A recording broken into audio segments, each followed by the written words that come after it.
right, y'all. What's going on, everybody? Y'all come on in, come on in, come on in. As we go over some info, you guys asked for me to check out the body cam footage of the Carmelo Anthony case. So I believe this was released in response to this. I don't know what I was watching a little of Nate the lawyer, and Jay Witt did a video where he covered what's the attorney name? The lead attorney and Nate the lawyer did videos on it. And when I look at stuff like this, in order, for me to be as objective and neutral as I can, I just kind of refer to what some of these attorneys are saying about it. And so the lead attorney and Nate the lawyer are actual bar licensed real life attorneys. And they both have done videos on this. So we'll check out those two videos on YouTube. But let's get this one in from X. What is this person's name? Shout out to Mindy for tagging me in. This is from the Robbie Harvey. And this is a full compilation they put together. The entire sequence of events in this video, you'll see Austin Metcalf and Karmelo Anthony enter the stadium. You'll see Anthony entering the tent leading up to the attack and the aftermath, including body cam footage of his arrest. So some of the body cam footage and stuff we might see a few times in the YouTube videos covered by Nate the lawyer and the lead attorney that Jay Witt went over. So because I like to hear the perspective of these attorneys that can cover this. What's going on, y'all? How y'all doing? Y'all hit that like button. I appreciate y'all tuning in. I have not covered this this case at all. So I'm just watching the videos. It's my first time even examining this stuff. I haven't read the charging sheet, the court docs, none of that, because I haven't covered any of this. But I wanted to make sure if I do watch anything, I want to hear from what any criminal defense attorneys or bar license attorneys have to say that are savvy in criminal law. Like any other specialty, that is a specialty.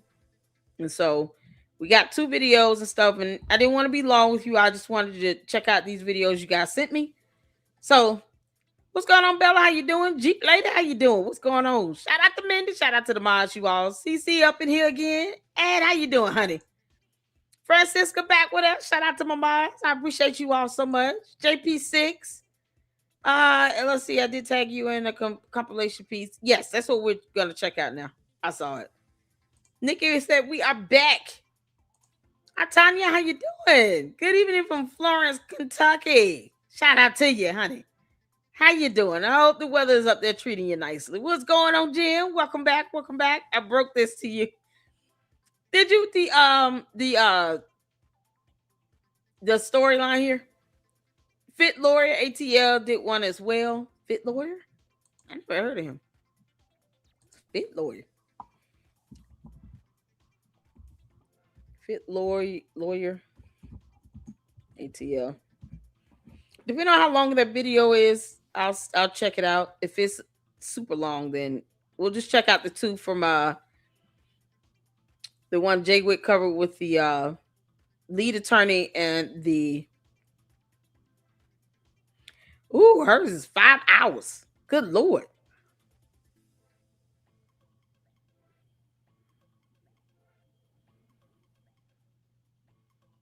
Wow. Oh, hers is 5 hours. Is nothing shorter? I'm saying a 5-hour live stream. Good job. Nick was able to kind of keep his like in 20, 25 minutes, something like that.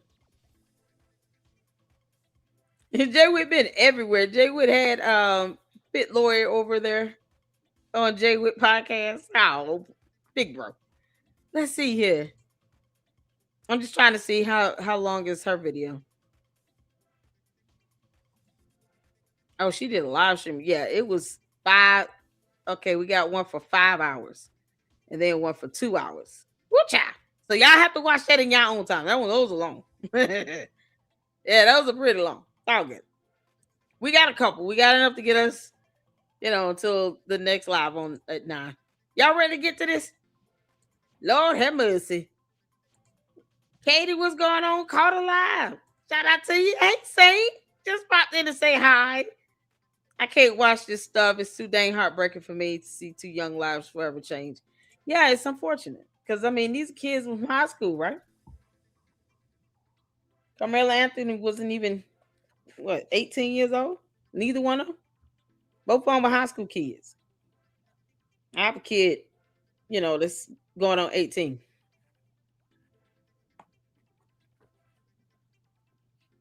Oh, my God. This totally disproves the narrative. Okay. I mean, and that's what the video evidence is for. That's the importance of evidence. I've seen it on several channels. Sherry is suing some people. Correct. I'm glad the truth is finally coming out. And this is what happens when it comes down to these murder trials. The video evidence itself, for what we don't see in the public view, at some point will be released. Period. It's going to be the same scenario with Charlie Kirk and Tyler Robinson. Whatever video evidence we have not seen so far will be released. It just needs to be shown to the jury first, because they're the ones that's going to make a ruling. And this is kind of the MO of it all. They have to preserve the evidence so that when the jury sees it, you're not talking about a biased jury or any of that. You want them to remain neutral and impartial. And this is why. Now do you all understand? Candace is not entitled to see anything. We don't want that to happen in any murder trial. You want all evidence to be preserved and kept for the jury, because they're the ones that's going to make the rule. They're the ones that's going to do the deliberation. Imagine if this was released during the murder trial or before the murder trial began, and how biased and tainted it would have been. Just imagine. This is how it should be done. It should be done after the verdict has come, sentencing has been done, even if they file an appeal. This is the at the point where you can release some of the video evidence to show here's what the jury saw, and here's why they gave the ruling that they gave. You let the evidence take you where it's going to go. This is why it's important to protect and preserve evidence. They were both 17. Good Lord. They weren't even 18 years old. Karmelo graduated last year. The twins were this year. What? Wait. So he was already he was in school? Oh, he graduated after this happened? What? It happened so fast, not enough time for Karmelo to be jumped. Even Dominique Alexander admitted he wasn't jumped. Gotta let that anger go. Okay. So let's get to this, y'all. Hit the 4 when you can see here.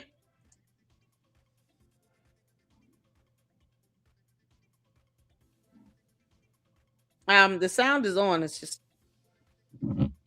there's no sound in this video.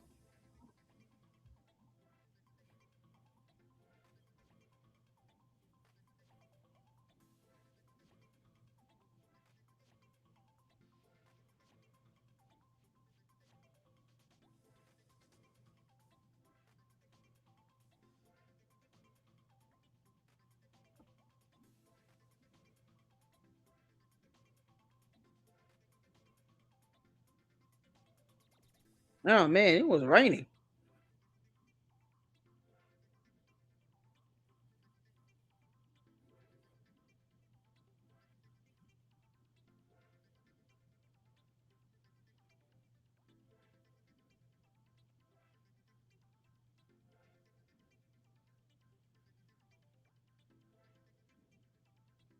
Okay, so they're going to the stadium. God, I wish I could see this close up.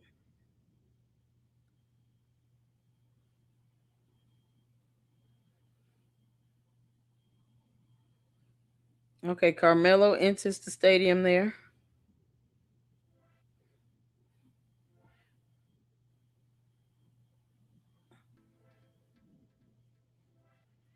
He enters the tent.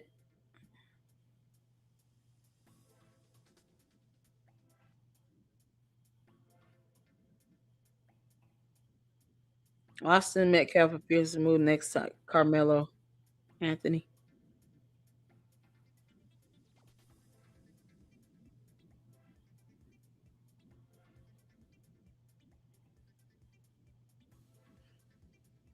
3 minutes later, the attack happens.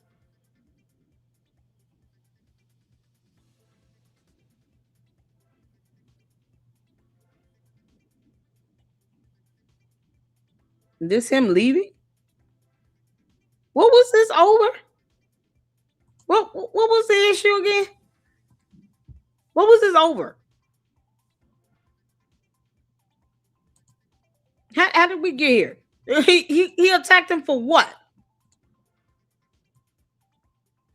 It's hard to even see what happened. So he went into the tent. It must have sped up the time because it was not 3 minutes between him getting out of that tent and then something happening. I'm just trying to keep up with his white hoodie.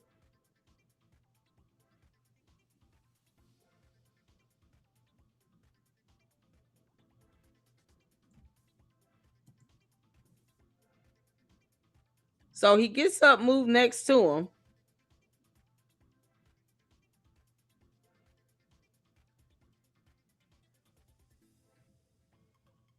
So these two talking.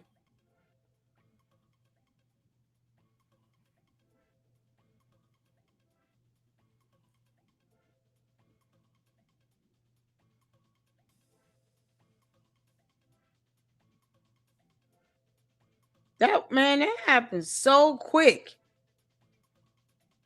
It doesn't look like it was a fight or scuffle or anything.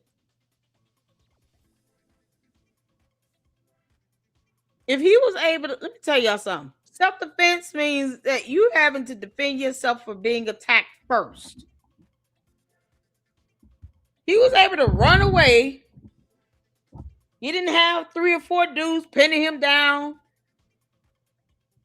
Even if they were running after him, they weren't like running to jump him because there's a difference. Now you running, you trying to chase somebody down to whoop their ass.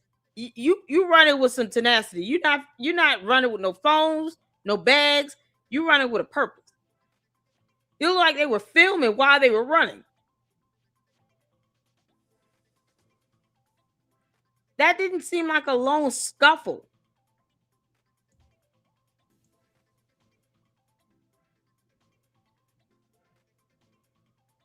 Even if they were standing there arguing, I don't see scuffling. I don't see a fight. I don't see like, arm swinging, none of that.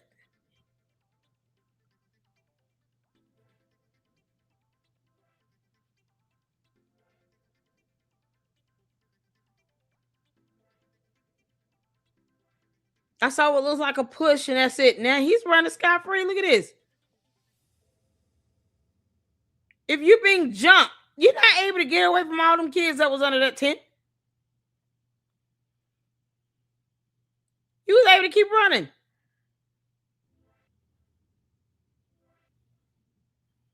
Who was beating him up?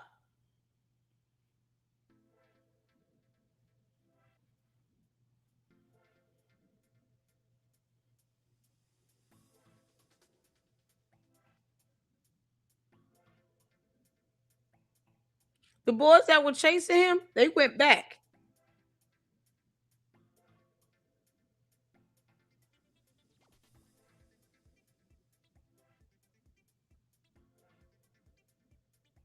Is he walking by himself, walking with a teacher? Who's he walking with here? He's by himself, wide open.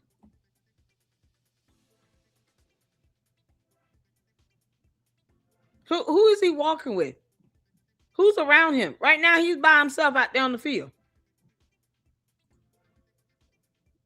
No one's surrounding him. He's sitting right there by himself. He's walking out around by himself. He's by himself. No one's surrounding him. They're on the other side of the gate. He literally could have ran across the parking lot and would not have been stopped.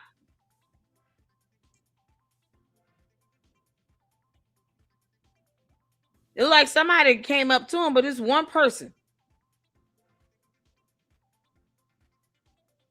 And he pointing. He's not being beat up. Because I know what I'm seeing. He's not being beat up. He's not being surrounded.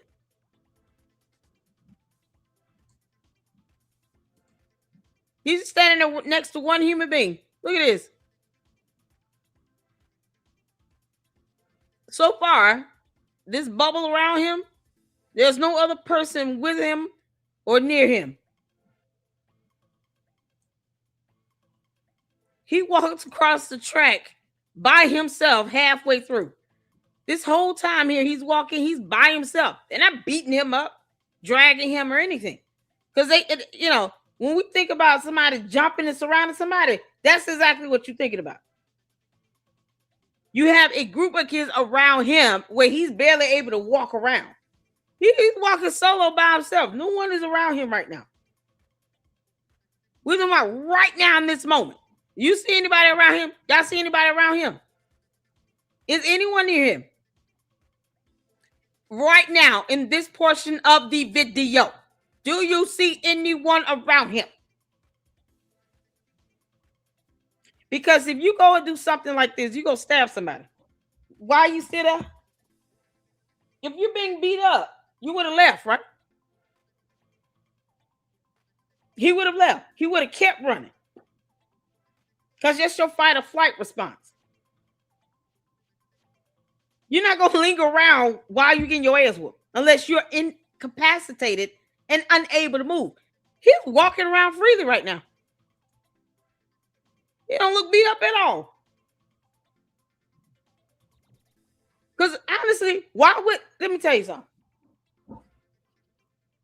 Who are all parents? Who are all parents? Before we go back to the tent, who are parents up in here? Imagine you out here, you with your child. You trying to protect your child. And you trying to go after somebody.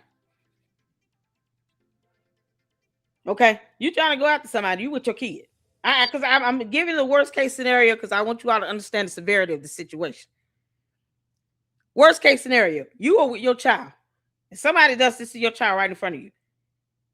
You about to drag their ass. You going to let them get this far. Our parents, you going to let them get this far. We got to go worst case scenario here because these are kids. Just imagine yourself being one of the parents. And you see this happening in front of your eyes. And you trying to catch up to this kid that just stabbed your child in the chest. You mean to tell me you going to let this kid get around this damn track like this? I want y'all to pay attention to this circle. Look how he was able to go around. He didn't even leave the school campus. We going backwards. Backwards. Where's he been surrounded and beat up at? He's running freehand. You think he would have been able to get that far? And you just saw your child get stabbed by this boy, and you actually able to catch him and whoop his ass. You're not getting this far. Now imagine 4 or 5 kids surrounding him. They're not going to stop chasing him. They're going to, 4 or 5 kids wouldn't have been able to, one of them would have been able to catch him, grab him, and the other 3 or 4 catch up to him, and then they surround him and they take him down. If that's what they were trying to do, you have to think about intent. What was actually happening right now? You don't see anyone chasing him to take him down or to beat him up or anything, because you just saw this kid stab somebody. You're not going to stop trying to whoop his ass if that's what you're trying to do. Let's be honest about this. In a court of law, you got to have what's a reasonable amount of good judgment. What makes sense? What we're seeing is no one surrounding him. He was able to run away from the tent, without being surrounded. He didn't have 3 or 4 boys chasing him up those stairs. Look at that. He got from the tent and got as far as he could. Now, see, he walked over here to this tent. It was already crowded when he got there, after these boys got there. So why would he go over there? That's it. Tell me the logic in that. Good judgment and good wisdom. Now, you all look at court rules. The judge has to use good judgment. So does the jury. Why would he go to that tent? It's already crowded. They got there first. It was already crowded. So why he sitting over there? Why did he even go over there? Why did he go over there to the tent? I get it's raining. Well, why did he go over there? It was already crowded. He went over here. Didn't nobody tell him to go over there? Why did he go over there? Well, why did he go there? Why he couldn't sit anywhere else? If he wanted to be out there in the rain, why he couldn't sit somewhere else? Why did he go to the tent? Let's start with that. These might sound like some rudimentary questions, but answer them. Why did he go to the tent? It was already crowded there. He couldn't sit anywhere else. I'm seeing all this space and opportunity. What are we talking about? Look at all this space and opportunity. Look at God. He could sit anywhere else. Why the tent? It was already crowded. Whose tent is this? Is it the schools? Is it this group? Whose tent this belong to? It looked crowded to me. Was it reserved for like track runners or somebody? He could have sat anywhere else. He went to a tent that was already crowded. Make it make sense. We're just asking very simple questions here. Step-by-step process. Hey, Mon Chaos, how you doing, honey? What's going on? Okay, so that group, it is that school's tent. Okay, cool. So it's the school's tent. He went over to the tent where it was already crowded, where it was already what looks like 6 to 8 boys already over there. Now, I'm short, but these kids aren't small or anything, and that tent doesn't look all that big. So you have this tent where you have what? About 8 kids already there. Why? Why is he going over there? He wanted to go out. Listen, he could have, if you wanted to stay out the rain, why he didn't stay underneath the stadium on the inside so he couldn't be out in the elements? Because he came up some stairs, right? Yeah, he came up some stairs. Is there no area where he could stand underneath the area and stay out the rain? Because I see other kids over here just standing around. You got kids with umbrellas. You got kids with other little coverings. He goes over to a crowded ass tent. That's not his.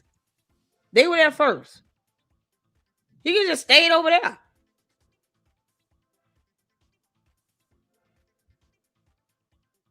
And he walks over here to this crowded ass tent. God. Oh, Lord.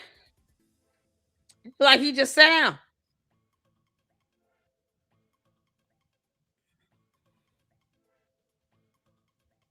Was he supposed to be sitting over there? Let me ask that question. Was he supposed to be sitting over there? Was this like one of these free fall, anybody can sit, first come, first serve type of thing? How did this tent go? Because he can stay underneath the bleachers and under some shelter. Nope. So this was not a free for all, first come, first serve type of seating under this tent. Who was the tent reserved for?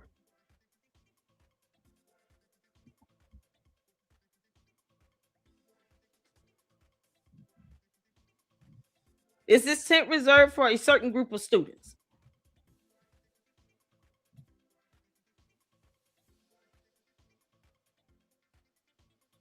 Austin school. So he didn't even go to this school? You don't share school tents. Schools bring their own. So he didn't even go to this school. So this was a totally different school tent.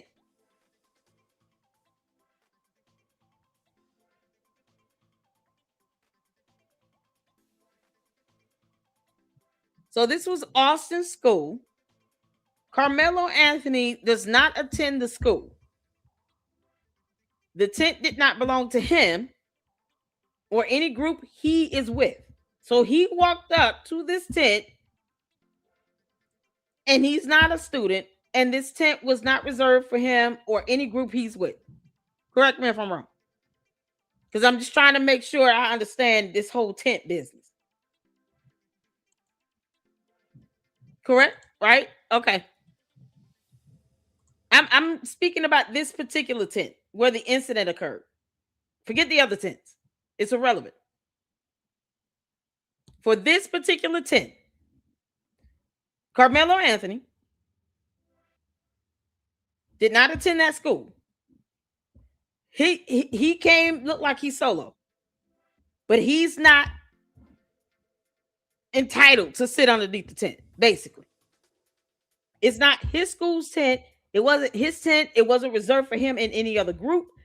This is a tent he just walked under that belonged to a different school to a different group of boys. Okay, cool. So I just want to make sure I'm understanding this. Okay, not his school's tent. All right, cool. So now that we got the tent thing established, this is not his tent. He wasn't supposed to be sitting over there. Why did he go to this tent then? What made him go to that tent and not the others that we're looking at? Because I'm being asked to show the other tents. So I can do that. You got one tent right here. Why did he go there? Was this supposed to be a tent back here? It was like it was the making of a tent. They didn't get it finished up.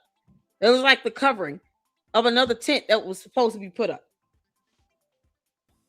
Because either way, this is not his school. So he could have stayed underneath the bleachers down there to stay out of the elements until the rain stopped.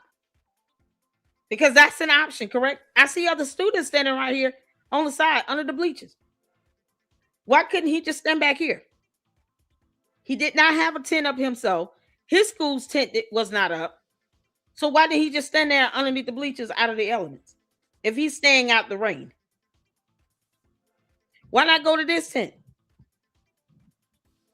Help me understand it. I'm asking very simple, straightforward questions.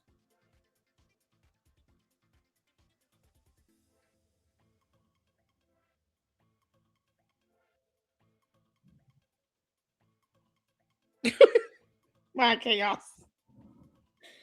Oh boy. Why not go to my chaos? I get y'all gotta understand my chaos is sense of humor. This is sarcasm, okay? But I'm asking a serious question here. I'm asking the same question that jury would have asked each other. Why didn't he go sit under this tent right here? Because the one he went to had the letter M and was blue and yellow. Why didn't he go to this tent? Just a question here.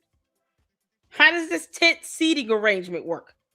Because he couldn't sit under the blue and yellow one. That's not his. So why not this one?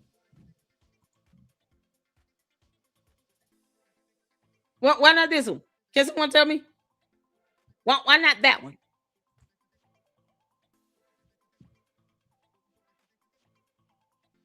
Looks crowded. I see it. It looks crowded. Okay. Looks crowded. Let's see here. Come on, hey, give me some more answers, y'all. I want y'all to think about this. Too crowded. All I'm saying is it's too crowded. Cause I because I'm trying to see here now. I'm trying to see here. This right here, I'm asking here, why not go to this tent? This tent got people underneath it just like the other one did, right? Why not stay down here underneath the bleachers where other people stand around? Because it was raining, you didn't want to get wet.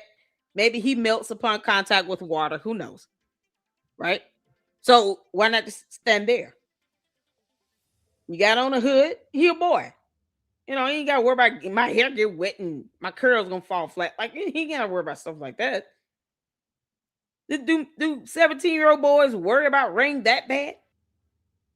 Cause I'm perplexed. Well, when I was in high school, we didn't care about no elements. Football game, track meet, whatever. We just kind of endured it. The 17-year-old boys now just, impervious to rain. Let's say it was thundering and lightning. Why not just stay underneath the bleachers, under the shelter? You're coming in, you have some shelter from this bleacher right here. So you won't be in the elements if you just stand underneath the bleacher. Why didn't you stay underneath the bleacher? Stayed underneath the bleacher. He came up some stairs. You see how everybody else was kind of congregating over there? He enters the stadium. Well, he could have just kind of stayed down there. No. He passes a tent. This one looks too crowded. Okay. This one is not done yet. All right. So why not just wait?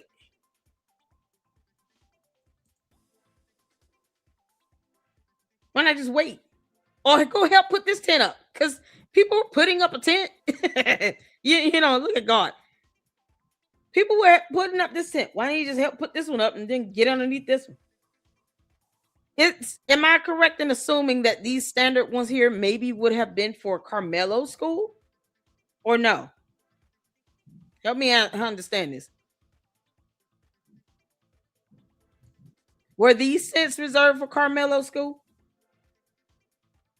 Obviously, the one that Austin Metcalf was under was not for, it was specifically for Karmelo, for Austin Metcalf school, correct? So if these tents here, this one looks like that one. Were these not reserved for Carmelo Anthony school?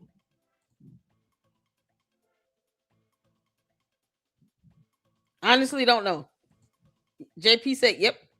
So let's just say the black ones were for Carmelo Anthony school.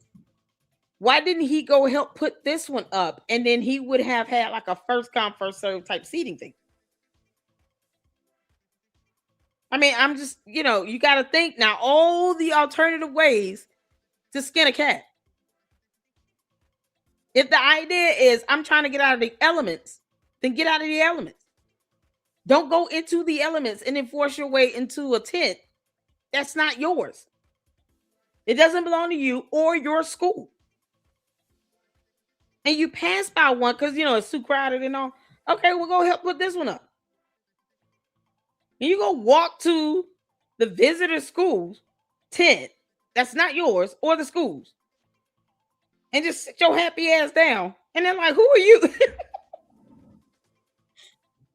How many of you all would let this happen if you were, let's say you're at the park and you reserve 5 benches for you and your family. Another group comes up to one of the benches that you reserved. You done cleaned it off, wiped it, sterilized it, sanitized it, prayed over it, asked God to bless it and sanctify it and sterilize it again. In Jesus' name, amen. And the next thing you know, whole nother family comes out of nowhere. And they just plop at your table that it clearly has your name on it. It's got your colors on it. It's dressed up like 4 other tables. You got your family out there. You got a couple people sitting at it. And then this random family comes out of nowhere and they just start putting their barbecue chicken on that table. You gonna be cool with that? You cool with that? I'm just asking. Y'all gonna be cool with that? You got 5 tables reserved. You done cleaned it off. You done did everything. You got your tablecloth on it. You got a couple of people sitting there already. And then a whole nother family comes up and walks up and just sits down at that table.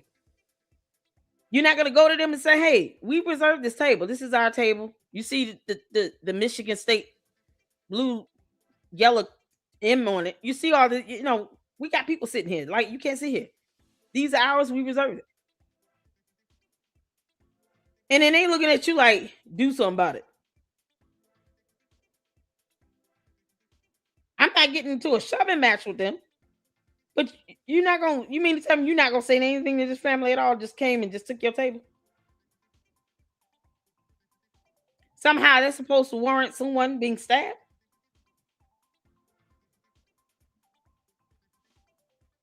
How does that? Would it be justice if you get stabbed because you trying to tell this family you reserved this table? Now you got a knife in your chest. Seriously?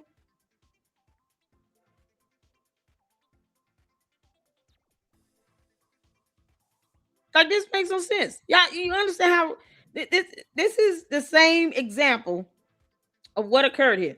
He went up to a tent that had kids sitting underneath it that didn't belong to his school. It's not his. And they was like, dude, you can't see here. You got people coming over here. What you doing? Just came out of nowhere, just random. Why should they be afraid to tell him you sitting under the wrong tent, man? This is not it's not your space. We already got this reserve lockdown, whatever. How does that lead to one having a knife put in his chest? Over seating.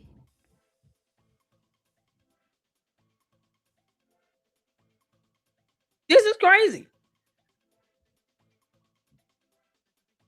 Imagine the others families from Ohio State. You say you got the Michigan State tablecloth, and then Ohio State just walks in, putting out their barbecue chicken, taking over your table. You done cleaned up and reserved. And imagine if you paid for it. Now you're just like, okay, we done paid and reserved for this table. And y'all just come walking up to it. What are we doing? Who told y'all this y'all table? Like human decency would just say, don't sit here and take something that doesn't belong to you, right? Even if it's a reservation of a spot, it's not yours. So what we doing? How do you walk? How do you run away from that with having a knife stuck in somebody's chest over a seating that you were not entitled to have to begin with, where you could have sat anywhere else? See here, here, or you could have helped put this tent up, or you could have just stayed underneath this bleacher.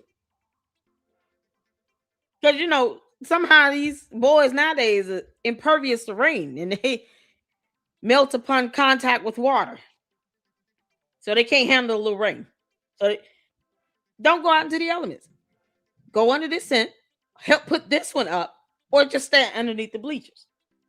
Or you stand out in the elements. But at least two boys go home alive. One is in prison forever, the other one is dead over a seating.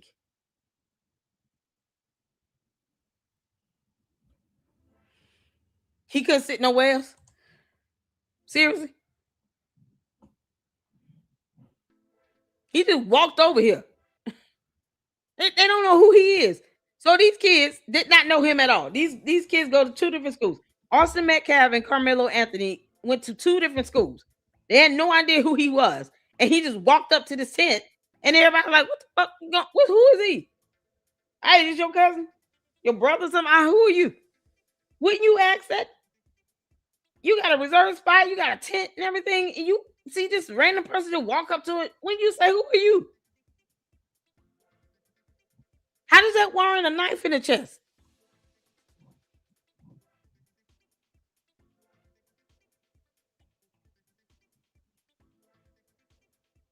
This came down to a seating arrangement.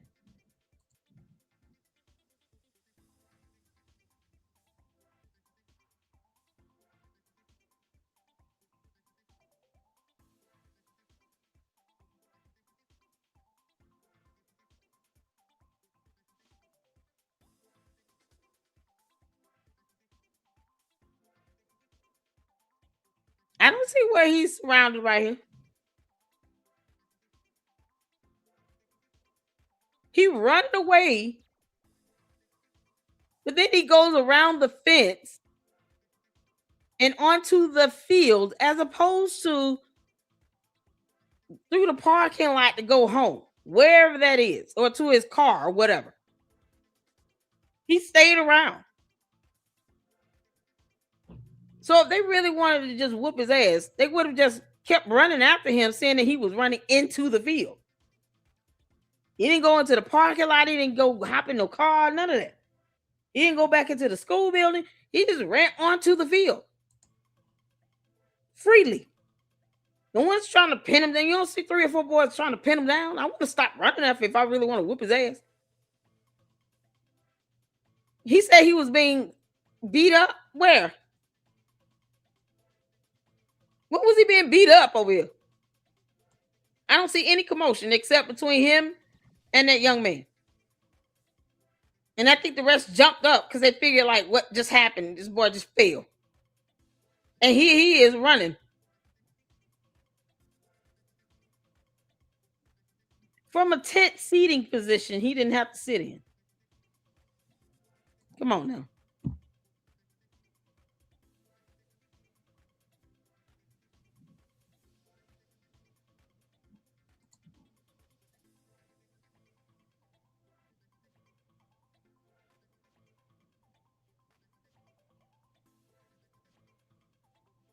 Well, he could have just got up and went to another area to sit down.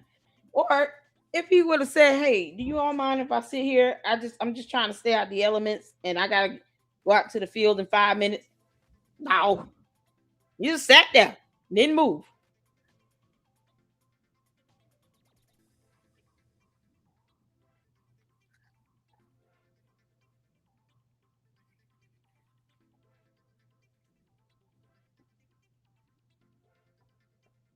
All the time. He's not surrounded by anybody. He's by himself.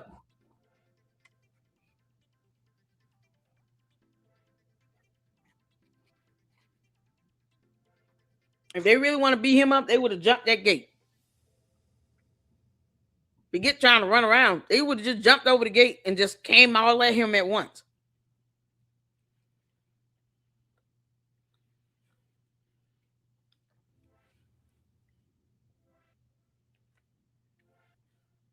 Like he stopped to talk to somebody.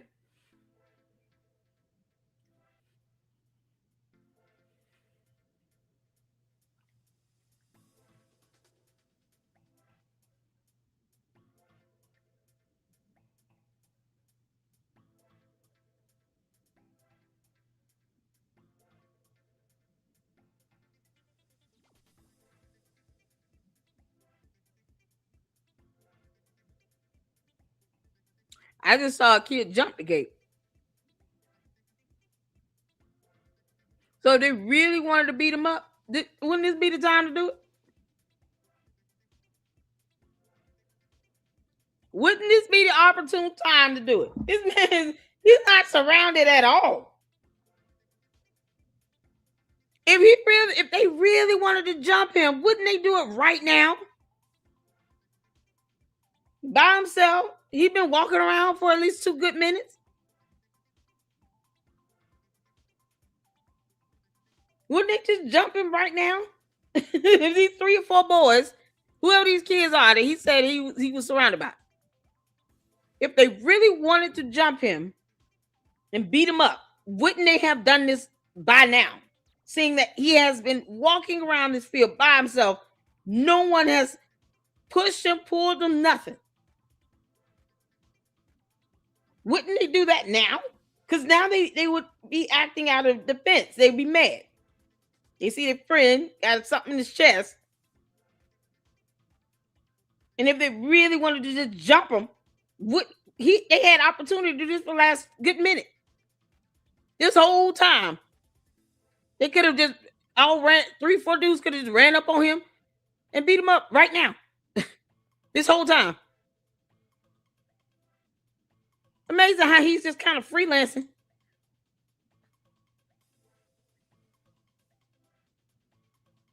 He said he was fighting for his life. That don't look like you fight for your life. You casually walking around the track field. Because that's what we seeing right now.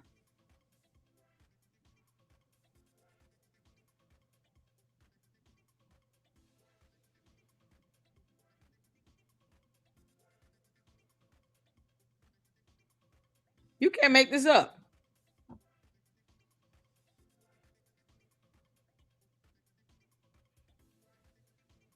So he's just walking around, just casual. He ain't doing anything. Exactly.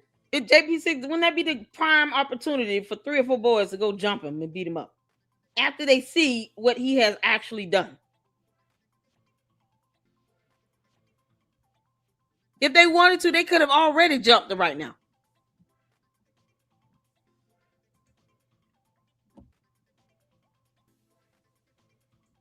Let me go from here. Wow. Wow.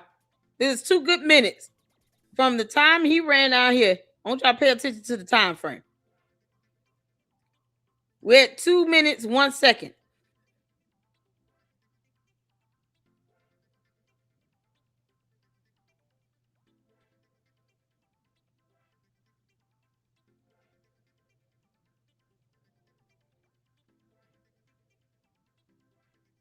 You running? Nobody's chasing him. You see somebody running, but they're not running to chase him to beat him up or anything. They stopped. Then they still running behind him.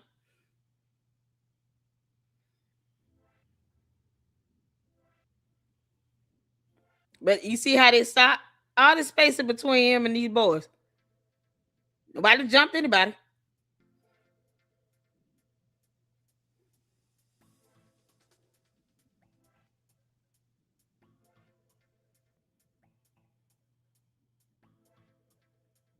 And now he's out here walking on the field.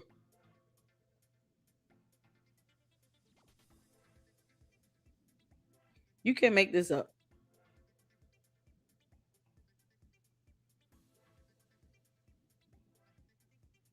You're just walking. We had 3 minutes, 18 seconds.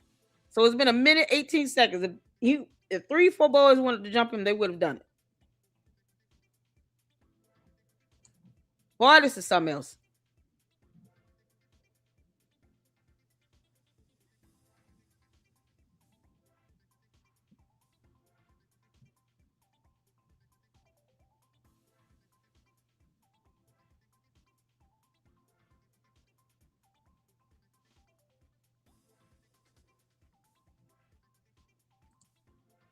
Right now, if they wanted to beat him up, here's my thing.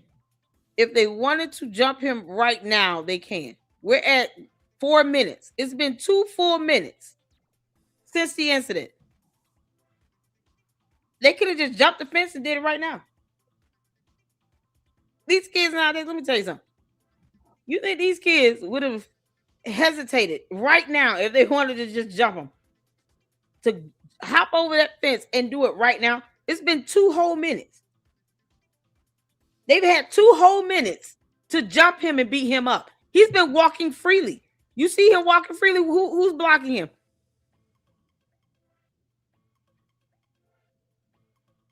Who's blocking him? He's still walking around. He's not. You know, understand? You understand what it means to block someone? Right now, he's not being blocked. He's been walking around since the 2 minute 1 second mark. We're at the 4 minute 34 second mark. He's still walking around.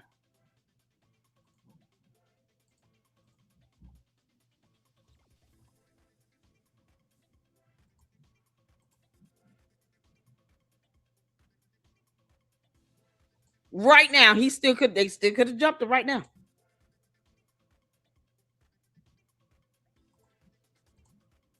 He's not being blocked by 3 or 4 boys. I know what I'm seeing. He is. Listen, we just said what we're seeing.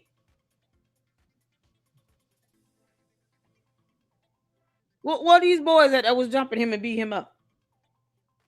He walked over to their tent and sat down when he did not have to. Those are the facts, because that's what we visually saw. I'm not going to some alternate reality to review this video. Hell no. He is standing here free. No one is restraining him or anything. He's not being beat up. None of that. We're at the 5-minute 45-second mark. He's still not beat up or being jumped. Come on now.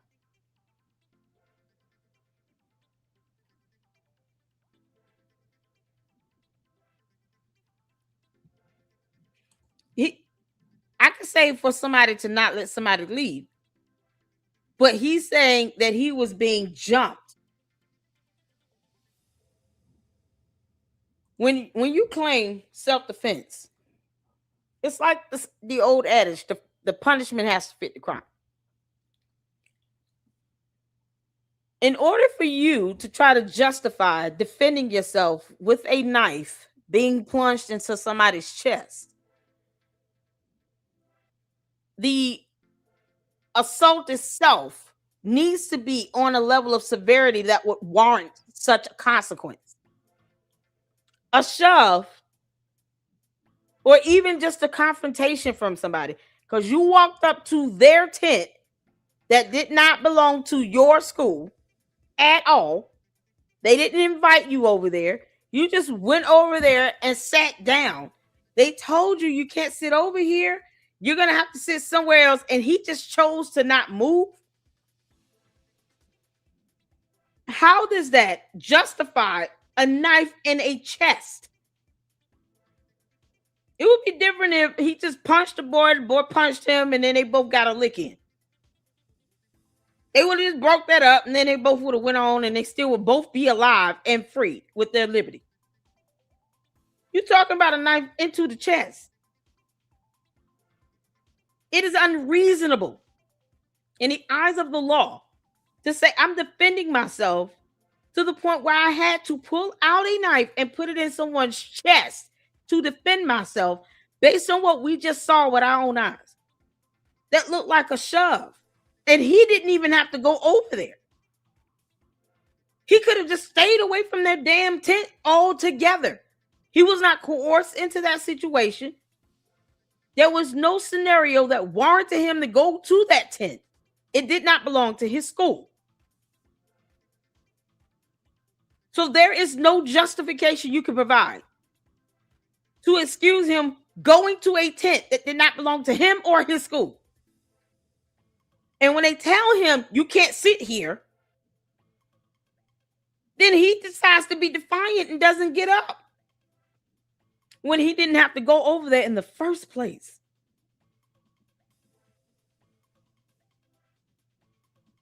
This is common courtesy. That's not hard. Is that hard? Is it hard to digest common courtesy?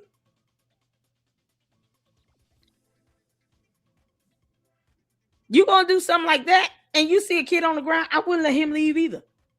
But he wasn't surrounded by 3 or 4 other students.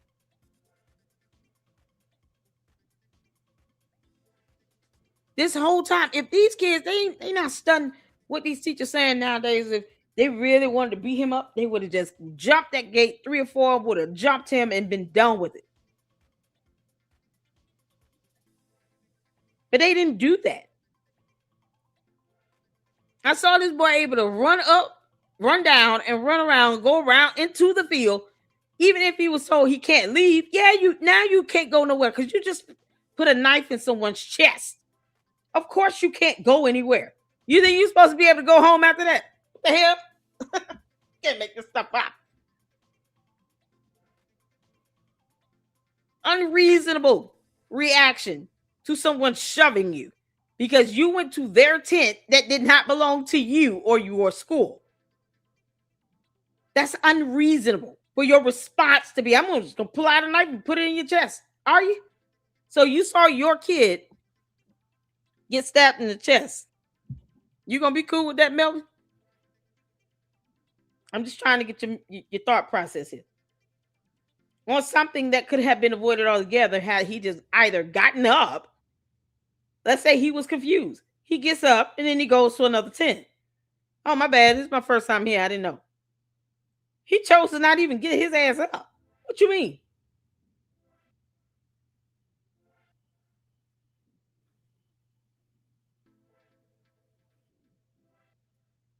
Boy, this is something else.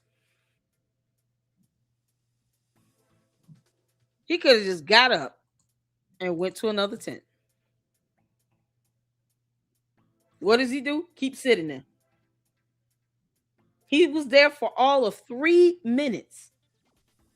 It only takes 10 seconds to get your ass up and walk away. He sat there for 3 minutes after they told him the first time, you can't sit here. This is our tent. This belongs to our school, blah, blah, blah. And he just ignored him and just kept sitting there because of reasons.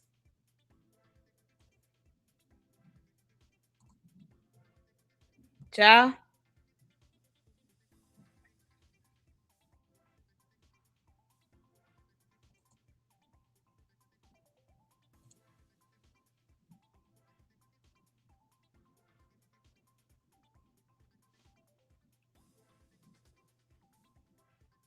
And that's reasonable. Exactly, Mel. Even if he asks, hey, do you all, if I sit here for just a few minutes until the rain calms down, this other tent is crowded, it's up to them to say yes or no, right? But if they say no, then, this is where you teach a kid to learn how to accept rejection. If somebody is treating the victim, they need to be over there. Under a memorial tent. Don't reach for anything, all right, man? Stop right there for me. Dispatch 443. I got the suspects, and they're currently treating the victim. Again, he's on the north end of the stadium. All right. Any weapons on you like that?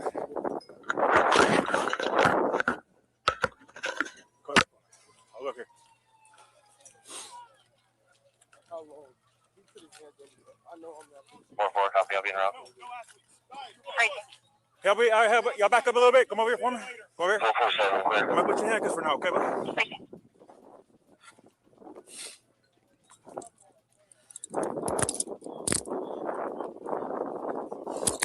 This is insane. Dispatch 443. Everybody can slow down. I got the alleged suspect in handcuffs right now detained.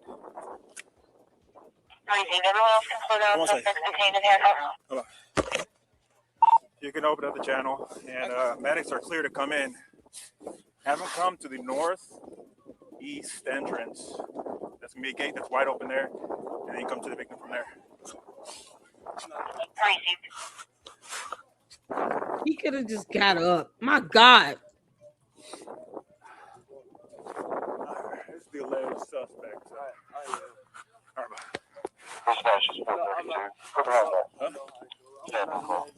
Okay. We'll figure that out. So nothing on your person at all? Nothing? Mind if I reach in your pockets and stuff and all that? Nothing gonna stab me? Okay. I'm gonna be out with this.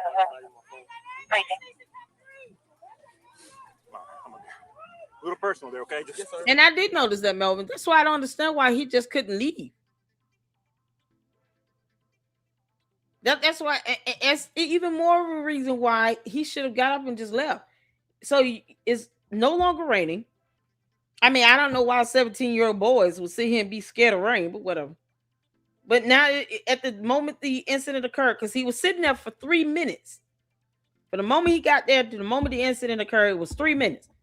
In that time frame, the rains subsided, and he could have just got up, or he could have asked, "Can I just stand here for a couple of minutes in the rain? I don't want to get sick, and I got a track meet that's about to start. Do you all mind if I just stand here for a few minutes?" And if they say yes, cool. If they say no, then you go to another part of the stadium where you can be out the elements. But to sit there and ignore them and be defiant and all of that for 3 whole minutes, can you imagine that? Because now it raises the question: if the rain stopped, then why did he still need to continue to sit there? These are the questions that the jurors ask each other when they're looking at this evidence. If the rain stopped, then why would he need to continue to sit underneath the tent? The tent only served the purpose of shielding them from the rain. That's it. I don't normally know tents like this, and I ran track in college. We didn't have tents like this up, even when it did rain. But when it's nice outside, it's not raining, we didn't take time to put up tents like this for a track meet. So you have a scenario where the rain has stopped, There's no reason for him to still be there. Why didn't he just get up? He didn't ask. He could have just said, "Can I just stay here a couple minutes? I know this isn't my tent, but it's raining pretty hard right now. I just want to kind of stay out the elements a little bit. I don't want to get sick." They would have been okay. Well, somebody's supposed to sit here, but you can stay here until they get here. Or it's cool, man. You just stay over there. That's it. And they could have easily worked something like that out had he asked. For 3 whole minutes, he sat there while they're telling him, "You can't sit here. This is not your tent. This is not your school's tent. And we have other people coming." And he just ignored them. Then he said he got jumped and beat up and he had to defend himself somehow. That led to a knife in the chest. And yet he walked around the field for 2 minutes and 30 good seconds before the police shows up, where no one put their hands on him. No one. So all that time, if they really wanted to jump him, they could have done it for at least 2 good minutes before the cops arrived. It's unjustifiable. And you go for the chest? Jesus. To make sure. Okay.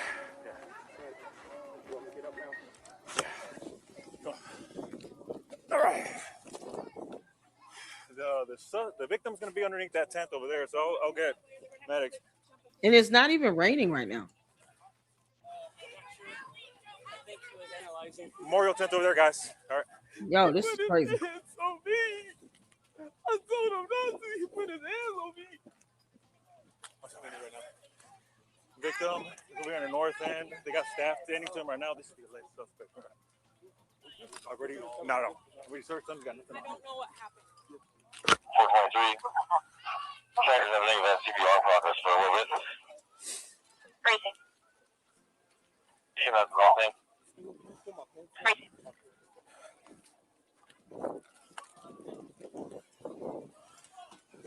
Sorry, over here. Up to you. It's up to you. That's fine. This is closer. Okay. Let me do one more little check of you, okay? Yes, sir. You don't mind for reaching your pockets, anything like that? You good? You're just wearing the one pair of pants? I'm wearing some little under. Wasn't he just crying? Like no ma'am, I don't think so. What's your name, man? Karmelo Anthony, Karmelo. 430, show me out. Okay. Freezing. Wasn't he just crying? Did y'all hear that, or was it me? Have a seat here real quick, man. Watch your head. Sonny, that was him. Was that him saying that? Well, I'll tell you what, lean this way. He So not said rest he on said your he hand, put okay? his hands on me. All right, see a little bit of blood on your hands there, okay? All right. 402, I'm on scene. So your first name is Karmelo? Freezing. Let's see. Hold on one second. I don't know yet, man. Karmelo. C-A-R-A. K-A-R-M-E-L-O. Karmelo. What's your last name? A-N-T-H. And why? Where are you in? I'm in 12th grade. 10th grade? You go to Emerson? No, sir. Where do you go? Centennial. Okay. I'm in 12th grade. 12th grade? Yes, sir. Okay. No, Centennial. All right. Sit tight for me real quick, bud. All right? Let me run this guy real quick. I haven't talked to him at all. Yo, this is insane. This is insane. Let's see Nate the lawyer. I love his breakdown. Plus, he's an attorney. And saw the video. Hold on, let me go back. All right, so the video of the Karmelo Anthony saga has been released. So now we get. Okay, let me just make sure I, do my proper introduction. So Nate the lawyer is a fantastic. He's an attorney. Keep him in your prayers. He's recovering from having had surgery earlier this year, I believe, from a brain tumor. So keep him and his family in your prayers, of course. And I've been following him for a few years. And when I want to know breakdowns from a legal perspective, I go to the experts. And he is one of my personal favorites on YouTube. And so listening to criminal defense attorney Bruce Rivers is another one. Shout out to Bruce Rivers. He lost his son. Was it last year or the year before? He lost his son Michael. So y'all keep him in your prayers. Nate the lawyer, the lead attorney, huge fans. Especially with those being educated and knowledgeable of criminal law. All right. So there's his YouTube channel link. Thank you, Juju. Make sure you guys go follow Nate the lawyer and support him. I love his videos, the editing. It gets right to the point, and he says how he feels, and that's it. So hit the vote where you can hear. Let's go. To see what they saw in the courtroom. Now, before we get to that video, I want you guys to hear how some of the influencers online were describing what they purported to say was on this video. The hypocrisy is staggering. They did not release the video publicly because they know it would exonerate Karmelo Anthony. There was video played of the incident inside of the courtroom that showed Austin to be the aggressor, Austin confronting Karmelo, Austin pushing Karmelo, Austin then getting stuck by Karmelo. But it also showed Austin's brother, Hunter, being at the center of the fight. He also put hands on Karmelo, and so did some of their other friends. Witnesses said that at least 5, in fact, not just witnesses, but it's also on video, at least 5 of them jumped Karmelo. The witness never mentioned jumping Karmelo. Other witnesses for Austin never mentioned jumping Karmelo. They jumped him. Now, for those of you who don't know, that's Willie D Live. He has 1.1 million subscribers on YouTube. Now, next is the amazing Lucas. He's going to describe what he believes is on that video. And I also have questions. I don't know how the defense did not play that video, because when you see that video, it was self-defense. That video apparently wasn't played in court. Now you want to tell me why a piece of evidence that would prove your client's innocence, that would prove your client's self-defense, that you wouldn't play that in court? You would have to explain to me. I ain't got the answers, okay? Riddle me that one, Batman. It's not making any sense. It's not making any sense. We've had multiple people say that clearly this seems to be self-defense based off of what they saw. Unless, like I said, unless you're throwing him under the bus. I have to pause the amazing Lucas here for a second because there's another explanation. They could just be lying. You're feeding him to the wolves. And that's what it seems to be the case. So now we get to watch the video and see if the amazing Lucas and Willie D and all of these people who are telling us what's on the video is correct. But before we get to the video, I have one more video to play. See, when it was found out that the video was going to be released to the public since the trial was over, some people started changing their story about what was on that video. For instance, here's Karmelo Anthony's spokesperson who's doing an interview with someone else who was in the courtroom and actually saw the video. And they've changed their tune a little bit. Listen to what they're saying now. What we saw inside the courtroom was a grainy, hard to see video. But there was a lot of people outside the courtroom who said that they went to ISD and watched the footage and said that it was clear. And they said that they saw more than what we were shown. Can you speak on that? Well, so Nick, you know I wasn't in there, right? But I can tell you I did see the video at Frisco ISD. And the video that at Frisco ISD, it's not like you can sit there and look at the pimple on someone's face, but you can identify what's there, right, in front of you.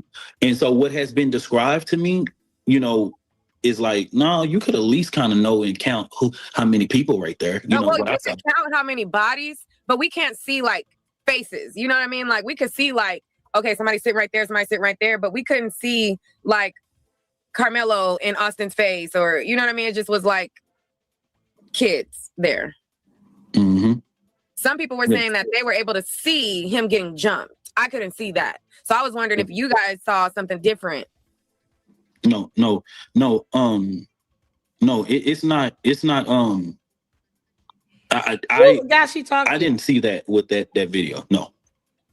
I didn't see him getting jumped. Oh, you know what I mean? Like I saw movement over there. I saw that there was multiple people around him. I didn't see him get jumped at all. We just looked at it. Where did the jumping occur? Because I don't know if they've seen a fight in a minute with a jumping. by groups of people on one person, but that's not how that looks. Especially when you can just watch videos of people being jumped and see what that looks like. You don't see the kerfluffle and the scuffling and the swinging of arms, and you don't see what you would see in a normal group fight like that. You don't see any of that happen. You just see a shove, and someone falls or bends down to the ground where it looks like they're falling. He runs up the bleachers, then back down the bleachers the other way, and no one chased him to stop him or to beat him up or to jump on him or none of that. Kidding me? Boy, this is something else.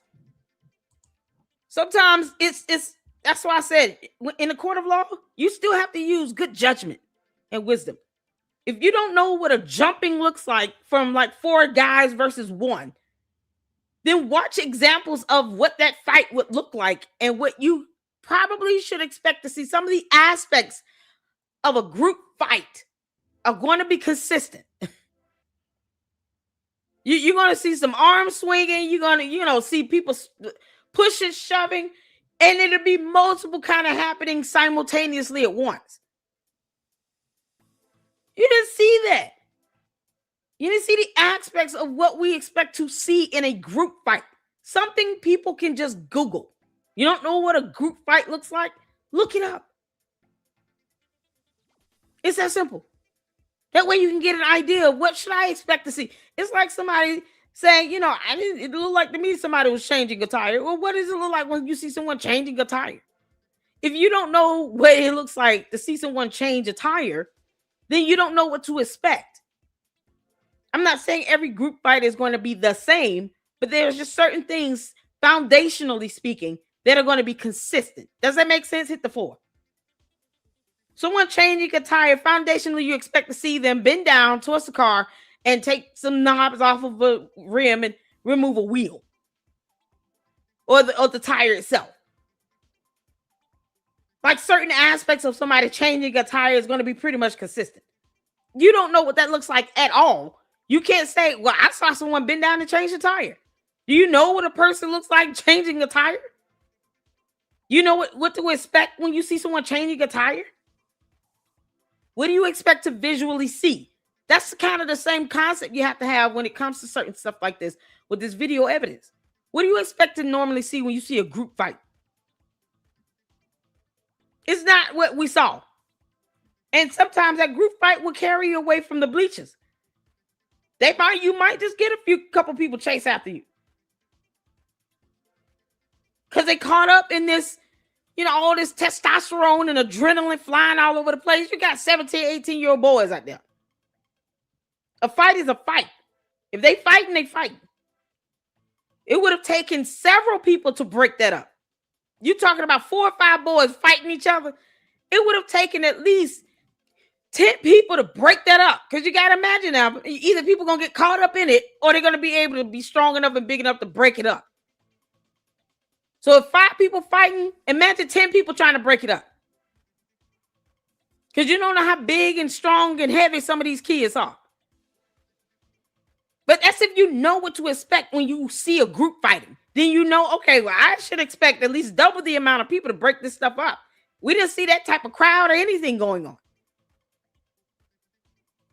But this is insane. This is insane. It's all like, I'm not traveling to some alternate reality. I'm going to say exactly what I'm seeing, and that's it. And that's how realistic this is going to be.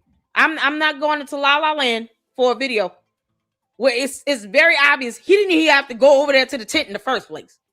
But I didn't see, he was getting, like the altercation.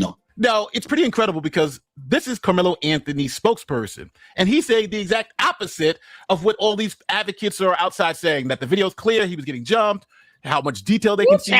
He's saying, I saw it at the school district. No, this is someone Nick at Night who's saying, I saw it in the courtroom. That's not true. And now, again, they know this video is eventually going to come out. So they are making sure that their credibility is being saved. But now we get to judge all this. Who's telling the truth? Because, again, this is not Metcalf versus the Anthonys. These are everyone on the Anthony side are giving conflicting accounts of what's on that video. So let's watch it and see who's telling the truth. Now, before we get into the video, here's a quick message from this video sponsor, ZocDoc. Okay, raise your hand. All right, I love you, neighbor. I can do you, you know, we don't do sponsors. All right, and back to it. All right, so now let's go over the video that was presented in the Karmelo Anthony murder trial. I'm gonna All love right, you, so Nate. here's Look. the video at the end. So this is a camera at the entrance. We see Metcalf, the person who unfortunately is going to lose their life, entering the park. So now we go to this wide shot of the field. And if you can see right here, that little dugout place, when it started raining, Karmelo Anthony and his team ran in there, but they were told by officials they had to leave out of there. So we're going to see them now leave out of that area. But as you can see, it's not raining hard. It may be a light drizzle, but it's not raining as hard as some people were making it seem. And you see these other tents right next to that dugout area too. They're highlighting Karmelo Anthony coming out of the dugout because officials told him and that team they couldn't be in there. So that's where you see everybody leaving out. Now he passes one tent. He passes a second tent. Why didn't he follow his team members? And now we're going to split to another camera angle. Now I had to put the video right here because all the commotion happens under the tent and we're zoomed out pretty far. So I'm going to zoom in as close as we can so we can. He passed by 2 tents to get to this one. Why? Why? Make this make sense. This is why I was asking about the tent in the beginning. Thank you so much, Juju. He passed by 2 tents. 2 tents to get to this one, where he could have just followed his team members. Y'all saw where his team members went? Y'all see why I was asking these questions? Because these are the same questions you would ask if you're sitting on a jury. Okay, why wouldn't he just follow his team members? One of y'all say he's the captain, right? The captain sets the pace, sets the tone. So they were hiding there underneath the bleachers from the elements. Someone told them they had to leave. But why didn't he just follow his team members and go up here? Why didn't he put this up? Same. And you see these other tents right next to that dugout area too. They're highlighting Karmelo Anthony coming out of the dugout because officials told him and that team they couldn't be in there. So that's where you see everybody leaving out. So he now can just he go passes one tent. He passes a second tent. He couldn't go sit up there with him. And now we're going to split to another camera angle. Now I had to put the video right here because all the commotion happens under the tent and we're zoomed out pretty far. So I'm going to zoom in as close as we can so we can see what's happening in that tent. Because as of right now, Karmelo Anthony's in that tent and is being approached by the other boys asking him to leave. Here it is zoomed in as close as possible. Now Karmelo Anthony's already there and they're asking him to leave and they're having a conversation. Now he's not really surrounded, but remember, there were other teams already in there when he came and sat down. Now, there's no commotion. It seems like everybody's just talking. You really can't distinguish who's who at this particular point in time. So all those people are saying it's clear that it's self-defense. I just don't see that here. You see some movement in the background. You really can't tell who's who, but we know for a fact Karmelo Anthony is back there sitting down and they're asking him to leave. Now, remember, witnesses said they asked him to leave about 15 times during this particular point in time. So I don't know what's going on. Other teams are now coming into view, looking to see what's happening. And again, you don't see a struggle. You don't see any crazy movements. It just seems like they're all talking, trying to get this guy to leave. Again, if you're looking at this, it doesn't look like there's any struggle or anything that's happening under the tent. It looks like they're continuing to have some type of dialogue. There's a couple of people moving back there, but it doesn't seem like anybody's surrounded. Doesn't seem like there's any pushing or shoving going on. No. Because if you want to see a group fight, everybody rolling over the bleachers. It would have been, the view would have expanded back and you would see these kids throwing blows all over the place. They pushing each other. They would have tore down his tent. These big ass boys would have tore down his tent. Because in the fight, you're not caring about what's in the way. You're probably going to try to use it. You're going to use that tent to your advantage if you're in a fight with 3 or 4 other people. So that tent would have been dismantled. You would see these boys all over the bleachers, swinging, throwing blows, kicking, and all this other stuff. My chaos, I was telling everybody, if they don't know what a group fight with 4 big teenagers look like, they need to look at a video of a real fight. Because this ain't it. This is not a fight, a brawl you expect between 4 or 5 teenage boys. 5'8", who 5'8"? Child, he was 5'11", 162 pounds, dominant both hands, dominant left foot, bench 205 pounds. Man, oh my God. No way in the world. They also tried to say Austin was close to 300 pounds. He don't look like he was 300 pounds. He might have been a solid 200, but I don't, maybe 180. But he definitely don't. Hey, Miss Mac, how you doing, honey? How you doing? How's everything going? You feeling all right? I shout out to Miss Mac Mandy up in the house. You good? Good to see you. A wise man once said, you never have to go looking for trouble. It would always find you. I know, he just walked up to the tent. But still, Karmelo supporters are saying this video helps Karmelo more than hurts him. God, I don't see how. Because he's not being jumped. Because that was the defense. Here's the thing. When you're talking about presenting a defense to a jury, the foundation of that defense was, I defended myself. So what led to you having to defend yourself? I was being jumped. We don't see that, because if you look at an actual fight between 5 teenage boys, what you will see would be madness. You wouldn't be able to keep up with it, because everything would be happening at one time.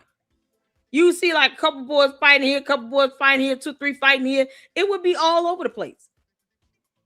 You just see a bunch of commotion, swinging, kicking, punching, somebody rolling down the bleachers because somebody gonna lose their footing because it's wet. So all this gets slippery. Now I don't care how well the grippers are on here to give friction. You falling down these bleachers if they're wet, and you talking about a fight. Either way, you're gonna fall down the bleachers, but you're definitely gonna slip and fall in a fight. In a brawl, you don't care. You're taking everything. You're throwing it. You're using it. You're swinging it.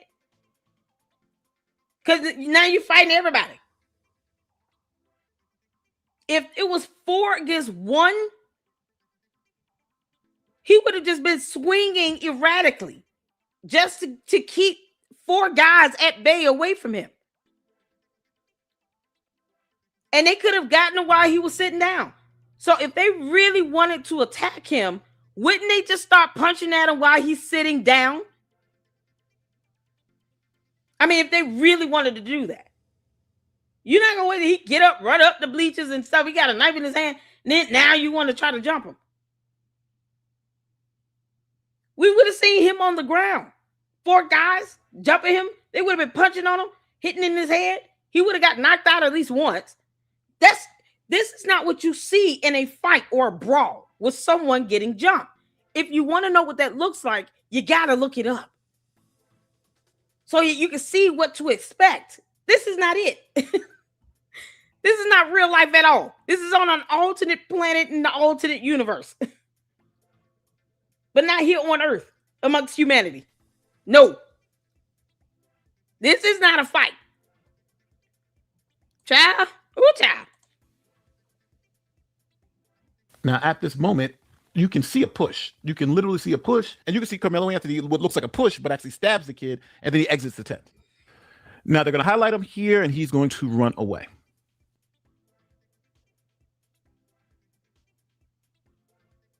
So now, you've seen the video. These people were claiming that Karmelo Anthony was jumped, and they can see it clearly. It was obvious, right? Remember that? Now, I remember the black guy who was talking about, oh, yeah, they pulled him and all this, and none of that came out in court. So I automatically dismiss it. It's like, hey, this person's lying. He's a liar. I don't know, like, people lie. I don't know why they would lie about this, but it is what it is. I love the irony here because he's right. They were obviously lying. But let's hear it out. Then we have other people who are verifying what they saw. Hello, everybody. I'm an advocate for Karmelo Anthony. So as soon as you hear I'm an advocate for Karmelo Anthony, you know this person's account is going to be a little suspect.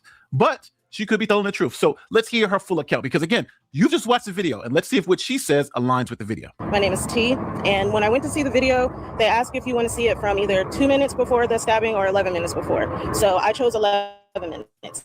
From the moment she pressed play, Karmelo Anthony was already sitting up underneath that canopy, and he was sitting there for at least 8 to 9.5 minutes. You see, well, I saw a boy in a black hoodie go over to him first, and then they left out of the tent, and then you see coming across the field was another 6 boys. When they got to the bleachers, one, he went out of frame, and the other one sat at the bottom. But the remaining 4, they went directly to Karmelo Anthony, and like T said before, it was a brief conversation, and then all you see is commotion. And we know from the interviews that Hunter did, we know that Hunter was, in fact, up underneath that tent. The next thing you see, you can see Karmelo in the midst of them assaulting him. You can see Karmelo trying to back out, but he gets pulled back forward. The next thing you see is Karmelo. He comes shooting out the back, but he's still not standing. And he had to like kind of crab crawl backwards, and he had to like jerk away from them because they still had a hold of his hoodie. He goes up a couple bleachers, and he's looking around for which way to go. He runs diagonally down the bleachers, and then he falls. At the time of him falling, that's when I noticed another 3 boys coming down the bleachers chasing after him. But when Karmelo got up, he took off. You didn't see him for the rest of the video. You sitting here adding in stuff that did not occur, girl. Who was holding his hoodie? When did he have to back road back down the bleachers? When did that happen? Once again, there's no reason to lie about what we all see. I'm not going to your alternate reality, heifer. Nope. We don't do alternate reality in the Lady Luck Club. We're saying exactly what we see in video evidence. That's it. Hunter was, in fact, up underneath that tent. The next thing you see, you can see Karmelo in the midst of them assaulting him. You can see Karmelo trying to back out, but he gets pulled back forward. The next thing you see is Karmelo. He comes shooting out the back, but he's still not standing. And he was standing flat upright. What do you mean? Is he not, if he's not standing, is he flying? Is he on a glider? Perhaps the Green Goblin allowed him to use his glider for a 16th of a second. And we didn't see that, because reasons. Maybe the bleacher elevated him and he was not standing on his own 2 legs. Perhaps gravity gave up for however long. For him to still look like he's upright and running down the stairs. Go figure. Look at God. Like kind of crap crawl backwards. And he had to like jerk away from them. He crap roll backwards. Where is he going backwards? When did he go backwards? How did that happen? Pull back forward. The next thing you see is Karmelo. He comes shooting out the back, but he's still not standing.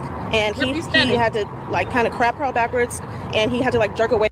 Crap crawl backwards? What's a crap crawl backwards? Y'all ever heard of that move? A crap crawl backwards. That's a move. When did that happen? What's a crap crawl backwards? Y'all ever heard of that?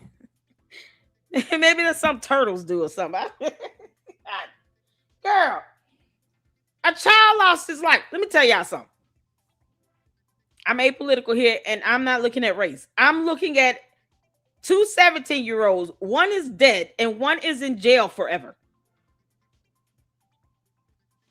Well, at least for what, 35, 40, 50 years? Then he get life without parole?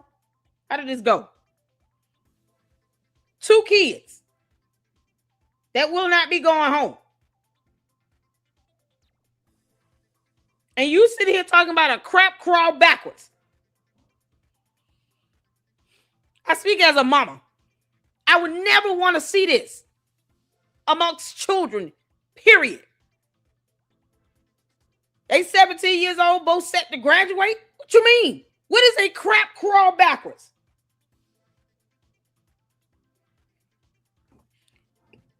These kids should be going to college.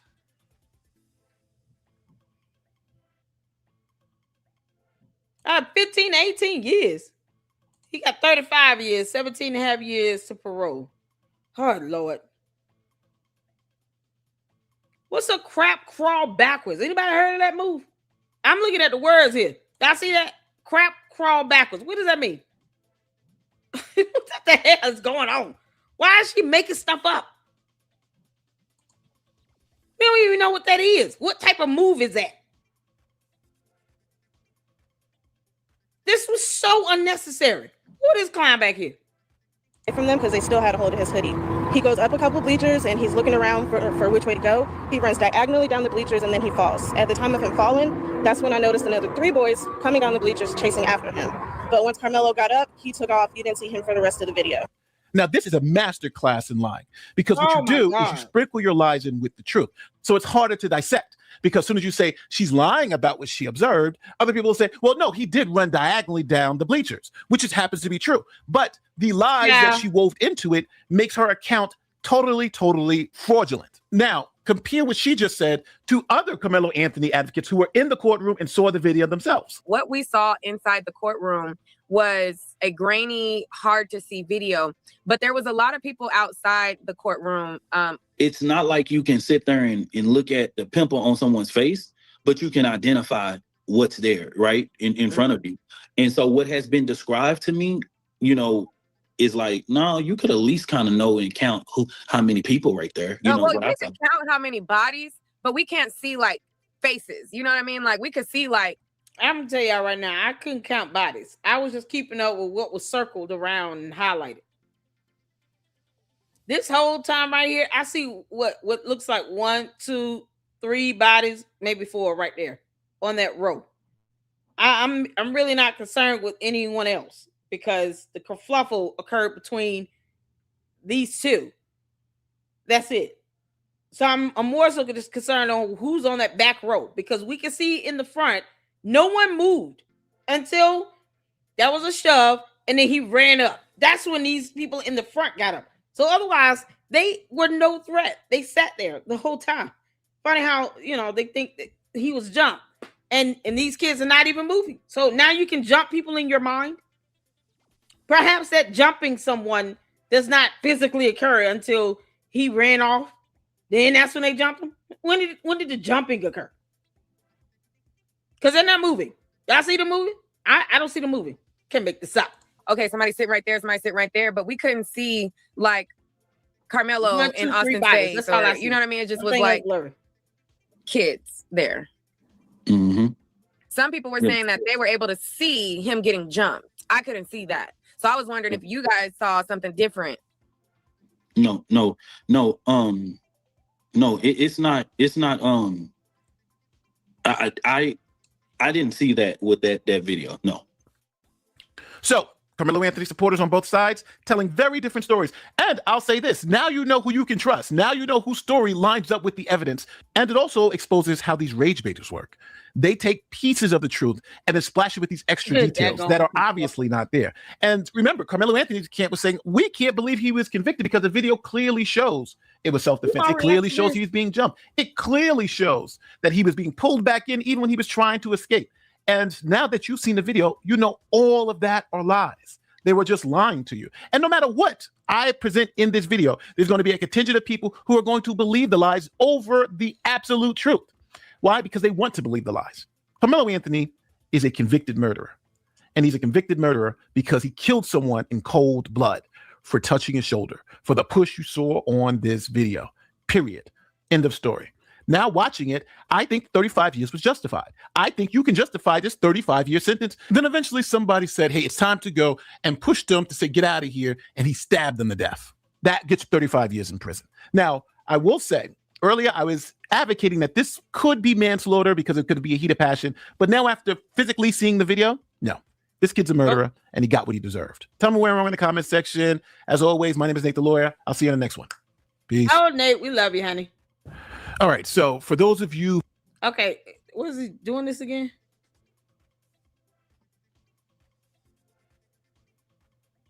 Okay, he goes over it again. All right, let's see here.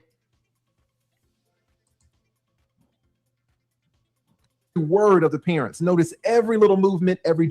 This is the lead attorney. Jay Witt checked out the video of the lead attorney. Let's see here. Shout out to Jay Witt, y'all. My brother in Christ and Morehouse brother. All right, let's see what. Give a thumbs up. Green hearts in the chat where you can see and hear. So let's go ahead and look at what Lee said here, because I think it was super insightful. He gave a lot of good context in ways that now in retrospect, we can look back and say, wow, he was really on the button. Let's go. Shout out to lead attorney, the big homie. Let's go.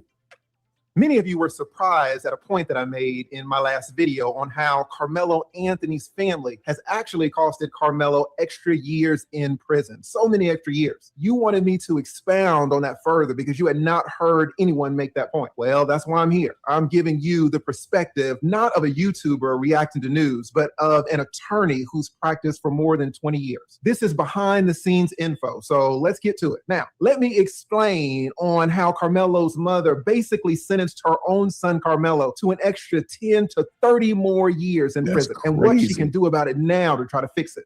So this was literally before the trial ever got started. This is last year this time. So just think about what has happened as he's telling this. Now that we're looking back at this, you know, the rearview mirror, hindsight is 2020. Just think about what he said, and you're like, a lot of this is very uncanny. And could the Anthony family have done some of those things to kind of apply what we saw in scripture in the situation? I think we could have. Explained in my last video that Karmelo's mother apparently hired a family spokesperson, one Dominique Alexander.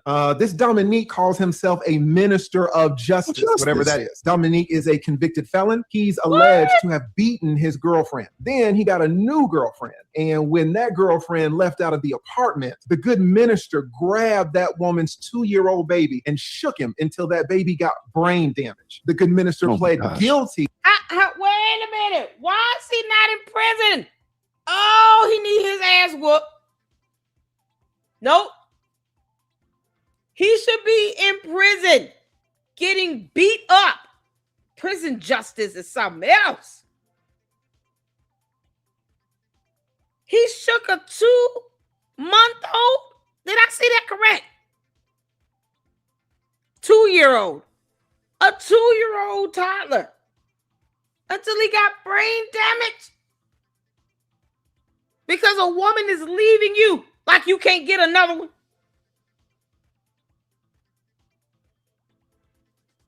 Am I hearing this right? Why is he a free man? Why is he not in prison?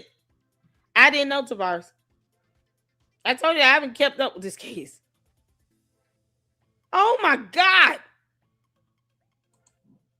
What's a minister of justice? What did he say he is?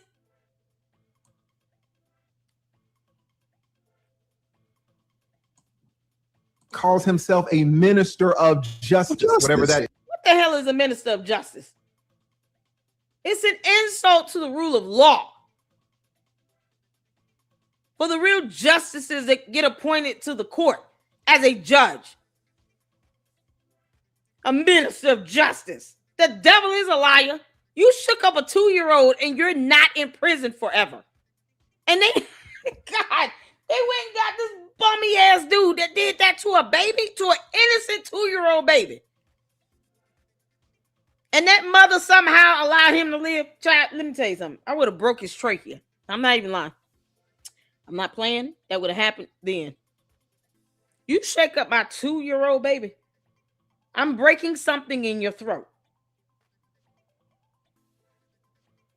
It would have been one of those Jason Statham moves. It's straight out of a reflex. Like, you would not have been able to grab my child and do something like that, and you still are standing upright. There is no way. When I say my mama best kids would have kicked in. Y'all, I would not have spared him. 2-year-old to brain damage. Dominique is a convicted felon. He's alleged to have beaten his girlfriend. Then he got a new girlfriend. And when that girlfriend left out of the apartment, the good minister grabbed that woman's 2-year-old baby and shook him until that baby got brain damage. The good minister pled guilty in that case to felony charges and was in prison. Now, this is the man that Karmelo's mom chose to speak on Karmelo and the family's behalf. The good baby shaking minister. The minister did exactly what you would expect a convicted felon to do when handling Karmelo's case. He absolutely destroyed it. How? He ostracized the most important person in Karmelo's case. Now, who is that? Is that the judge? No. Is that the prosecutor? No. The most important person alive in Karmelo's case is actually Jeff Metcalf, the father of the young man that Karmelo Anthony killed, Austin Metcalf. The father, Jeff Metcalf, is the linchpin to Karmelo's entire future. Let me tell you that in a murder case where the victim is gone, the case lives on through the victim's next of kin. When a parent has to bury his child, everyone looks to that parent to gauge how to react. Judges consciously and subconsciously look at the parent's facial expression when they are testifying on the witness stand. Prosecutors run all their plea offers through the parents. Reporters knock on the parents' doors for statements, and they aim their cameras at the parents when the verdicts drop. And the jurors, oh my goodness, the jurors hang on every word of the parents, notice every little movement, every gesture. In this case, Jeff Metcalf, the father, is not just a spectator in the case, he's the conscience of the entire community. If you win Jeff, you win all the sympathy. But if you alienate him, you can go to prison for life. Months ago, Jeff Metcalf, the father, he did something unthinkable. Reporters, as they always do, shoved a microphone in this grieving father's face and asked him, how do you feel about this Karmelo Anthony? Do you know what he said? Jeff Metcalf said, and I quote, you know what? I've already forgiven this person. Already. Wow. Now, that is amazing. It's amazing that Jeff would have the strength to do that because I would be incapable of that. The maturity, the wisdom, the strength, I just would not have. Now, that baby shaking. So think about it. Jeff Metcalf has already extended the olive branch. I forgive you. I've forgiven him. That's pretty powerful. Now look what happened. Minister is not going to know this, but when a father makes a statement like that, a statement of forgiveness, the entire Karmelo team has to drop everything. This is a once in a lifetime opportunity. Your entire legal strategy has to change. I can tell you as an attorney that you call an emergency meeting with all the lawyers, all the family, maybe PR consultants if the family has means for that. You bring everyone together to get them on the same page and let them know that this case will revolve around one person, Jeff Metcalf, the father. So when Karmelo's mother heard what Jeff said about her son, what do you think that this lady did? She handed the microphone at a press conference to the baby shaking minister of justice. And at that press conference where Jeff Metcalf showed up to pray with the family, the baby shaking minister called the police and had Jeff kicked out. Like, can you believe it? They kicked Jeff Metcalf, who came there to pray. They kicked him out of the press conference. The entire spectacle went viral within an hour. Do you know what else? Karmelo Anthony's prison sentence was prolonged by 10 to 25 years within that same hour. Now, why do I say that? What did the family show Jeff in that instance? Jeff, the father. They showed Jeff that there was no remorse. They showed Jeff that there would be no mutual prayers. There would be no reconciliation. Showed that man nothing but hostility and aggression. The same hostility, the same aggression maybe that was at that track meet that fateful afternoon. That was under that tent. Some of you are not going to appreciate how important this father is. You just don't know how these criminal sentences work. I see your comments on YouTube and Twitter. You think, oh, this person killed that person, so put the killer in prison and throw away the key. Put him there for life. That's what you guys say. You have no idea. I will tell you that people kill people all the time. And the sentences range from insanity on the low end to insanity on the high end. Now, who controls where the sentence is going to fall? At the end of the day, it is the sentiment of the community that will decide. And so I want to just add to lead right here. The sentiment of the community. Imagine if after Jeff Metcalf had forgiven the Karmelo Anthony and his family had said, oh, let's get around Jeff. Let's go ahead and show that we are unified. He's forgiven us. We've asked for forgiveness. We are working together. We are trying to move this thing forward so that in a positive way. Imagine what the sentiment of the community would have been toward Karmelo, because that's ultimately what this is about. It's about how the community sees Karmelo. Could have been different. In this case, Jeff Metcalf is at the center of that entire community. Now, let's do this. Let's suppose it is your first day of law school. Pre-K law school. I am your criminal law professor. I am going to tell you some quick facts, and you tell me the sentence that you would give in this scenario if you were the jury, if you were the judge. But first, and this is important, put right now for the record what you think Karmelo should be sentenced to in the comments. Put it below. Now, he should have, if I would have been like reporting on this from day one, just based on the charging sheet and based on the evidence that they had at the time, whatever stated in the probable cause affidavit, I would have been like, okay, he might definitely be there 50 years to life. You know, considering the fact that the father of the victim stated that he forgave him, because they would have, the prosecutors would have went to the father, Jeff Metcalf, and asked, okay, how do you feel? What do you, they asked for input. What do you want us to pursue? He could have advocated for the death penalty. Can y'all go for death? If not, life in prison without parole. Like, he could have just said that flat out. See, what the lead attorney is saying is, all of this is communicated with the victim's family. Just the same way, and I want you all to keep this in mind, just simply because this murder trial is happening around the same time. When it comes to Erica Kirk, she wants cameras in the courtroom. They got cameras in the courtroom. She forgave Tyler Robinson. The idea of the death penalty is taken off the table. Because more than likely, if she's not petitioning for that, and if she's not pushing for that with the prosecutor, they wanted to go for it and probably have a good case to get it. But they go to the victim's next of kin to gauge what reasonably they will be able to do or to get based on the victim's family. If the victim's family is saying, do not put this person to death, and the crime itself, with the evidence here, is reasonable where the death penalty can be taken off the table, then because the victim's relative next to kin is saying that, then they will, okay, let's try to, since she does not want us to go for the death penalty, we're definitely going to go for life in prison without the possibility of parole. In her mind, that's justice to me. Do you have that in every single murder trial? No. But the majority of them, they do gauge the next of kin of the victim that is competent and able to articulate what they would like to see happen. And when they provide the victim impact statements, is something else, y'all. Probably the most powerful statements on record in any murder trial is the victim impact statements. Because you get to hear directly from these victims next of kin. They're like the mouthpiece for the victim. And you get to hear the impact of this case, the loss of life. Is there's a loss of life? You get to hear all of that from this next of kin. And judges have discretion. That's another crucial piece to keep in mind.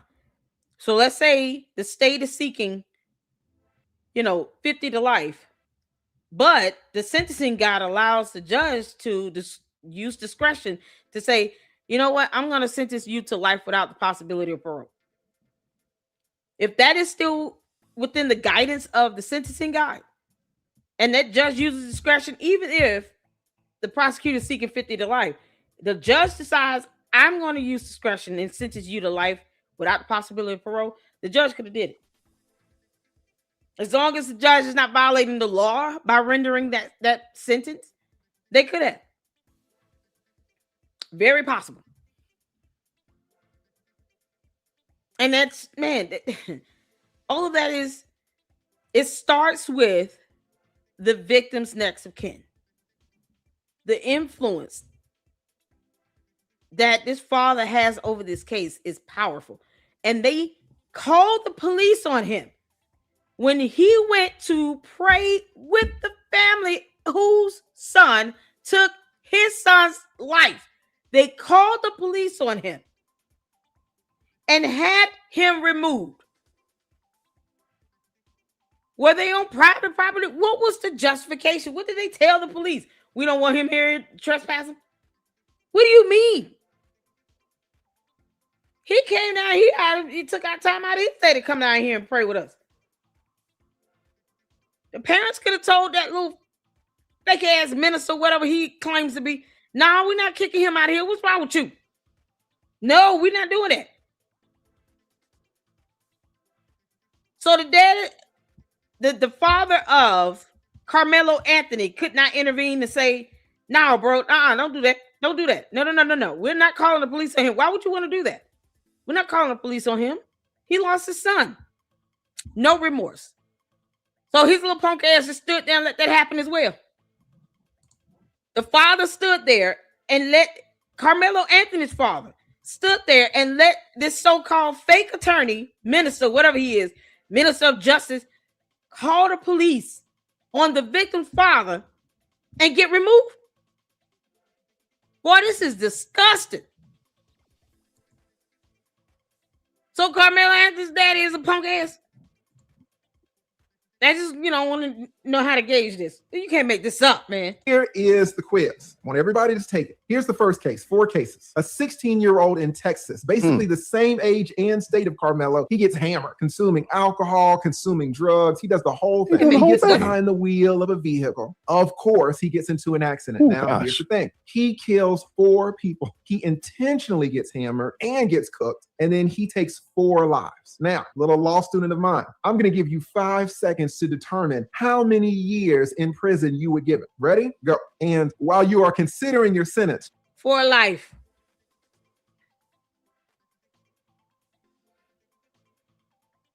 I'm just saying. But it seems like what the law would have done if he gets a plea deal, probably reduce it to vehicular manslaughter. God. Just know that in this case, the affluenza case, if you're old enough to remember, this young man, he took 4 lives. But how many years did the judge give him? Well, the judge gave him 10 years for taking 4 lives. 10 years. But here's the kicker. It wasn't 10 years of prison. The judge gave him 10 years of straight probation. This man took 4 lives and got a straight probationary sentence. Not 1 day in prison. That's crazy. Did you guess it? Did you guess 0 years? Now, here is the second of 4 scenarios. A football player gets hammered just the same. He gets into his Bentley. He's an NFL player and starts speeding. Of course, he runs over a guy, kills him dead. How many years in prison did this NFL player get for the killing? Now, all right. Lee, this has been edited, of course, kind of speeded up a little bit. How many years? Comment down below.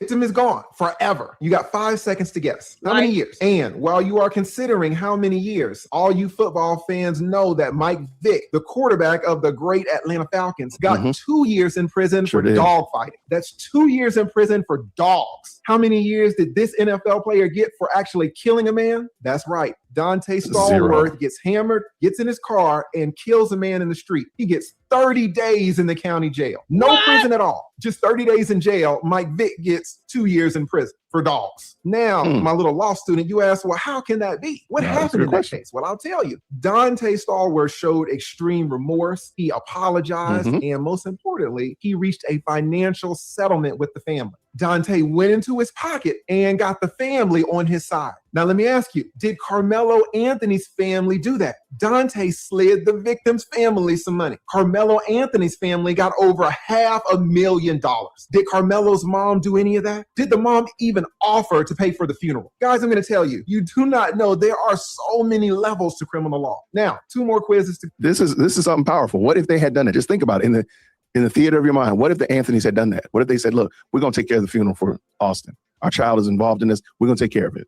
We're going to make sure that you straight. He's going to give a couple other scenarios as well. Imagine what would have happened if they had done that. Just think about it.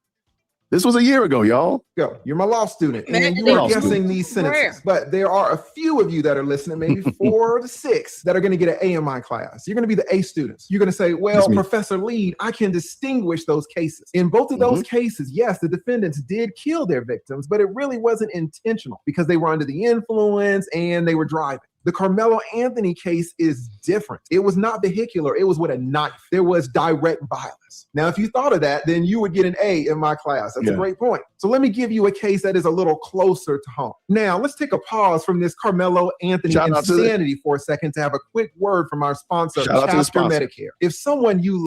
And I don't do sponsors. We love you, though. And blah.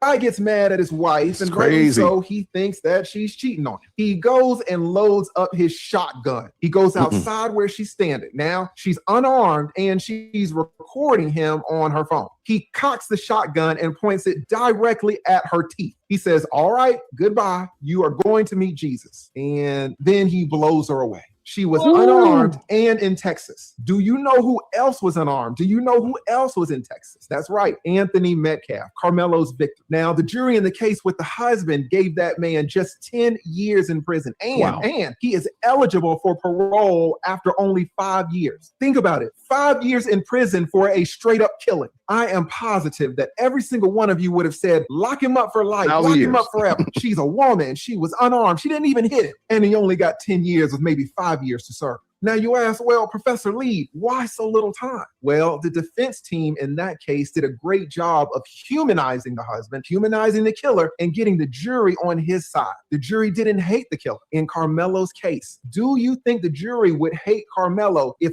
Austin's father, Jeff, pleaded with the jury for mercy, pleaded with the jury for grace, is seen praying and reconciling and crying with the Karmelo family? Everyone in that courtroom would be crying, listening to Jeff's victim impact statement. The judge would be crying. I heard what he just said, the victim impact statement.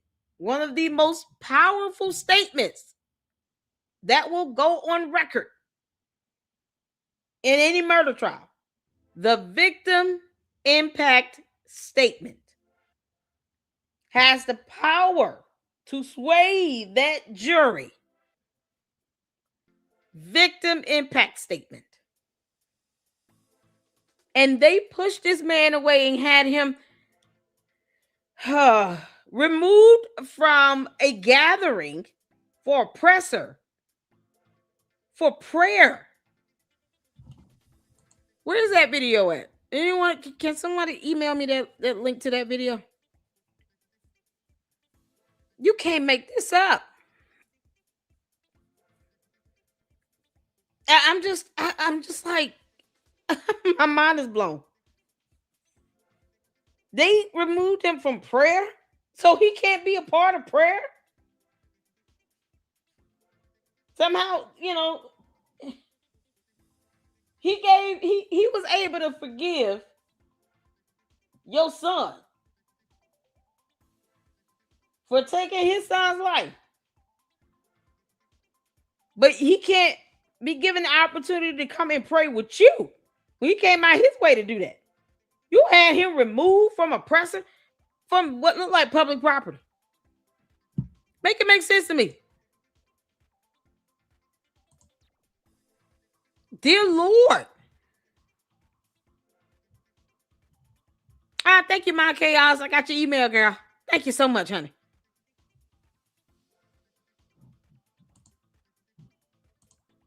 But this is disturbing. If you have the video of him being removed from the prayer, can someone email that to me, please? Oh boy. You can't make this stuff up. Bailiffs would be crying. The attorneys would be crying. The jury. Believe me, everyone in that courthouse would have their eyes full of tears. Now that we know that there were 7 women on the jury and 5 men, how many of them would have been crying? How many of them would have been emotionally impacted if that had happened? If Jeff Metcalf had united with the Anthony family, they had been praying together, they had been working to reconcile, they had been working together rather than against, even though Karmelo still needs to go to jail. Like, what would have happened? I mean, these 3 examples that he's given have been fantastic. And these could have all been Karmelo's story. At the end of the day, we are all human. Karmelo would have been spared. He would have not gotten a lot of time. You can absolutely get a judge and jury on your side. You just have to know how to do it. Now, and this is the last case, and this is for all of my A students. Let's go back to the vehicular homicide cases. You think that you can get off easy by killing somebody with your car, remember? Remember when you thought, oh, well, it's because the guy who killed 4 people was driving. That's why he got 0 years in prison. Okay, that guy killed 4 people. What about a guy that killed 6 people in his car at a parade? You've got 5 seconds to consider how many years this guy would get for killing 6 people. If the first guy got 0 years in prison for killing 4 people, how many years in prison did this guy get for? All right, no cheating. No cheating, because you may already know this story. But how many years did this guy get? He definitely enough for life without parole. I did follow this case. Y'all know who this is? This is the bum ass dude that ran over some people from the Waukesha. Am I saying that right? Waukesha parade. It was a Christmas parade. Did I say that right? by Cusha Parade. Yeah, he came in talking about sovereign citizen. Was rude and disrespectful to the judge, to the prosecutors. He didn't want an attorney. Then told the jury to ignore all laws that we stand by and uphold in the United States of America, and to simply find him not guilty because he said so, and for no other reason than that. It was the sovereign citizen BS for me. He is never getting out of prison. Walk Shaw. Am I saying that? Walk Q Shaw. Walk Q Shaw. Thank you. I appreciate you, Phyllis.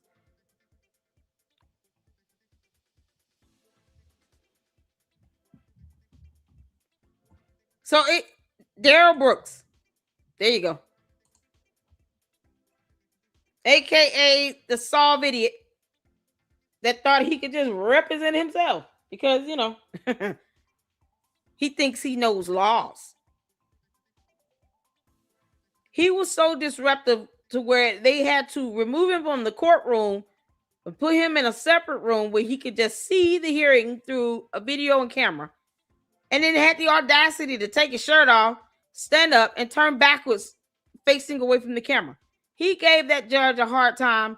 Y'all know why she did not dare let him get to her? The many times he provoked and probed and pricked and provoked and provoked and provoked. You know why? She wanted everybody to maintain decorum. Because at any given time, if she would have lost her cool, because that's what he wanted her to do. He wanted the judge to lose her cool. He wanted the prosecutors to lose their cool. He wanted the jury to lose their cool. At any given time, that would have happened. He would have filed an appeal and screamed bias. He had already started saying that. But it's one thing to scream bias and you know you're not being biased and you don't have a case for it, versus you allow him through all the provocations.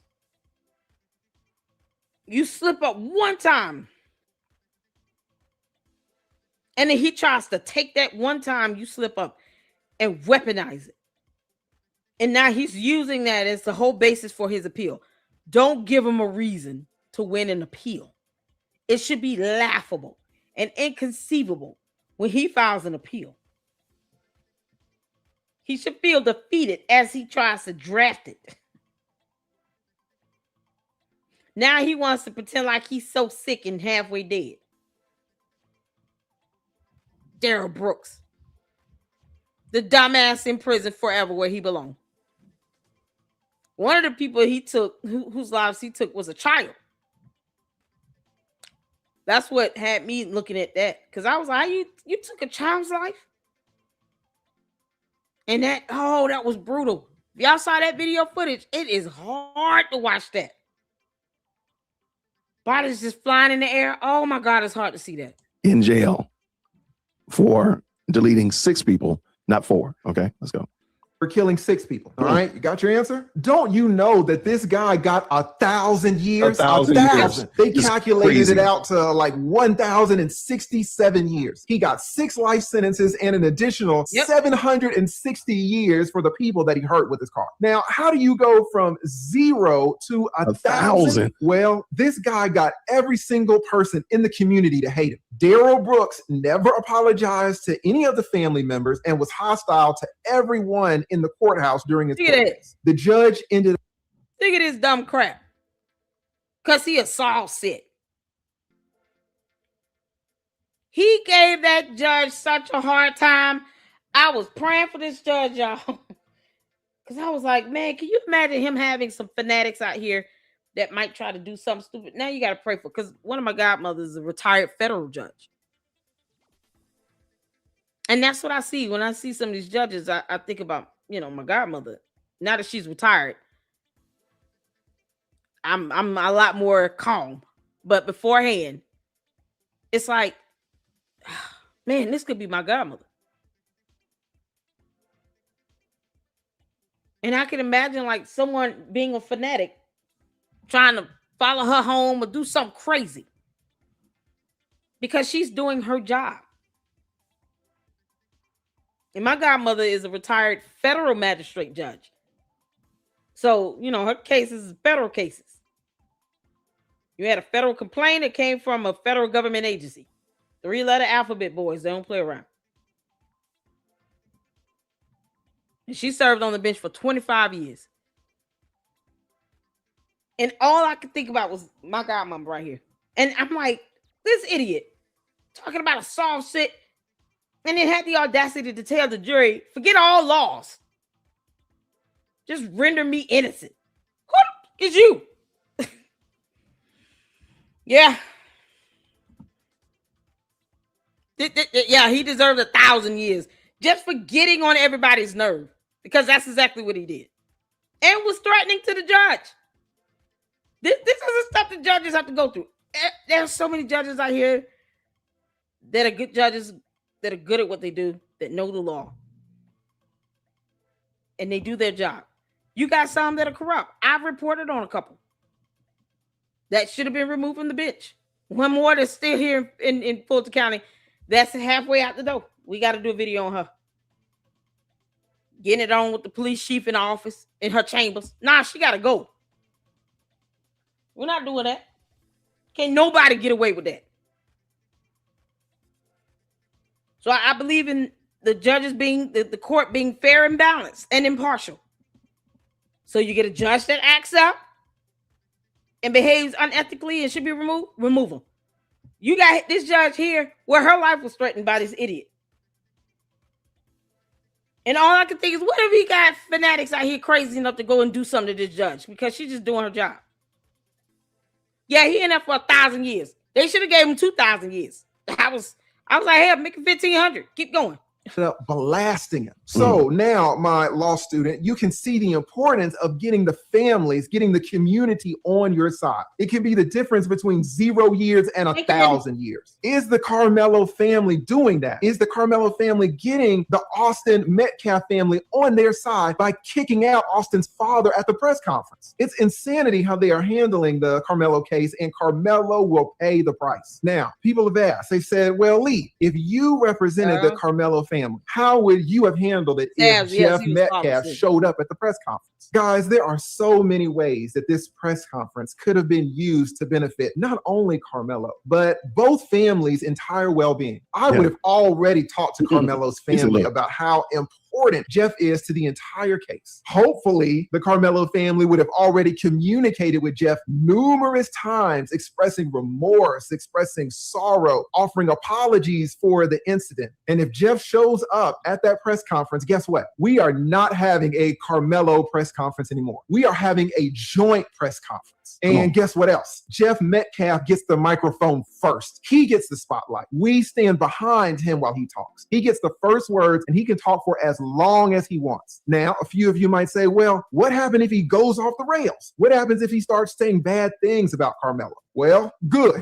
Let him say it. He's not saying anything that we all haven't felt. And you know what we do? We stand there behind him and we take it. We take our loss with grace and patience and understanding. This man just lost a son. We are taking all of his heat. We know that the jury is going to see that too. The jury is going to be watching our demeanor while this man is up there blazing us. And after he's finished, we get on the microphone. What do? We express our understanding of his words. We express how justified he is in feeling everything that he feels. All parents can understand where this man is coming from. We thank him for his strength to join us. We tell everyone that we welcome this and all future opportunities to listen to Jeff. We express remorse at the circumstances again, and we apologize for the circumstances again. And you know what we do then? We shut up. We end the press conference right there. We don't go on to put the blame on racist white people. We don't go on to keep claiming self-defense. We don't need to argue self-defense at the press conference. The attorneys, if they need to, can argue that in court. Blaming white people and screaming self-defense gets us nowhere. We have to be intelligent for once in our lives. We end the press conference on the best note possible. The jury is going to see it. If the press conference goes off the rails, it's not going to hurt us because, again, everyone can understand where Jeff is coming from. And Jeff is always free to say those things anyway, inside the press conference or out. So we take the risk. But you know what? Because of what Jeff expressed in the past and because of the man that Jeff Metcalf is, I bet that press conference would not have gone off the rails. I would bet that it would have been beautiful. And like Jeff said, we would have prayed together and sought reconciliation together. And that would have been the start of getting so many years off Karmelo's prison sentence. So what needs to happen going forward? If the family hired me, the lead, to consult with them on this case, here's what I would tell them. First, and this is number one, fire the baby shaking minister of justice. Fire that man immediately and publicly. Let everyone know that he is no longer on the team. We've got to... First of all, fire him and beat his ass.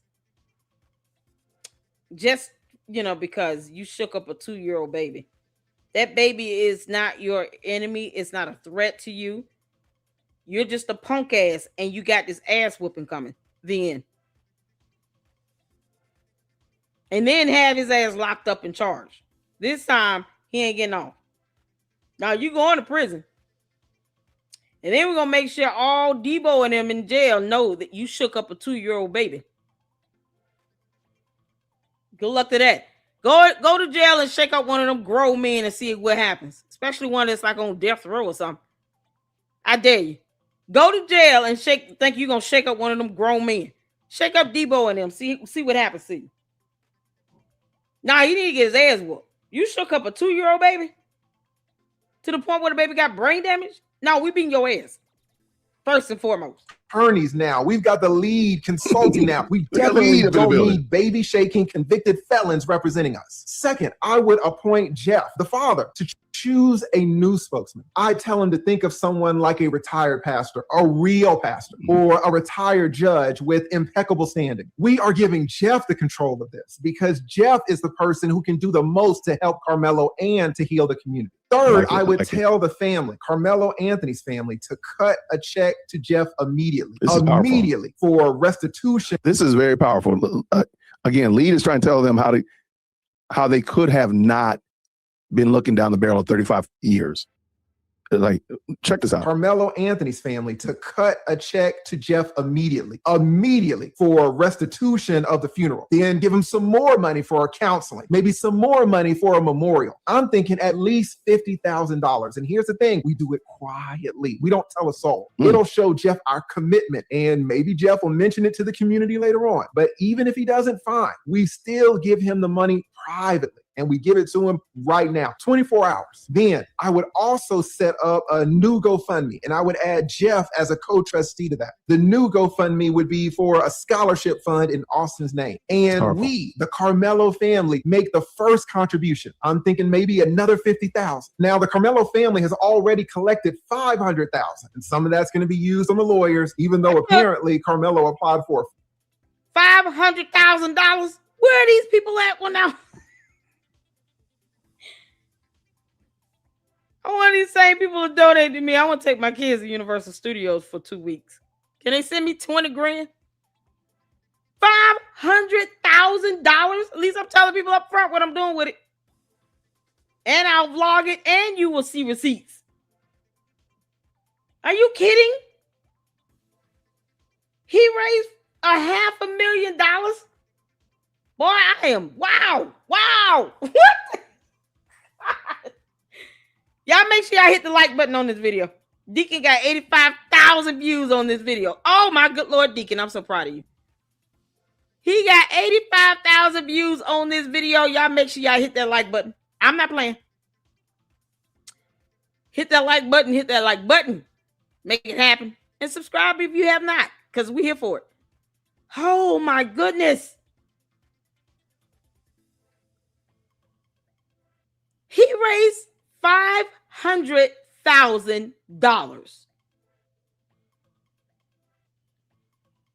Knowing that he put a knife in his boy's chest because he got shoved. And it didn't seem like he got shoved. It seemed like he was doing the shoving. Free lawyer, but we'll talk about that in another video. So the family can afford. Who these people at? I really want them to give me 20 grand. You can't make this up. Why this is some crazy stuff right here? $500,000? Oh man. This is unbelievable what people put money into.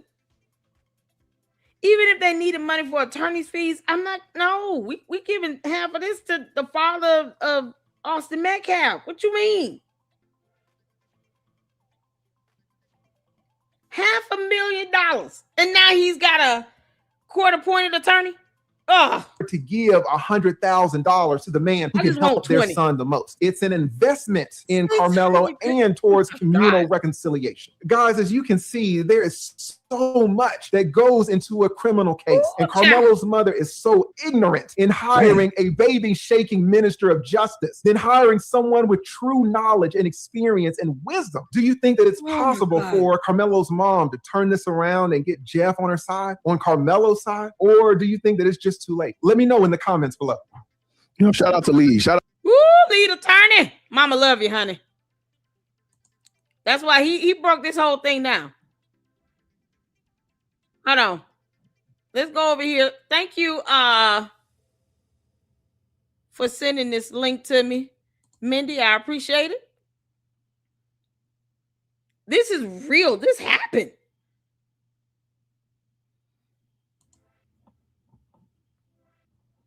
She got a flat out attitude. Good afternoon. My name is Kayla Hayes. I am the mother of Karmelo Anthony. 3 years ago, my family moved to North Texas, searching for a better life. Like so many other families, we wanted to give our children the future we did not have. My husband worked hard every single day to provide for us, to make sure we are the best financial. The reflection on his glasses, he's looking at a phone or a tablet. Why? Why are you looking at anything? Look up. You had a presser and you looking at a phone. This is unbelievable. Y'all see the reflection in his glasses? To make sure we're in the best financial position possible. As a stay-at-home mom, I made it my life's mission to ensure our children are loved, nurtured, and supported every step of the way. In wake of this tragic incident, our family has been under attack. Whatever you think what happened between Karmelo and the Metcalf boys, my 3 younger children, my husband, and I didn't do anything to deserve to be threatened, harassed, and lied about. The lies and false accusations that have been said about us, especially over the past week, has been overwhelming. The lies and their amplification put my family in danger, as well as everyone in our community, everyone involved in the investigation, from the police, the attorneys, and the court staff. Our address and my husband's previous employer's address has been put on all social media platforms. My husband had to take a leave of absence because he's afraid what may happen to our family. His mental health is deteriorating day by day. We have endured. You don't look sad at all. Is he about to do like one of these 3, 2, 1 shed a tear type things? How this gonna go? Let me tell y'all something. Let me tell y'all this. Because I want to be impartial with this. When it comes to the doxing, I don't agree with it. You're putting somebody's address out there. They have small kids still. And this is what happens when you do stuff like this. It's counterintuitive to what the end goal is. It's counterproductive. Because, see, this is what happens when you do that. They get to come out here and try to decry victim. They knew there's just no justification for what their son did. More than likely, they had already seen the police body cam footage. He wasn't remorseful. He wasn't crying or anything. He wasn't being rude or disrespectful, but he wasn't shaken up or anything by that. Like, this kid might have come for somebody that just put a knife in somebody's chest. Meanwhile, he didn't have to go to that tent. But I do not advocate for people to be cyberdoxxed or harassed. What did that get you? All that did was redirect attention and focus to them. Because this is what they get to do here. Get on the mic, despite what their son did with taking someone's life, something he did not have the right to do. He didn't even have the right to put a knife in somebody or even pull out a knife. Nothing had occurred to warrant him using a knife, period. The cyber doxing gave them a door to walk through to try to play victim. And that's not what you want. You want them to be held accountable. You want their son to be held accountable. So as opposed to it being focused on, like the lead attorney said, bringing the community together and making sure that both sides understand the severity of the situation and that they know, despite what they raised their son to do or be, they know that another life was taken and their son had no right to take that boy's life because he shoved me. What you mean? That father should be standing there hot and tired. Yeah, I just got through beating his ass in jail. Don't worry. You kidding me? We don't condone you when you're wrong. We don't support that. We're going to love you. Well, we're going to get in your butt when you're wrong. That's how that should go. Right is right, but wrong is wrong. Cyber doxing doesn't do anything but put them out here to go out and be able to decry victim. Y'all being doxxed. I mean, lied on. My kids can't go to school. He's having a breakdown. 3, 2, 1. Shed a tear. Meanwhile, a child lost his life. Good grief. I looked at that police body cam footage and I'm like, this kid is not shaking. He's not crying. Karmelo Anthony was just cool. All he said was he pushed me or he put his hand on me. He saw me. He said, what did he say? He shoved me. That was it. I didn't even know that was him. I was like, was he crying? Y'all had to tell me he was crying. Like, look. I was like, wait, that was him whimpering? He shoved me. I was sitting like, whoa. That's all he could get out. He just pulled out a knife around other kids on school property and put it in someone's chest and ran away. And all he could say is he shoved me and didn't cry any other time. He didn't cry no more. Child, get your ass in this car. And now his dad about to stand here and put on the show. You can't make this stop. You can't make this stop. I do not support anyone putting out people's addresses. They were private citizens. They're not public figures. And the last thing you want to do is give them a reason to sit here and say, look what's happening to us. People are doxing us and sending us death threats and all this stuff. For what? What does that get you? Because they still alive, they still here, and they still got 3 other kids. That's not justice by doxing someone and threatening to take their life. And they have other kids that had nothing to do with that. The father got his coming because he a punk ass. But God know how to get you far better than anyone else can. Even if he's ordered one day to pay all that money back, what was it, $600,000? How much did he get from this GoFundMe? Good grief. They raised over $500,000. What the hell? Boy, I just want 20,000. I ain't even gonna lie. He raised over $500,000. I haven't seen them all, but we have the link. I was sent the link from the Collin, Texas County from Mind Chaos Brew, where they have all of the photos and videos and everything. So I don't know. What do you mean? Are you asking me, have I seen all the video angles of the incident itself, we saw that earlier in the live. Yes, we did check that out. Now, all the video coverage and the pressers and all of that, I haven't seen all of that. But we saw all of the videos of the actual incident on the track field earlier in the live. So I just want to make sure, I'm answering your question. But yeah, I mean, good God. $600,000? Ugh. And I just want $20,000, Jesus. They raised $600,000. But see, they got docs, they got death threats, and they came out and they cried victim. And you all see how quick it was for people to sit and feel bad for them, despite their son not crying at all when he got arrested for taking somebody's life. Felt no emotion on that. I would have been shaken. Oh my God.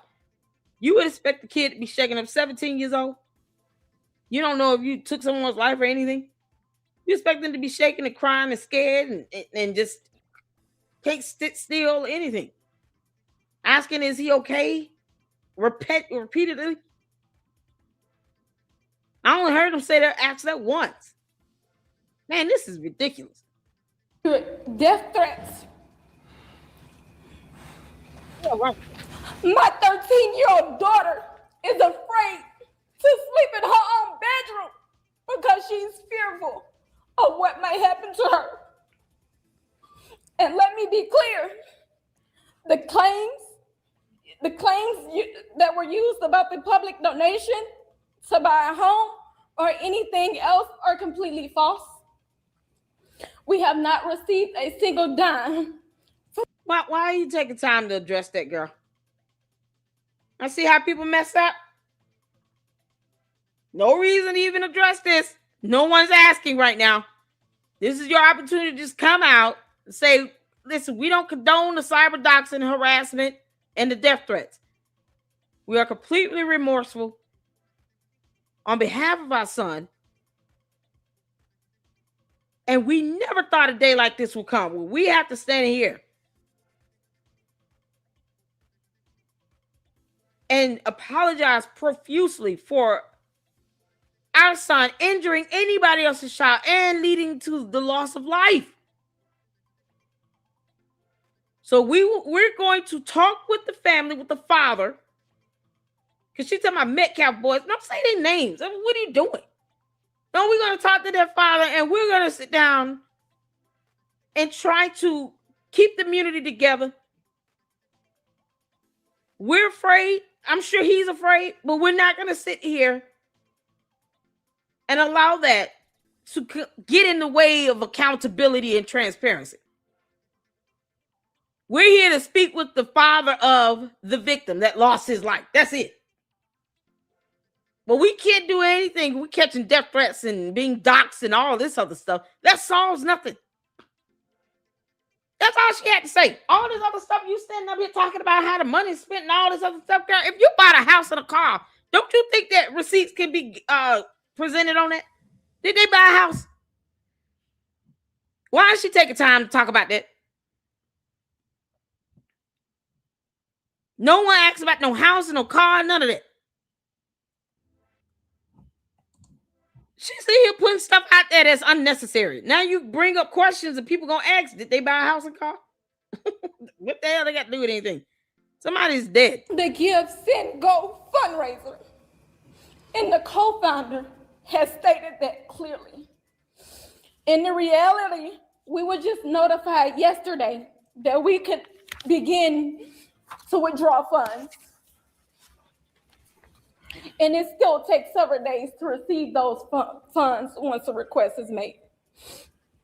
I don't know why we are being targeted and discriminated against before a fair trial. Our son deserves the same rights under the law that everyone is afforded to.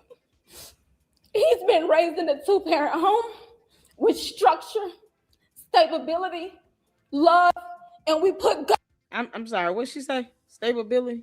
Stability. What? Y'all.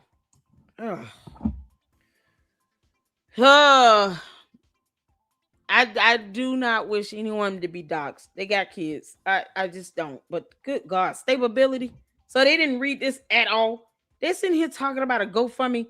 You raised over $600,000. It's 42. Jesus. He's been raised in a 2-parent home. Good. With structure. He still should not be putting knives in people's love, chests. And we put God first. Hey, this is stability. Did y'all know that was a thing? Because, stability is necessary. A home with structure, stability, love. I can't believe it. They didn't even try. They didn't even practice. Y'all, she sounds like Candice. Yes, she does. Stability. It's the kerfluffle of it all. What? This is painful. They did eventually rent a $900,000 home and $150,000 calendar. They rented that.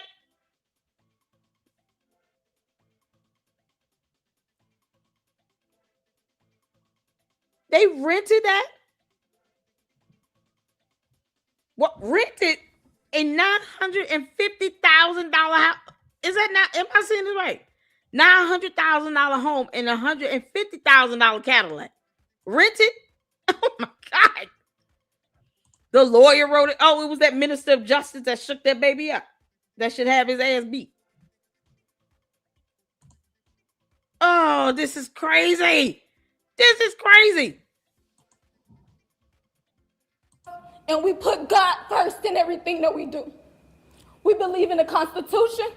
We believe in the laws of this state. But those laws must apply to all of us, not just some of us.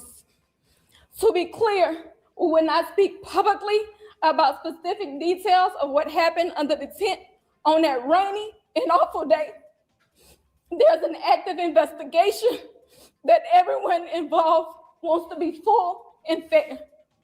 We believe in legal process, and that is where the truth will come out. To the family who experienced the loss, my heart truly goes out to you. To those who have supported my family, thank you from the bottom of our hearts. Girl, no, ma'am. Let me tell you something. I would just, at that point, my heart goes out to you. We are so sorry. We will do whatever it takes to make sure that you're comfortable. Please reach out to us. We want to have a conversation because I don't know what it's like to lose a child, but I cannot imagine what you might be going through. And we need to talk. We need to do something. Please, if you'll give us the grace. Like, how hard is this? Man, come on now. Nobody wants to be in this situation, but you talk more about the save, go now, whatever nonsense than actually trying to communicate with the father of the victim. A 17-year-old child lost his life.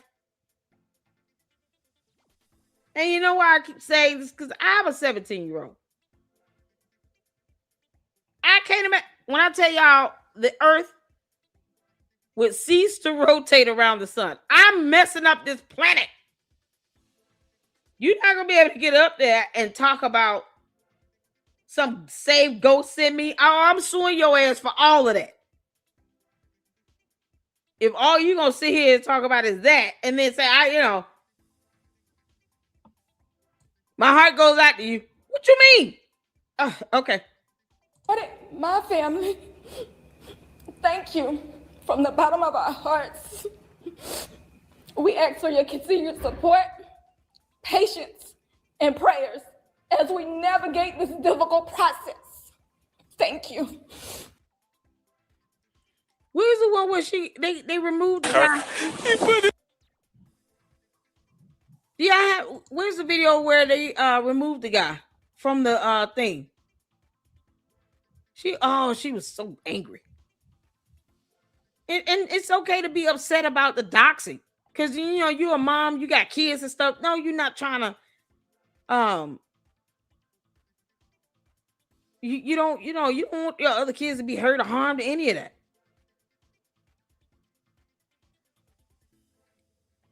Do y'all know what's the name of the video where they have the hold on a second. I want to find the one where he removed the man from the prayer session. Was it what's his name? Anthony Father. Wait, hold on. Austin Metcalf. That's his name, right? Austin Metcalf. Father removed from press conference. Where is that at?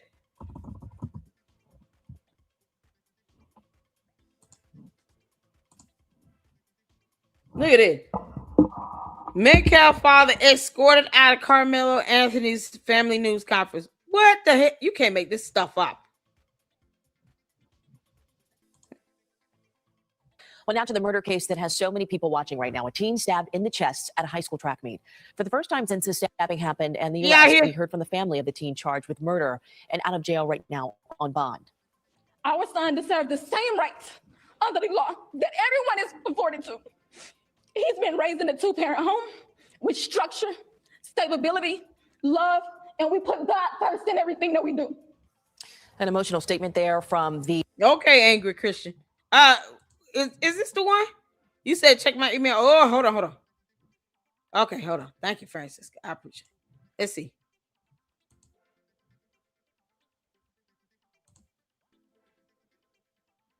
Boy, this is crazy.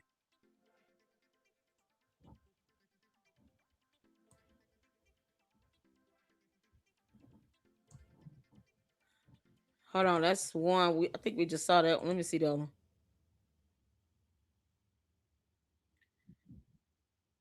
Okay, here we go.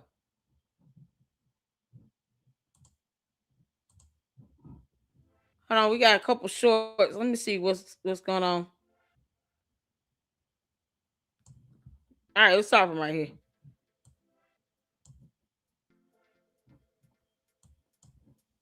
Between the two, and Anthony claims it was self-defense. That brings us to the press conference. Jeff Metcalf was seen wearing sunglasses and talking on his phone at times while waiting for the family of Karmelo Anthony to speak. Dallas police showed up and Metcalf was asked to leave. Officers told him that he would be charged with trespassing if he did not leave. He told CBS News Texas he thought it would be an opportunity for the two families to come together in a productive way.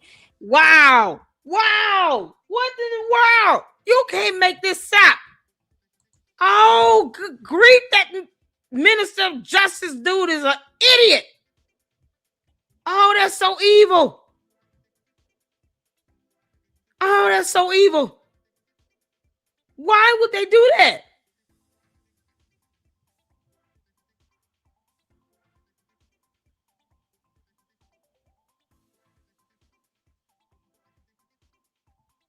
This is insane. He was like, that's an opportunity for the two families to come together for the community.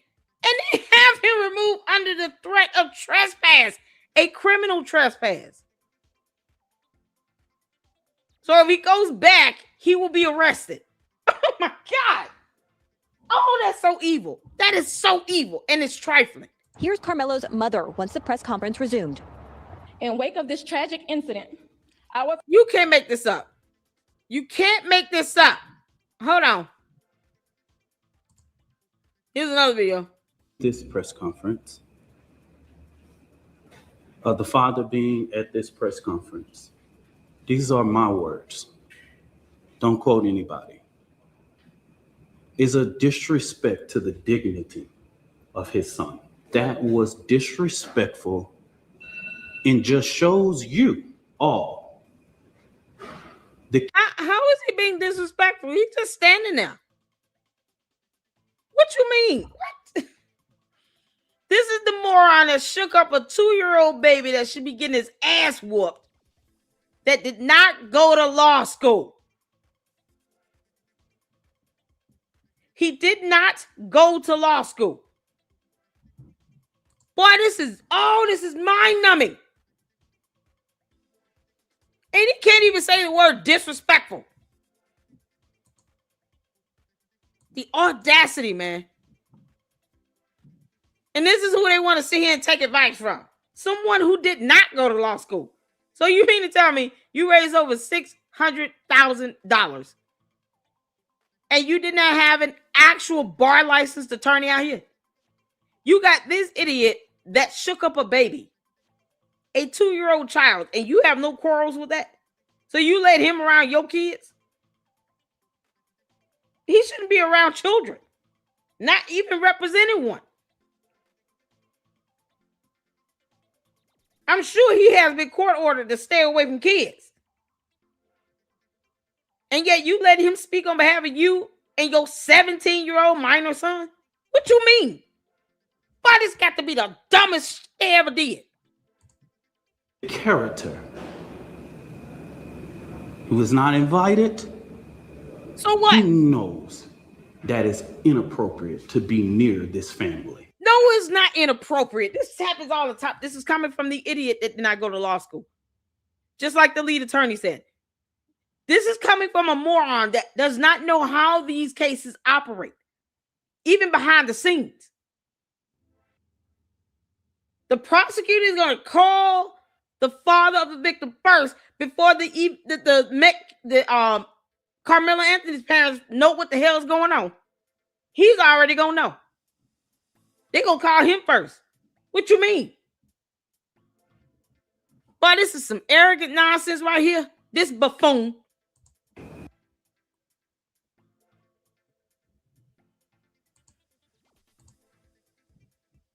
What we've seen at the beginning of this press conference, the father being at this press conference, these are my words. Don't quote anybody. Is a disrespect to the dignity of his son. That was disrespectful and just shows you all the character who is not invited. He knows that it's inappropriate to be near this family. You can't make this up. Boy, this is gross. The rest of it is what we've seen. This is crazy. This is gross, man. This is gross. That's gross. You mean to tell me he goes over there to try to talk and all of a sudden, there's a problem for him to be there? What you mean?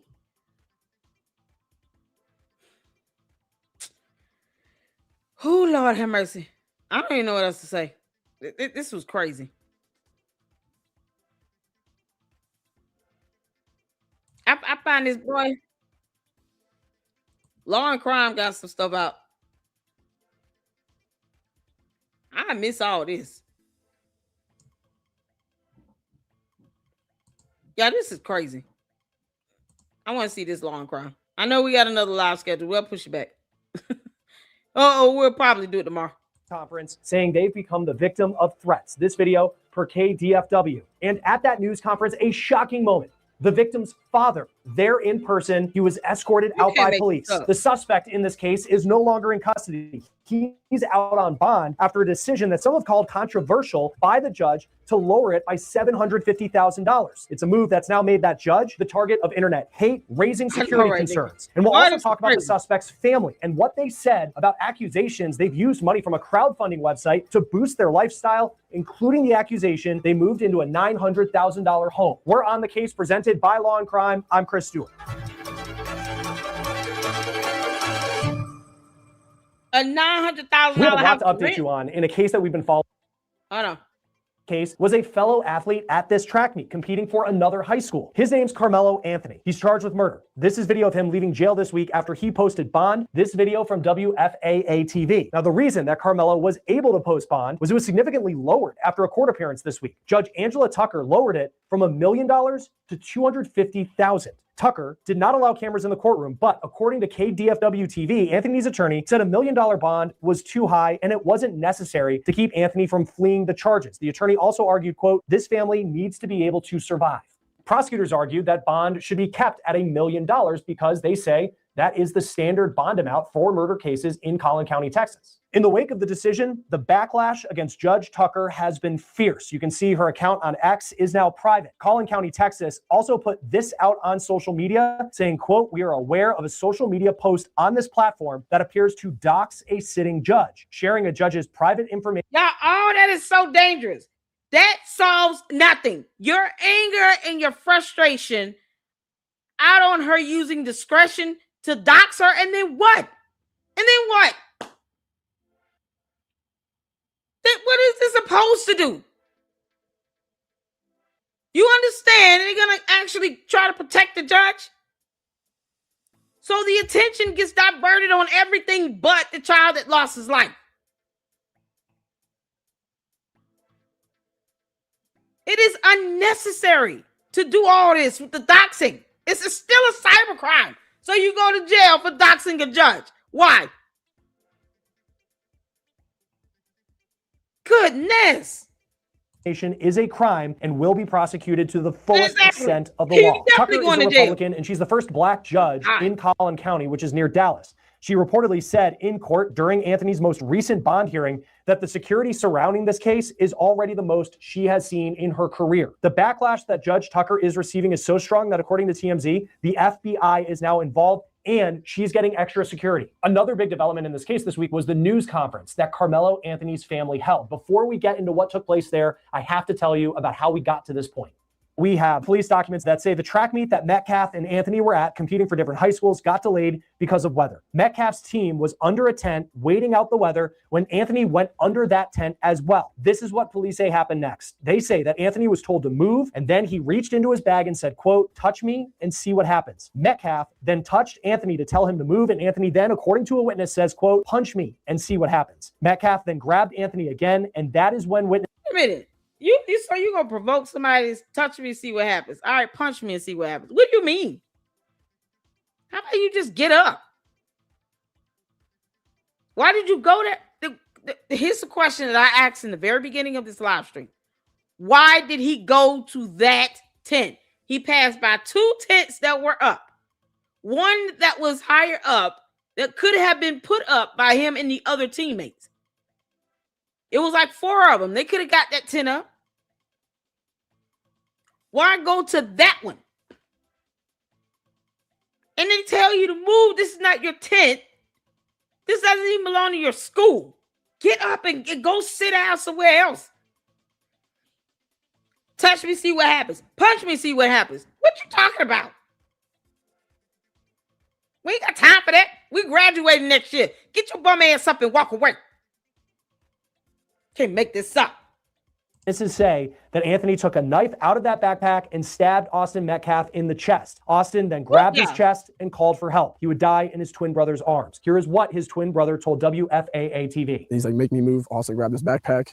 The kid, I tried to whip around as fast as I could, but I didn't see the stab. But then I look at my brother, and then I'm not going to talk about the rest. Anthony is arguing that all of this happened in self-defense. What he said to police when they first made contact with him, though, that it's not self-defense when you're provoking. What you're being is what's called the primary aggressor. No, you're being the aggressor. Touch me, see what happens. Punch me, see what happens. Why? Why? No, why are you asking for someone to put their hands on you? Why can't you just get your ass up? So if they had never touched him, he would have just been sitting there. So you think people are supposed to just let you do what you want to do? Come on, man. And he wonder why he in prison for the next 35 plus years. And this is contingent upon him. It's contingent upon him getting to that 17.5-year mark on good behavior. Because if he go in there and then he go and dare them prisoners in there to touch me and see what happens, yeah, they might just go ahead and, I'm going to challenge your dare. Then they knock him out and then what?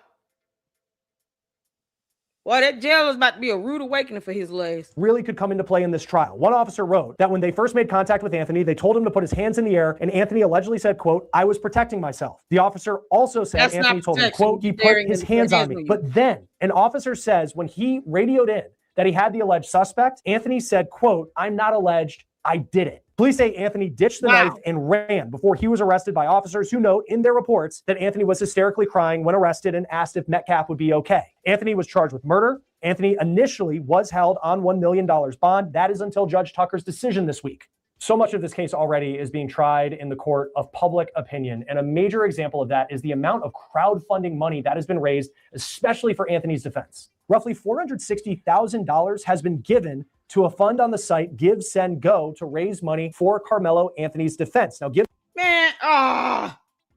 you know what? But this is unbelievable. This is unbelievable. They were able to get him out on a $250,000 bond before they were able to withdraw from this fund. So how did they get the money to bond him out? How did the family get the money to get him out for $250,000? You mean to tell me they just had that sitting somewhere? Even if they do 10% of that, that's still a lot of money. She said she had 3 other kids. So it's 3 or 4 of them total, plus 2 adults. Family of 5.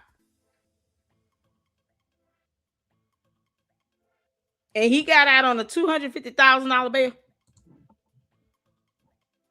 And when you bond out, you're doing what? Minimum is what? 5 to 10%, something like that, of $250,000. He was not hysterically crying in that police body cam. I don't know what the hell they talking about. But we saw that police body cam. It's 10%. Thank you, Mindy. So you think 10% of $250,000 if you go through a bondsman, right? It's still a lot of money. From $1 million. God. Whoo, child.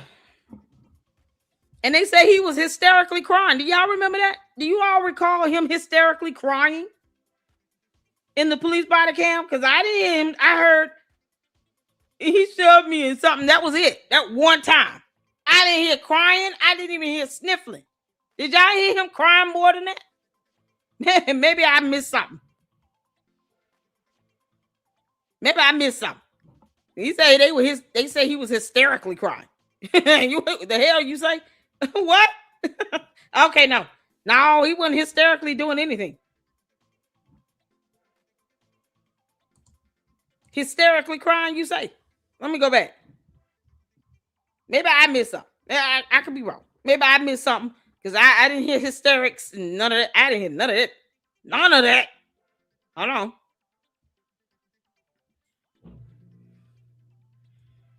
Hold on.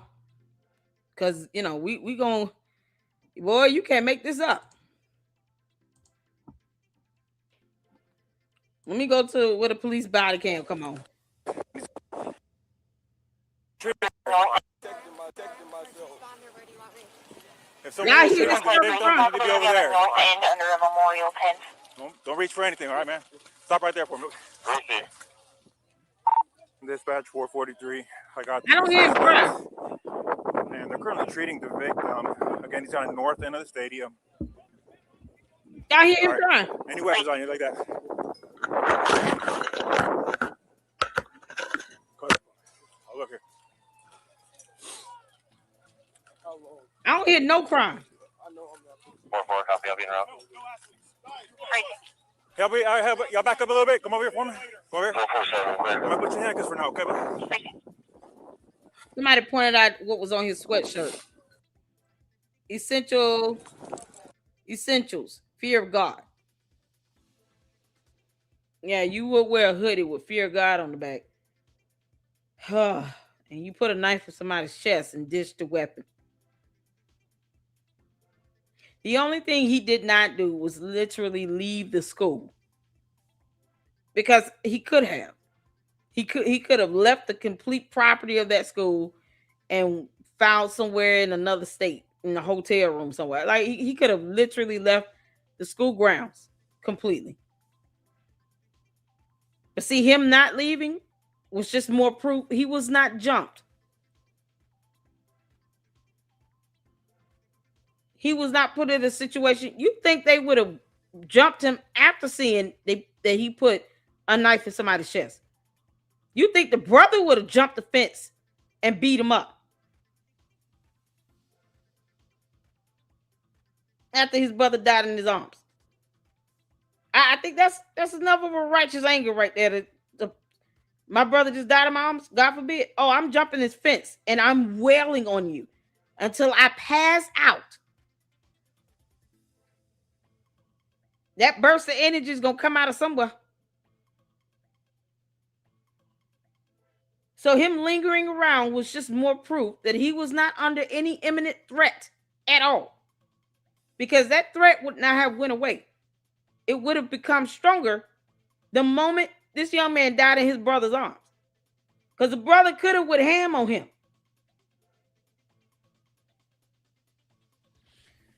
Whoo, child. And you wearing this hoodie.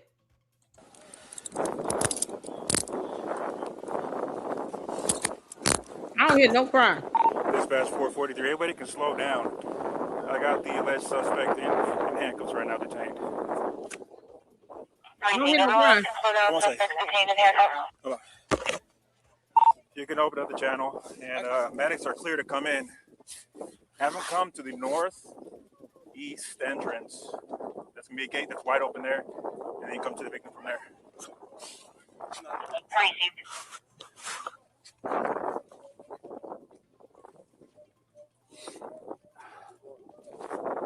This is the alleged suspect. All right,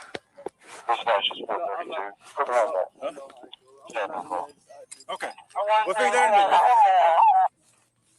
So nothing on your person at all? Nothing? Mind if I reach in your pockets and stuff and all that? Nothing gonna stab me? Not bad. I'm going to be out with this.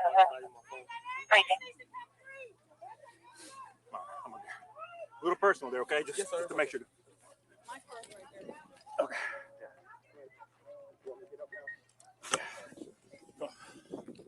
All right.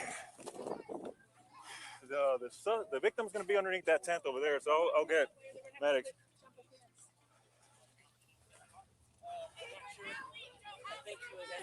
Memorial tent over there, guys.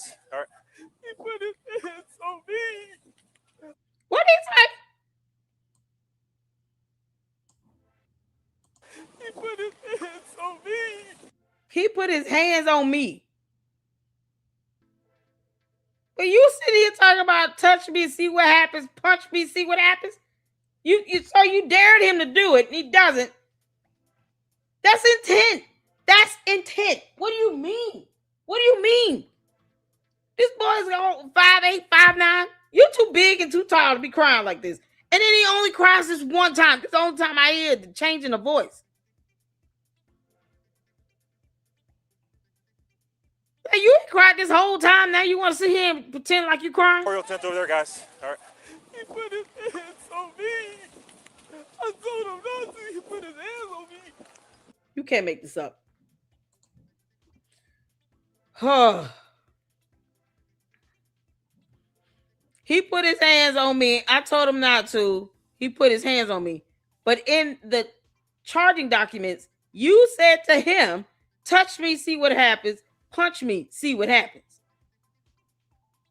You provoked him. You should not have been underneath the tent. You could have sat anywhere else. You passed by 2 tents. And it wasn't raining that hard or that bad the way you just needed to sit there and be defiant. They didn't ask you to go over there. So Austin Metcalf theoretically could have been anyone. Because what if he landed underneath the first or the second tent that he passed by? And he sat down and then they told him to move. It would have been probably the same outcome.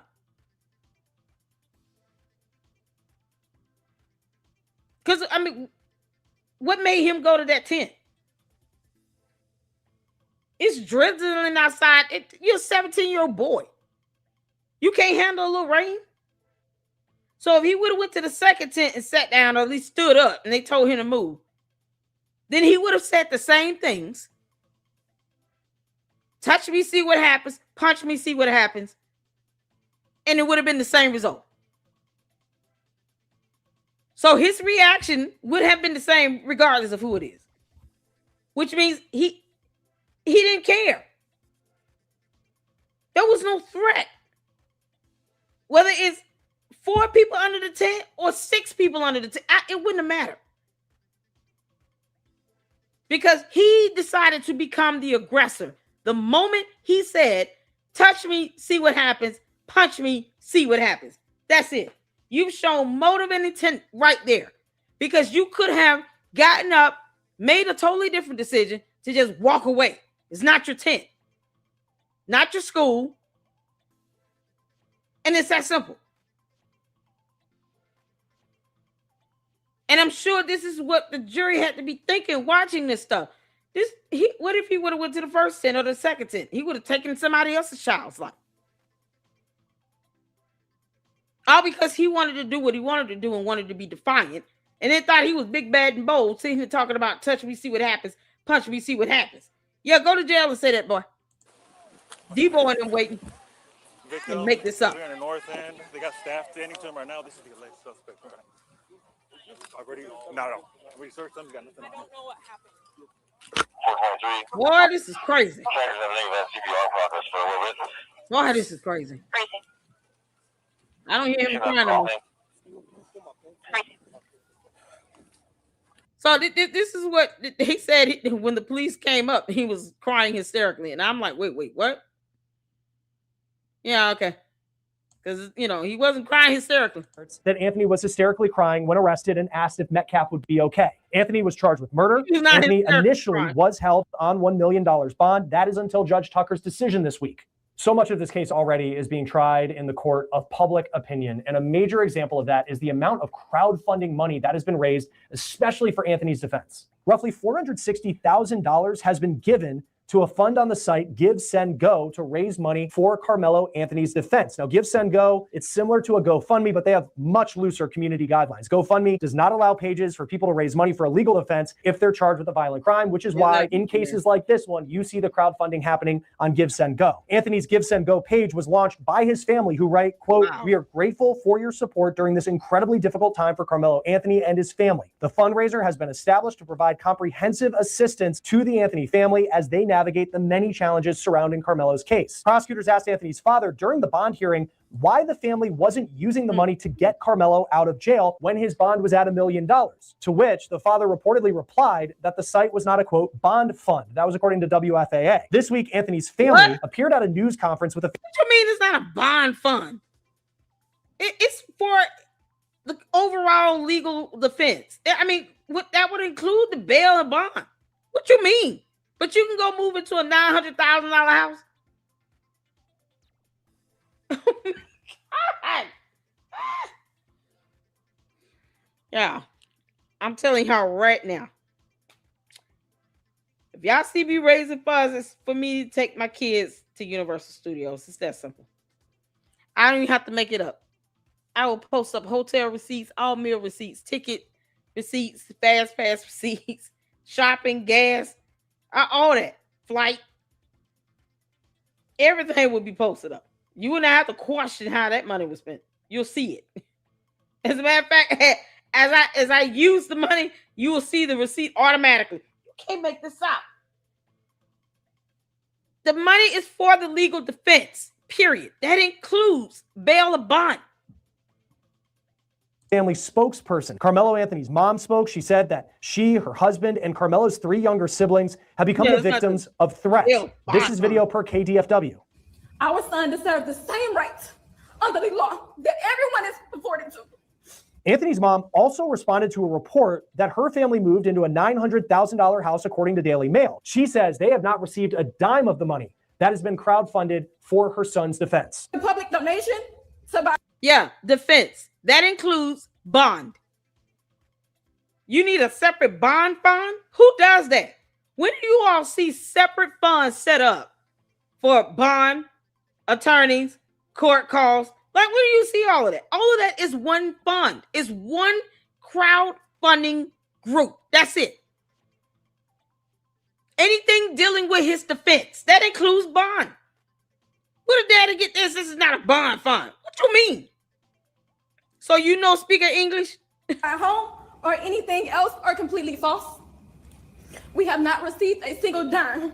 Another very notable moment at this news conference happened before it began, and it was Austin Metcalf's dad appearing in person in sunglasses, standing in front of cameras. It actually delayed the news conference from starting, and police had to be called.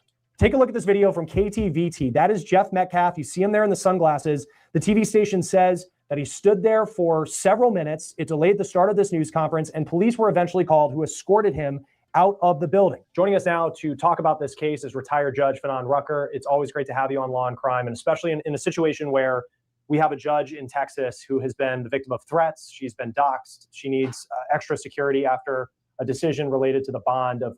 Y'all do know, if you threaten a judge's life, the FBI has jurisdiction. You will go to jail. What was the purpose of that? He ended up getting, what, 35 years? When he probably should have gotten life. I don't understand 35 years, to be honest with you. I can understand 50 to life. 35 years. I mean, it's not like they've never sentenced someone underage to life in prison. Especially if he's tried as an adult. Can't make this up. And he got a new vehicle. Oh, yeah, the $150,000 Cadillac. Well, you can't make this stuff up. Karmelo Anthony. Just first for you, as someone who has been on the bench, you know what it's like. How would you approach this case? So thanks for having me, and I'm glad to be here. You know, it's regrettable that this is not the first time that we're talking about the idea that a judge who is sworn and obligated to handle their cases with free of bias and any type of personal interest is threatened. Is kind of subjected to public clamor about the decisions being made in the case. Again, it's not the first time we've talked about it. We've seen it. We've even seen some violent actions committed against judges for decisions that they make or how they handle cases. Over my career, during the 13 years I was on the bench, I handled over 300,000 cases of all types. And there were some that had public implications or that got a lot of public attention. There were most that did not. And the way that I would handle this case is the way that I handled all of my cases. I would make the decisions that I believe were the most appropriate decisions based on the law and based on the facts presented. As judges, we are held to an ethical canon that prohibits us from being swayed by, again, the public clamor that may exist in any particular decision that we're contemplating. Notice he used the word canon. If he violates that canon, guess what you can do?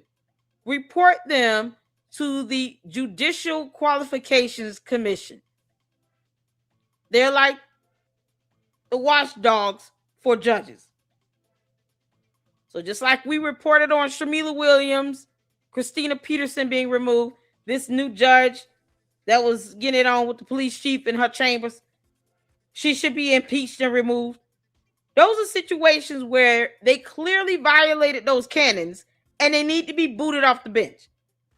This judge that was getting it on in her chambers with the police chief is a federal judge. No, you got to go. So when you do see a judge stepping out of line and they actually violate the canons and there is sufficient evidence to show they've done that, then you advocate for them to be removed because we're not in the mood. But just to threaten a judge, dox a judge for simply doing their job and handling that case like they would any other case, it's unnecessary. It's ridiculous. And then let's say you get this judge removed off this case and then you get another judge. Who's to say that judge won't be worse and be more bold and brazen? I've seen hearings where judges tried to hold defense attorneys in contempt, criminal contempt of court. Well, you can't make this up. And it's important that we as judges stick to that particular ethical rule. When you look at a case like this, because so much of it is already being tried in the court of public opinion, what how do you approach those types of cases to make sure that the noise that's going on outside is something that potentially doesn't taint a jury pool if this case is tried in Collin County, Texas, where this has been headline news?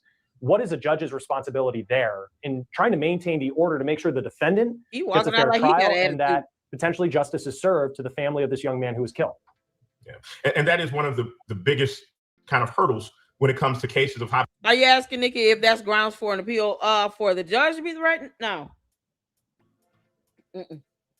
If the judge receives a threat, the defense can't just file an appeal because the judge was threatened. You have to actually prove that there was some legal error made in the proceeding itself. But the judge being threatened gets handled by the FBI. If there's death threats, the judge is doxxed and all of that, that's a recipe for the FBI to come in and intervene, provide extra security detail for the judge, extra sheriffs in the judge's courtroom. The judge now has to be, under more close surveillance and all this stuff. All because the judge is just doing their job. And the judge have discretion at the end of the day. The discretion can't just go outside of the confines of the law. She lowered the bond amount to $250,000 from $1 million. But if she could give a legal justifiable reason as to why she did that, then it would be reasonable. Even if she lowered it to $500,000. Her lowering it does not mean that he's not going to go to prison and be found guilty, or that the evidence is not going to lead to that point. It's simply bond. It's no different than when a judge decides to deny bond for someone in any other situation with criminal charges. What does threatening the judge and doxing the judge do other than put them out there to be hurt, harmed, and endangered? For what? It's crazy. It's not necessary.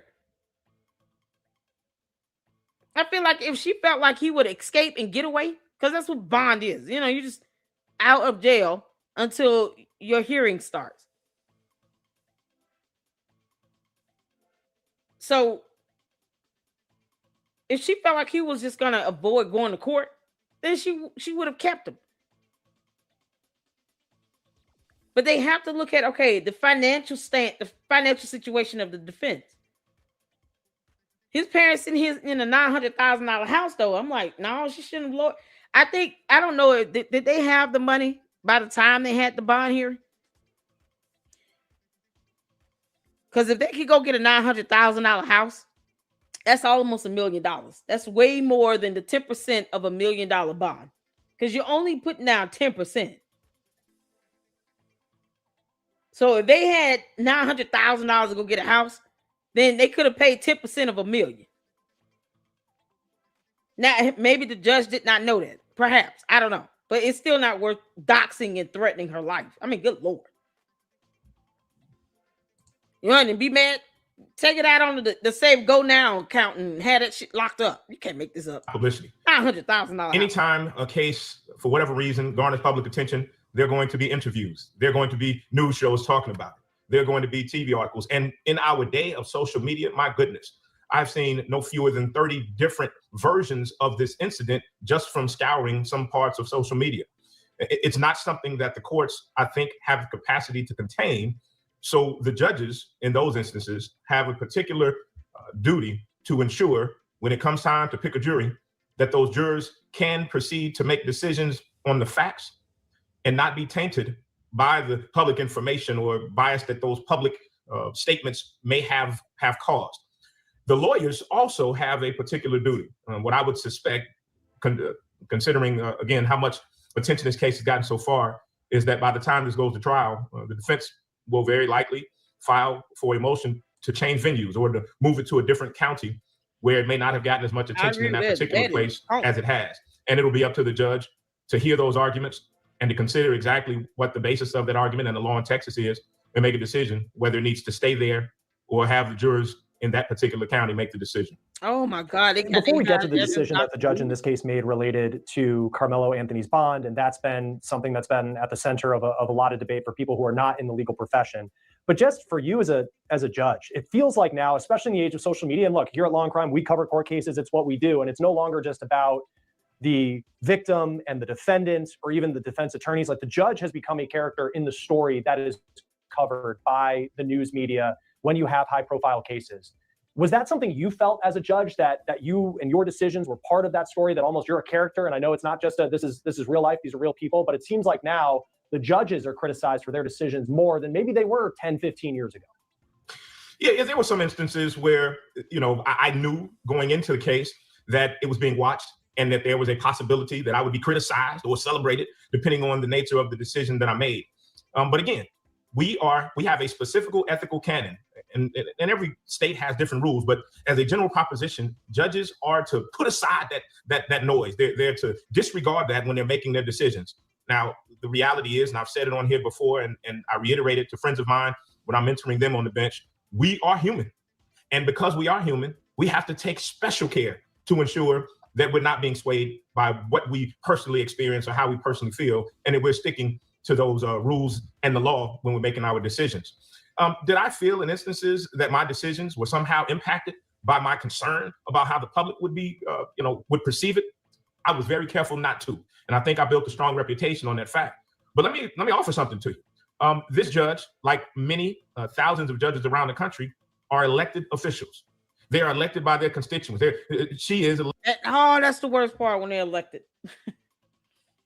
Because, you get some that forget they're elected and then they just go up there and do what they want to do. And then you get some that are just, thinking about, re-election time. Let me try to do things I need to do to get reelected. No, just do the right thing. I personally, if I had to sit and say, here's why the judge should not have lowered the bond, I would have made the argument to leave it at $1 million. Because if this is what the law says it should be for this particular charge, just leave it there. And at the end of the day, you have the finding of law to always fall back on. Does that make sense? I wouldn't have lowered it. Leave it at $1 million. This is a high profile case. You don't want anyone to say, well, what was the purpose of lowering it? Even if you feel like, well, the family didn't have the money. They did get the chance to raise the money. So at some point, they would have been able to consider bonding him out at 10% of $1 million. I would have just left it as is, because here's the law. Let me just follow the letter to T of the law and keep it moving. And if they get to it, they're able to fundraise for it and get that 10% of that $1 million to bond them out. Great. If not, at the very least, here's what the law says. And I'm not doing any deviations or exceptions. I'm not doing anything beyond that. Because if they have the money to raise did they buy a $900,000 house or rent it? Because I would have let them sit there. I would have let them sit there. Because at the end of the day, this case, too many eyes and ears on it. It's certainly not worth her being threatened and doxxed as the judge. And then you got the feds come in and intervene when that happens. With any judge, elected or appointed. And then she has to be subjected to this extra security detail. And what if she's got kids and all this other stuff? It's crazy. But at the very least, if they say, why don't you lower it? Because the law says it should be $1 million based on this charge. And that's enough. That is sufficient to say, I'm justifying it with the law as to why I'm not lowering it. Now, if this case goes to another judge and they decide to do it, that's on them. But me, I'm just going to follow the law on this. And I'm not deviating or using discretion because this case is too high profile. It's too charged. And you can still utilize and see the environment. Read the room, right? Read the room. See, it's too charged. And if you do one thing and it looks like you deviating and leaning one way or the other, one other party, the other side is going to get mad. And then next thing you know, you're getting death threats and being doxxed. Nope. At the end of the day, both sides can see the law. Whether you like the law or not, I don't care. But I'm following the law. I'm going to leave it at $1 million because that's what the law states. And we got to keep moving. That's it. That's how I would have handled that. And I would have made the case to the judge to just leave it there and let the law prevail with that. And if somebody doesn't like it, then they go and get mad at the lawmakers. Don't get mad at me because I'm upholding the law as the judge. That way, no one can sit here and say, oh, you're being biased. You're sitting here lowering it and this, that, and the third. Here's the address. Go for it, free fall. No, it's not. Now you're going to go to jail for doxing. Don't think the feds will not find these people. But it's not worth it. It's not worth doxing a judge over. But it's also not worth her trying to justify why she used discretion to lower it when she could have just said, here's the law. I'm going to keep it there. And that's it. This is a charge. This is what the law says the bond should be. $1 million it is. If you all can crowdfund and come up with 10%, great. If not, he's going to be in jail until his hearing. It's that simple. That's all I would have done. I would have left it be. And we got the law on our side. That's it. Just follow the law. There you go, Ross. Follow the law. If the law says this charge warrants $1 million bond, we're doing that. Because I'm not, no, we're not going to create the illusion of a bias at all. Because now I'm trying to justify my discretionary power. Nope. It's that simple. Sometimes judges just have to use that type of wisdom. And if you piss off both sides, okay, well, both sides are pissed off, but they pissed off at the law, not at me using discretion to do something else. Does that make sense? Hit the phone. That's how we say it up in here. Follow the law. Hit the phone. That makes sense. Hit the phone. Let's see here. Juju, we played the beginning. I don't know what interview the baby shaker did.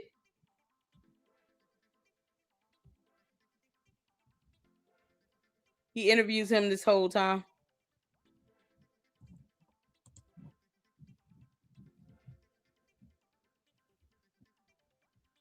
What is the interview with the baby shaker? Oh, I like Dr. Todd Grande.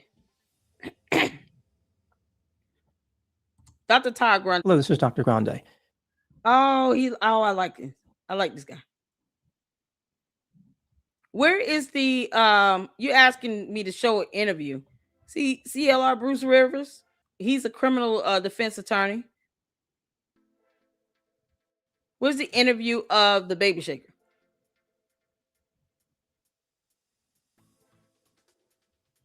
Hold on. What? Hey, what's going on? I'm Nick the lawyer, and I'm on vacation, so I'm going to be reacting to some of this Karmelo Anthony stuff. Now, there's been a lot of misinformation put out there by the Karmelo Anthony camp. It's ridiculous. So here is, his name is Dominique Alexander. Now, he went on Newsmax, which is a right-leaning show to try to explain how Karmelo Anthony's conviction and 35-year sentence was, to say the least, racially based. So just to tell you about... Oh, my God. He could have gotten 50 to life. What are we talking about? Is this... We're going to check this out. Shout out to Nate the lawyer, y'all. You send me the one you want me to look at.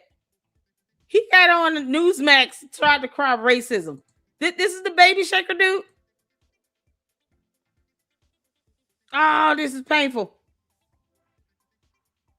Okay, I'm gonna get past his and okay. Black lives not mattering.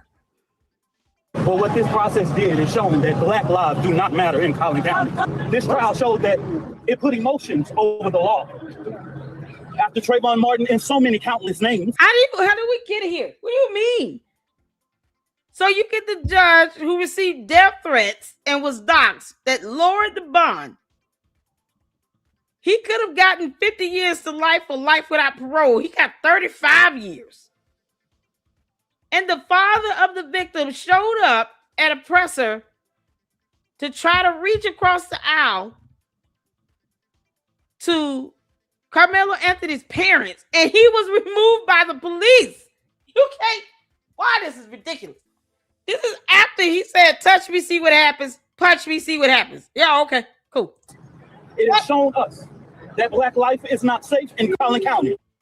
Minister Dominique Alexander is the man. What is he talking Minister, about? All right, maybe he's going to explain, but remember, when we're talking about self-defense, because I'm a lawyer and I should explain. Thank you, Larry. You have to essentially say, I did the underlying crime. I killed the guy, but there was an excuse. And that excuse is I was justified. That's essentially what it is. So it's not, there's no question of whether you killed the person or not. It's just whether you're justified in doing so. So the prosecutor has to prove that you acted without justification. You overreacted. And the defendant doesn't have to prove he acted with self-defense. He just has to essentially raise it. And then it's on the prosecution to disprove it, essentially. Just heard from in that video, he is a spokesman for the Anthony family. Minister, it's nice to have you on.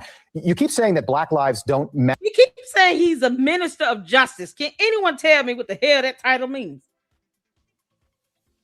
And this is coming from someone whose godmother, one of my godmothers, is a retired federal magistrate judge. What is a minister of justice? What does that mean? You didn't go to law school. Is he trying to claim that he has a degree, like a theology degree of some sort? Is he a minister, an ordained minister? Because I don't think so. You shaking up babies and getting convictions. And you walking around here talking about you're a minister of justice? What about the 2-year-old you gave brain damage to? Oh my God. But no Black lives were lost here. A 17-year-old white person was killed. So what are you talking about? What I'm talking about is 35 years. Karmelo Anthony was sentenced to 35 years. Yet at the end of the day, Black America repeatedly is told that self-defense is a part of the law. That a knife under 5 inches is legal. All right, so a knife under 5 inches is legal. Yes, but so is, let's say, a bat. So if I kill somebody using a bat, that has no bearing on the bat being legal or not. I killed somebody with a bat. People with things that are legal all the time. So if you have a legal knife and kill somebody, that's so what, right? If you're having a legal gun and kill someone, that's kind of so what. It's always about what happened. Matter of fact, in self-defense, if you actually are a felon with an illegal gun and you employ self-defense legitimately, you will not be charged with murder. That killing would be justified. So I'm kind of not understanding where he's trying to go with this, but he's not a lawyer, so he's not a lawyer. Loser. State of Texas. That stand your ground is legal here in the state of Texas. But when a Black person, Edie, this guy here that claims to be a minister of justice, Dominic Alexander. People are actually calling him Minister Dominic Alexander. He shook up one of his ex-girlfriend's 2-year-old baby to the point where the baby suffered brain damage and took a plea deal to avoid going to jail. He's a convicted felon. God. Somehow that 2-year-old baby was such a threat because his mama was trying to leave him. He grabbed the 2-year-old baby and shook the baby until the baby ended up with brain damage. And he's sitting here trying to represent Karmelo Anthony. Talking about he's a minister of justice, which is a dumb no-name title that does not exist in our court of law. God, this makes me mad. The 2-year-old baby has brain damage. He should be getting his ass whooped. This is 1 minute of anything that I advocate for street justice for. I mean, just lay his ass out in the street. And let him lay there for a while. A good while. And then walk away. And nobody will say anything. Ow. Oh my God. This boy could have gotten life without parole. You understand he was tried as an adult? Try to use those same basic rights and laws, then we're not afforded those things. Hold the fuck on. All right. Breonna Taylor. Remember her boyfriend? So for those of you who don't remember the Breonna Taylor, cops bust into their apartment in the middle of the night doing a raid. Now that's because there was evidence that they were using her house as like a stash house. Now how the evidence was obtained and whether the warrant was good or not, that's a whole nother issue. But the cops were acting under a legit warrant at the time. The warrant that they had was legit. So they had a no-knock warrant, but there were witnesses that said they knocked. Some people said they didn't. And obviously they heard something that Breonna Taylor and her boyfriend. Well, she must got me confused with someone else. I'm going to tell you this flat out. I don't think he was given enough time in prison. What you mean? He got me confused with someone else. What in anything I have said that makes you think that I am not content with him being in jail? He's not given enough time. 35 years is not enough. And I'm going to keep going on. Girl, you haven't seen any of my live streams. I can go for 7 hours. What's wrong with you? I run this here. Kidding me? heard something in the background, in the room, because he was actually got up and got his gun and went to the door. And well, didn't go to the door, went to like the vestibule to look to where the door was at. Cops kicked the door in. He shoots at the cops, hits one of them in the leg. Cops fire multiple times back into the apartment, killing Breonna Taylor. That's the Breonna Taylor story. So the boyfriend, now, where this happened is a stand your ground state, Kentucky. Stand your ground, right? He is black. He's a black man, has just shot a cop. Breonna Taylor, her boyfriend shot a cop, executing a lawful warrant. They put him in handcuffs, took him to the jail, and they let him go. Judge in Kentucky signed an order permanently closing a criminal case against Breonna Taylor's boyfriend. Kenneth Walker shot a police officer during a deadly raid that killed Taylor last March. Prosecutors threw out an attempted murder of a police officer charged against Walker in May. Walker said he did not know that police were trying to raid the home.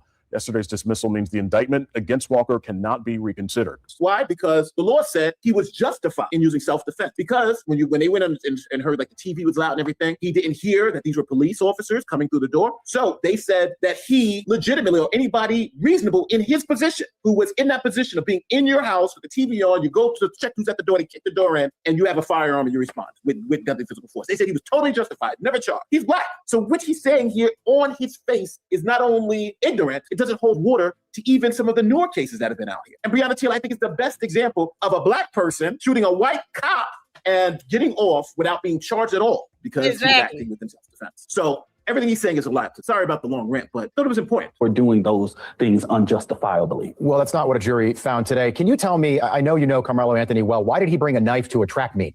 All right, that's going to be an interesting question. I want to see how he answers this. Can't comment on that. Why can't you comment on that? The trial is over. What? Of course you can comment on it. Well, this is the reason why, right? He's already been convicted. What does it matter? What does it matter? What I can do, I can't speak for Karmelo Anthony, but I can tell you. You can't speak. That's what you're doing. You're literally up here now speaking for Karmelo Anthony. He's speaking for him. What the hell? Everything else he said is speaking for Karmelo Anthony. That the state of Texas made it legal. So at the end of the day, if a person got a problem with it, they might need to call Governor Greg Abbott and tell him, why does this state have open carry laws? Sure. Well, hold on. What is he talking about? What does that have to do with open carry? First of all, the boy did not use a gun. And I mean, it looked like a knife of some sort, but it wasn't a gun. What, open carry? Open carry applies to guns, does it not? Correct me if I'm wrong. Boy, you can't make this stuff up.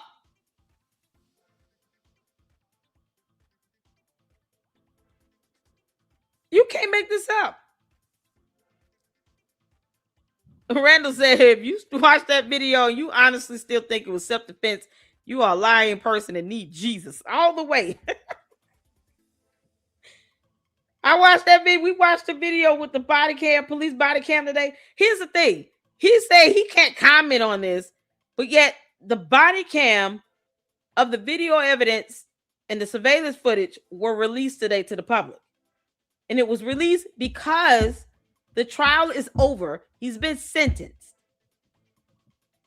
And this idiot who did not go to law school is saying he can't comment on something, but he's supposed to be the spokesperson to provide comment. Boy, this is unbelievable. Unbelievable.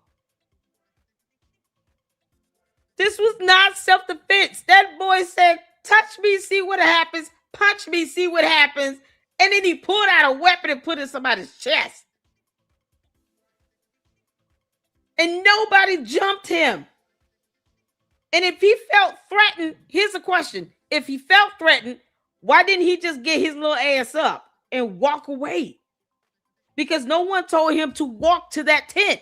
He passed by 2 other tents, went to that tent, sat down, and after 3 or 4 minutes of them telling him over 15 times, get up, you should not be sitting here, this is not your tent, go somewhere else, he was defiant and said, touch me, see what happens, punch me, see what happens. So he provoked them. And they still didn't punch him. But why did he just get up and walk away? Those are not the words of somebody that is in fear of their life. You don't threaten someone to touch you and punch you, but you're in fear of your life and you're talking about self-defense. You don't tell somebody, punch me, touch me, if you are in fear of your life. They're going to do that whether you tell them or not. If someone is attacking you, you don't need to say, touch me, see what happens, punch me, see what happens. They're just going to knock your ass out. You can't make this up. Jesus, fix it. He didn't have a chance with that self-defense claim. The only chance he had was for his parents to use the common sense God gave a billy goat and to have sat down and made some amends and prayed with Austin Metcalf's father, as opposed to having him removed from a presser. Because this dumbass who's sitting here pretending to be an attorney, I guess, who did not go to law school, was talking about how it was disrespectful he wasn't invited. It doesn't need to be. So you got idiots like this that'll shake up a 2-year-old baby and give a baby brain damage, but won't allow two sets of parents to come together for the community after one parent lost his child and the other parent is going to prison for 35 years. And this dummy calling himself a minister of justice is interfered with that. He completely threw this out into the water. And somehow, what is he getting out of this? How much did the family pay him to be their so-called spokesperson? Because he's not doing this for free. Do not think for 1 second this fake-ass minister of anything is doing this for free. No, he's being paid. Question is how much? That's what I want to know. I want to know how much this fake-ass minister is getting paid. Because they got money to sit here and rent a $900,000 house. They paying $3,500 in rent. Who's paying him? Because otherwise, what is his job? Shouldn't he be at work? What does he do for a living? If this is all he does, they paid him. Because you don't do this for free. Look how gross this is. So he's just imposing himself as an attorney? What the hell wrong with him? You have a legal knife. You have a legal gun. If you kill somebody, that has no bearing on the self-defense claim. So what, his knife? So what? Right? Like, I don't understand. I'm trying to understand his point here. But it seems like his point is because the knife was legal, you can just slash and kill anybody you want. That's ridiculous. But brass knuckles and etc. Right? Stabbing somebody in the heart, though, sir, is definitely not legal. He could have just turned around and walked out of that tent at any moment. Yes. And based on what you have been told about the situation, I can see how you can take that fact. But no, it's not based on what I've been told. It's based on what we read in the charging documents and the probable cause affidavit and the court documents and the witness statements and testimony they provide in the trial during court and what we saw today in the actual video evidence. What do you mean? Evidence is evidence. Whether you like it or not is irrelevant. God, where did he get him from? He should be, like, I just want to remind you all, this piece of crap should be in prison for shaking a 2-year-old baby. He should be in prison. Period. That's bottom line. He should not be anyone near minor children. He should be in prison for shaking a baby and giving that baby brain damage. He got, why? He didn't even see a day inside of jail. the levels of injustice that was done in this trial is not how I was told, right? But at the end of the day, that's the reason why we're going to go through a full appeals process to ensure that the facts are being told correctly. But me and you are going to go back and forth. No, that's fine. Tell me, I'm curious. Tell me what you think happened. What I think is the situation is that someone asked Karmelo Anthony to come over there. He knew an individual, but that's not being told, right? That's not being told because it didn't happen. Who told him to go over there? All these witnesses that went to court and testified, you think one of them would have said that? So that's not being told. Boy, I cannot wait to get the court transcript on this. That I will read. Oh my God. It's like, a kid just randomly went under a tent, right? And he just sitting there. No one knows who he is. That's not the case, right? We know that Karmelo Anthony knew an individual. He knew a coach. He spoke. He could have gotten up and walked away too, as opposed to saying, touch me, see what happens. Punch me, see what happens. He could have gotten up and walked away. He took time to pull out a weapon out of his backpack. Make it make sense? What's so crazy about this? Karmelo Anthony was a punk ass. Because you sitting here daring somebody to punch you and you can't punch them back. You got to use a knife. As opposed to you just walking away because you claiming you felt some level of threat. But you sat there. through all that so-called threat, you just set your ass down and you get up. As opposed to you using a fist and matching his energy. You daring him to punch you and he still didn't. He didn't punch him. But you used a knife and went straight for the chest. Because he put his hand on your shoulder and you got shoved. Some punk ass stuff. About it. We also know that Frisco ISD should have counseled that. This wasn't just raining. We were under a tornado watch that day, right? And this should have been something that was actually... Wait, you're telling me that because somebody invited him to that tent and there might have been a tornado warning, which happened all the time in Texas, that he was warranted in stabbing a 17-year-old kid they in the paid chest? this dude. That's a damn good question, because it sounds like that's what he's saying. In the heart and killing him? That's not the case. But what you cannot do... What you mean? Hold on. What you mean that's not the case? Him to that tent and there might have been a tornado warning, which happened all the time in Texas, that he was warranted in stabbing a 17-year-old kid in the chest? That's a damn good question, because it sounds like that's what he's saying. In the heart and killing him? That's not the case. But what you cannot do is put your hands on someone. Well, you just told me that was the case. No, damn sure did say it. He said that was the case. Try to backtrack because the guy hit him with Oh, this is why you shouldn't be speaking when you're an idiot. Oh, Lord have mercy. Nate the lawyer going in, y'all. Nate. Oh, mama love you, Nate the lawyer. Nate the lawyer said, no, that's what you just said now. The hell you mean? This dude is, they paid this guy to be their so-called fake-ass minister spokesperson. And he can't even just stick to the facts and leave it be. Why are you doing a media press tour? Why is he out here doing interviews? How much did this family pay his dumb ass? He should be in prison.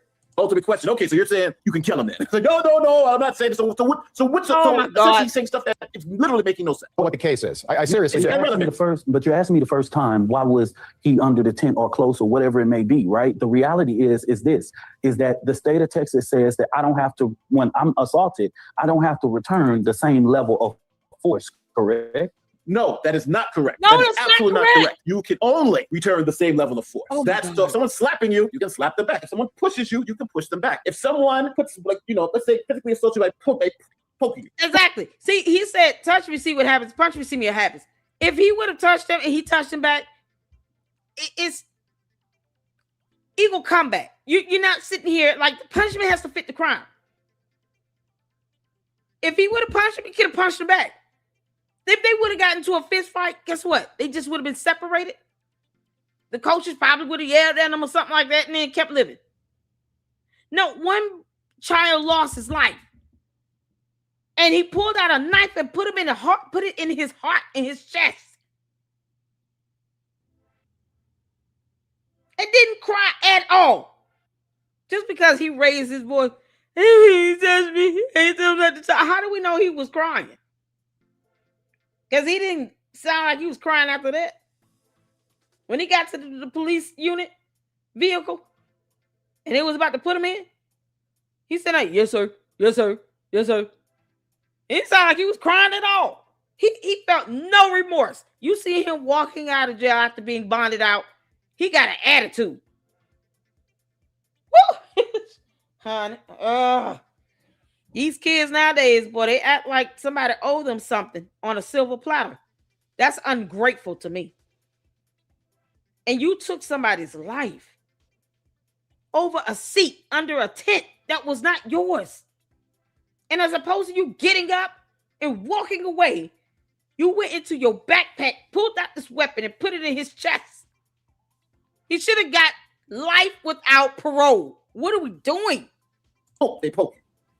You can't just come out and just shoot them, right? And the rules are actually different for a simple assault. So if you're talking about simple assault, slaps, punches, you can respond to that with simple assault back. You slap and punch the person back. If the person is about to employ deadly physical force, pulling out a gun, a knife, then you can protect yourself by employing deadly physical force. But again, it all has to be reasonable. So you can't just say, I just felt like I was, the guy was going to slap me, so I didn't want to get slapped, so I shot him. That's the proportionality is different. So what he's saying right now is an absolute lie. You must use the same or appropriate amount of force to repel the force that's being used against you. Deadly physical force, you use deadly physical force to repel it. Simple assaults, you can use simple physical force to repel that. That's it. Isn't that the law? Yeah, he was asked to leave that tent multiple times, and the prosecution called 21 witnesses. Hold on. The prosecution called 21 witnesses, and they all corroborated that. They all said that he was asked to leave the tent. There might have been. They all did. Just to make it very clear, even the defense's witnesses said he was asked to leave the tent. Not once, not twice, up to 15 times. Up to 15 times. So, and he could have chose to get up and walk away if he felt that things were about to escalate. This kid had no restraint at all. If you listen, let me tell you something. As a mother of 2 boys, I teach my boys, you got to learn how to de-escalate. My boys are 4 years apart. One of them is 17. The other one's turning 14 this year. He's 13 going on 14. My oldest is 17 going on 18. I have to teach them. Y'all got to learn how to de-escalate. Y'all feel like y'all about to get into a little argument and all that stuff. Well, we're not going to be as physical because both of them are bigger and taller than me. Well, we're not going to be as physical. Go to your rooms and close your doors and go cool the hell down. Now, if I got to intervene, ain't nobody going to be happy. Because at the end of the day, if I got to get the strength of a mama bear, I'm going to do it. But if you sitting there and they telling you, get up, bro, get up. Get up. Come on, man. You're not sitting here. This is not your tent. Get up. 15 times over the span of a good 3 minutes. Because we saw the video. We saw the surveillance footage. 3 minutes passed by. 15 times they told him to get his ass up. And you see things are escalating. He could have still voluntarily just got up on his own and walked away. There was still an out. See, God knows how to give you a way of escape and get out there without having to commit a crime and take somebody's life. And he chose to still do what he did. Intent is just as important as proving the act occurred. We know the act occurred. The intent was there. Because he could have walked away. Now, it would have been different if he would have just got up, walked away, and then you see 3 or 4 boys start pouncing on him and they beating him down the bleachers or something. If he would have got up and walked away, nothing would have happened. Nothing would have happened. That's simple. I'm not taking the Lady Luck Club to some alternate reality where this boy is going to say, oh, it was self-defense. No, the hell it was not. The devil is a liar. We know what we see in these videos. That's not self-defense. And you don't provoke by saying, touch me, see what happens. Punch me, see what happens. And because he put a hand on your shoulder, now all of a sudden he get a knife in the chest. And even after that, they still did not chase him and beat his ass. They still didn't jump him. He was able to walk around that track and field without the threat of any one of them pouncing on him and beating the crap out of him. You're not going to tell me I didn't see what I saw in these videos. This is why a jury convicted that boy. He should have gotten life without parole. I want to see how he spends this because that's absolutely true. All the witnesses, even the defense witnesses said he was asked 15 times to leave before anybody touched him. And again, just touching someone doesn't mean you killed them. That's ridiculous. That's idiotic to even pretend that's the case. No, sir. No, he sir. was asked to leave the tent, so he could have left that tent at any time. He chose not to. That's why he's going to jail for 25 years. All 21 of them did not have the same story. They did not have the same story. And that's why so many people outside of that courtroom is outraged right now. If you look at anything about this case, all 21 of them did not have the same story. Tell me about the defense witness. So hold on. You said you can't make this up. They're not video recording. So everybody's telling it from their perspective. Some people were at this location. Some people were behind. Some people were in front, right? So everybody's telling you the story from their perspective. So yes, not all the eyewitness accounts are going to be exactly the same. But what you do is you look for the common threads. We all asked him to leave. He was being asked to leave. Yeah, the common thread is what we audibly heard. We heard them say at least 15 times, get up. Please get up. Can you please leave? This is not your seat. We got somebody coming. Can you go away? So let's say someone invited him over there. That one person that invited him over there, by that point, you got everyone else telling him multiple times to leave. That other person would have said, look, man, won't you just come over here so we can just kind of get away from this? Because somebody should have said that. You know, the person that invited him over there even tried to get him to leave and was willing to walk away with him. At the end of the day, 17 years old. Why he just didn't get his ass up on his own accord and walk away? Why didn't he try to de-escalate it and just simply walk away? What was the purpose of being defiant? Why? Why would he need to be defiant? I'm just going to sit here and you can touch me, punch me, see what happens. What you mean? Why do we have to go there? Why does this have to lead to violence of anybody putting hands on anybody? Why are you being defiant by not leaving this tent? Explain that. Explain why he just could not get up and leave. It's not his tent. So you just gonna sit, be hard-headed and defiant, and for what? For what? Showmanship?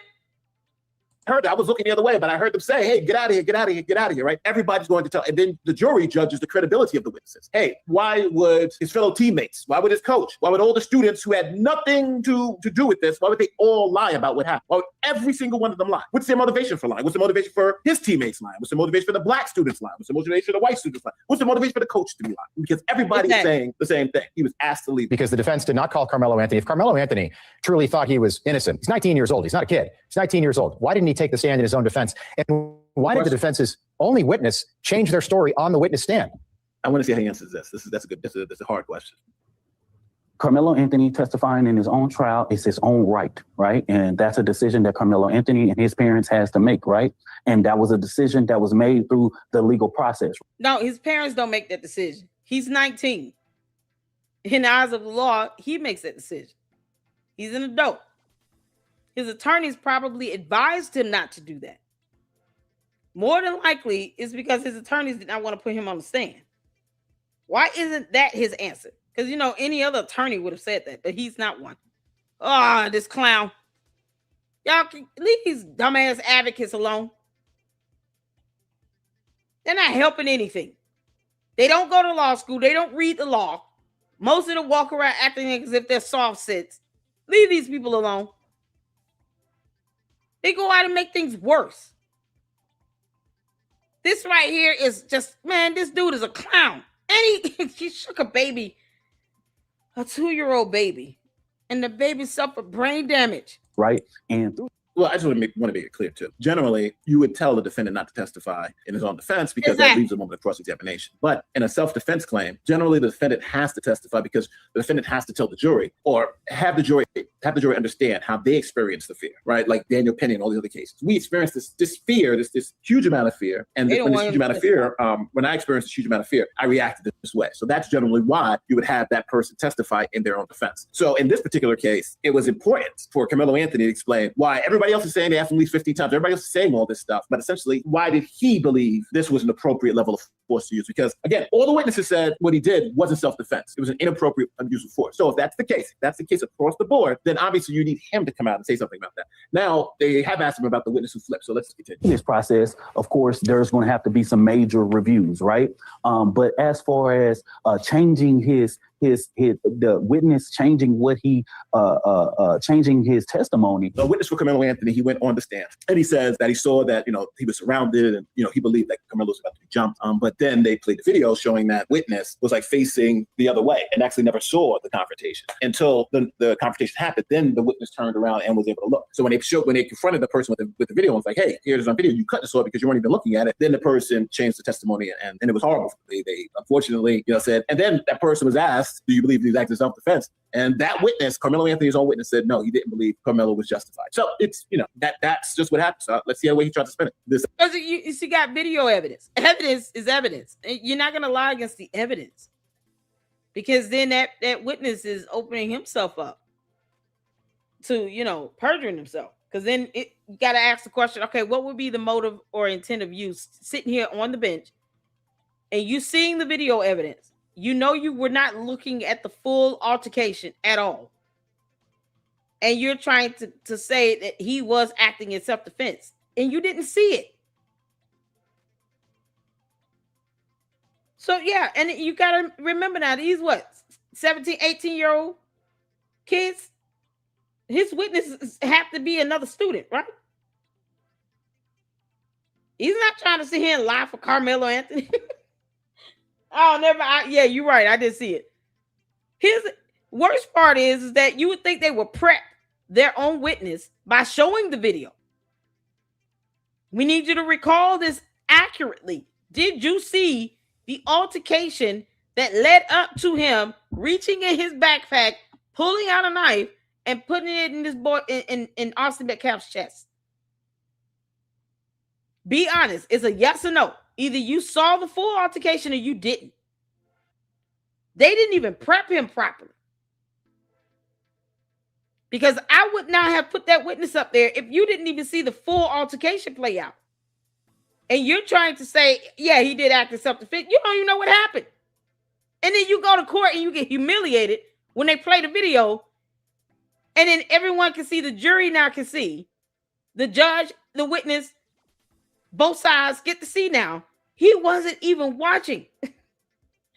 That's a hard way to find out about some damn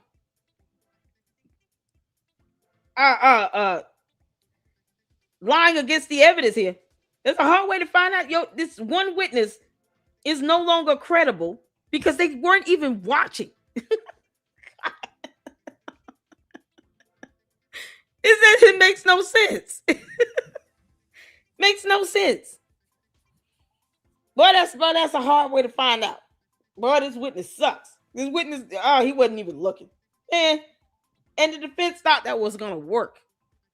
Because they could have prepped the witness better than that. They didn't. He wanted to put and I don't think that kid will pretend like he didn't see that video before. He knows he wasn't paying attention. This baby shaking minister. Figure out how someone going to say he changed his testimony. Were you privy to his testimony prior to? Well, he changed his testimony. He changed his testimony on the stand. But I'm assuming that's what this guy's going to say. Was during cross-examination, he said that there was not an altercation under the tent, and he didn't witness an altercation. So I don't think that was something the defense was planning on, and clearly it didn't play well for this 12-person jury. Let me just ask you, can a black person ever just be convicted of killing a white person in this country without it becoming like a major race issue? Like some of the comments that you made outside the courthouse today, I don't know why you do that. You stir things up, you make it about race, and that could lead to rioting and protests and looting tonight. The bottom line is more people could get hurt.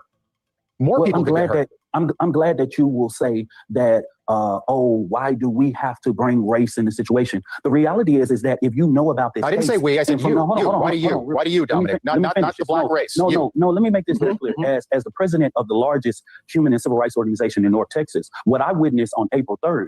So this baby shaking wife beater. Yeah, he shook a 2-year-old baby. He's not going to even acknowledge that he shook a baby to the point of brain damage. He should be in prison. Well, that goes to show how horrible, whatever happened with his case, man, that judge was way too lenient. Way too lenient. He should have seen the inside of a prison for at least 10 years. Shaking a baby to brain damage? All because the mother was leaving you. Man, you can't make this up. There's a reason why some of these folks need to go to prison.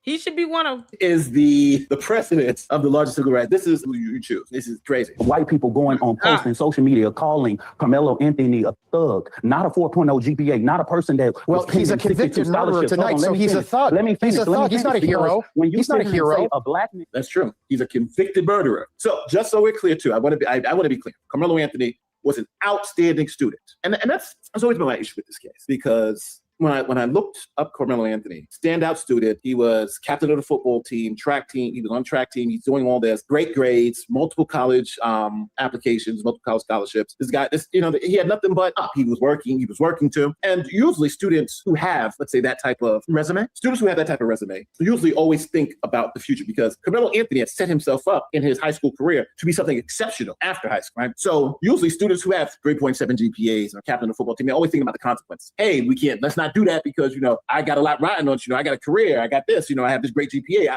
I'm going to be somebody. So it was kind of striking that he didn't think about any of that when he went under this tent and he's grabbing his knife and he's acting this way. Let's just take his race out of it, right? Let's just take his race out of it. If Karmelo Anthony was white, I'd be saying the same thing. I just don't understand a kid like that with so much to lose. He has the possibility of being an exceptional citizen for our country, but he makes this type of decision. And it just doesn't add up to me. And just doesn't even think to okay, let me just get up and walk away because I see things are escalating. No self-control at all. No discipline or self-control. It's like his ego and pride got in the way. No one owes you anything. If you worked this hard for this long, why in that moment? In that moment, did you allow your pride and ego to get in the way as opposed to just, let me just get up and leave because I ain't got time to get in no fight with nobody. No, you daring them to touch you and punch you and put their hands on you. What the? Why? Why? You instigated something that led to beyond physical violence. You pulled out a weapon. You took time to pull out a weapon out your bag and put it in this boy's chest because you failed to utilize self-restraint and self-control. Did he literally think he would just get away with that? Because that's just delusional. Because again, kids in that who have that type of pedigree generally don't do things like this because they understand the consequences of their actions. But it seems like Karmelo Anthony did. Is bringing race. His race shouldn't have never been a factor. He shouldn't have never. Jake Lane. I don't see you calling out Jake Lane that said Karmelo Anthony should sit there and be hung from a tree and shot outside the Collin County jail. I never brought race into this situation. We had to. No, they brought race into the situation. And if that's true, if that person did say that, that person's disgusting and morally reprehensible. We have due process here. We have laws. And when you talk about lynching black people, and then the black people talk about killing all white people, this is that type of rhetoric has no bearing. Now he's talking about, why don't you call a person out? Okay, I call him out. Of course, I call him out. Call out that racism, that bigotry, and all that stuff. So I call out the people that sitting here, the death threats to the judge, dox the judge's address, doxing the parents' address. I mean, Karmelo Anthony has siblings. Doxing them did nothing. And it opened the avenue really for the parents to come out and try to play the victim. And then it takes away the severity of the situation of what he did to another child, to another 17-year-old kid. It's ridiculous. All the cyber doxing, I'm putting your address out. No, for what? And doxing that judge led to the FBI intervening. And whoever doxed her and sent her death threats are going to prison. They're going to go to jail. God. No self-control. would you now pull out people who are saying that Karmelo's a hero, right? Would you pull out, like, you give it back to him? But let's see. I didn't bring race into the situation either. You brought race into this when you made those comments that we played at the beginning of the segment, making this about race. We have to make sure that due process is done. All we want is our rights and be afforded the same basic rights that everyone is afforded to, sir. And I'm sorry if I got to talk about my race. The judge lowered his bond from $1 million in accordance with the law. The law says $1 million for murder. The judge lowered the bond from $1 million to $250K. And his parents were able to fundraise 10% of that $250 and $1 million. The judge could have said, I'm going to stick with what the law says to the T and leave this bond at $1 million. Good luck to all of you. Goodbye. And that's it. What you mean? His whole rationale is so unreasonable and just stupid. To make sure that I can have the same afforded right that a white Dominic, he had a fair trial, and you're certainly open. You can appeal that. Yeah, he had a fair trial. That's the opinion of everyone with a brain. He had a fair trial. Again, he hasn't even said why he hasn't had a fair trial. His whole thing is because he's black. That's the reason why his trial wasn't fair. I just need more than that. But the last time I checked, it's not legal for white people to stab black people in the state of Texas either. Hey, Dominic Alexander, appreciate you being here. We got to leave it there. Wow. Wow. I don't know. I think this race hustler is just a monstrous human being. And he's just saying things that absolutely make no sense in the context of what happened. They are distorting the facts. They're just trying to play to the mob. And they're hoping that this actually works somehow, but it's not going to work. It absolutely doesn't make sense. I understand someone being on Karmelo's side and wanting to make this into a race issue to try to get the kid off. But I think no one who's honest with the facts and what happened in this particular case could say that this was not a murder. When you go and all the witnesses, even the defense witnesses, claim this was a murder, then where do you go from here? Let me know how you guys feel in the comment section. I think this guy, they're trying to... Yeah, it's a murder. All right, so Juju sent the link, y'all. Because this Dominic character is something else. Ugh. Oh, hold on. We're not watching this whole thing. It's 3 hours. We love Jay Witt though, but we're not watching this whole thing. We're gonna get to the meat and potatoes of it. Where is this the whole interview? Where's the actual interview? Hold on, where's the actual interview?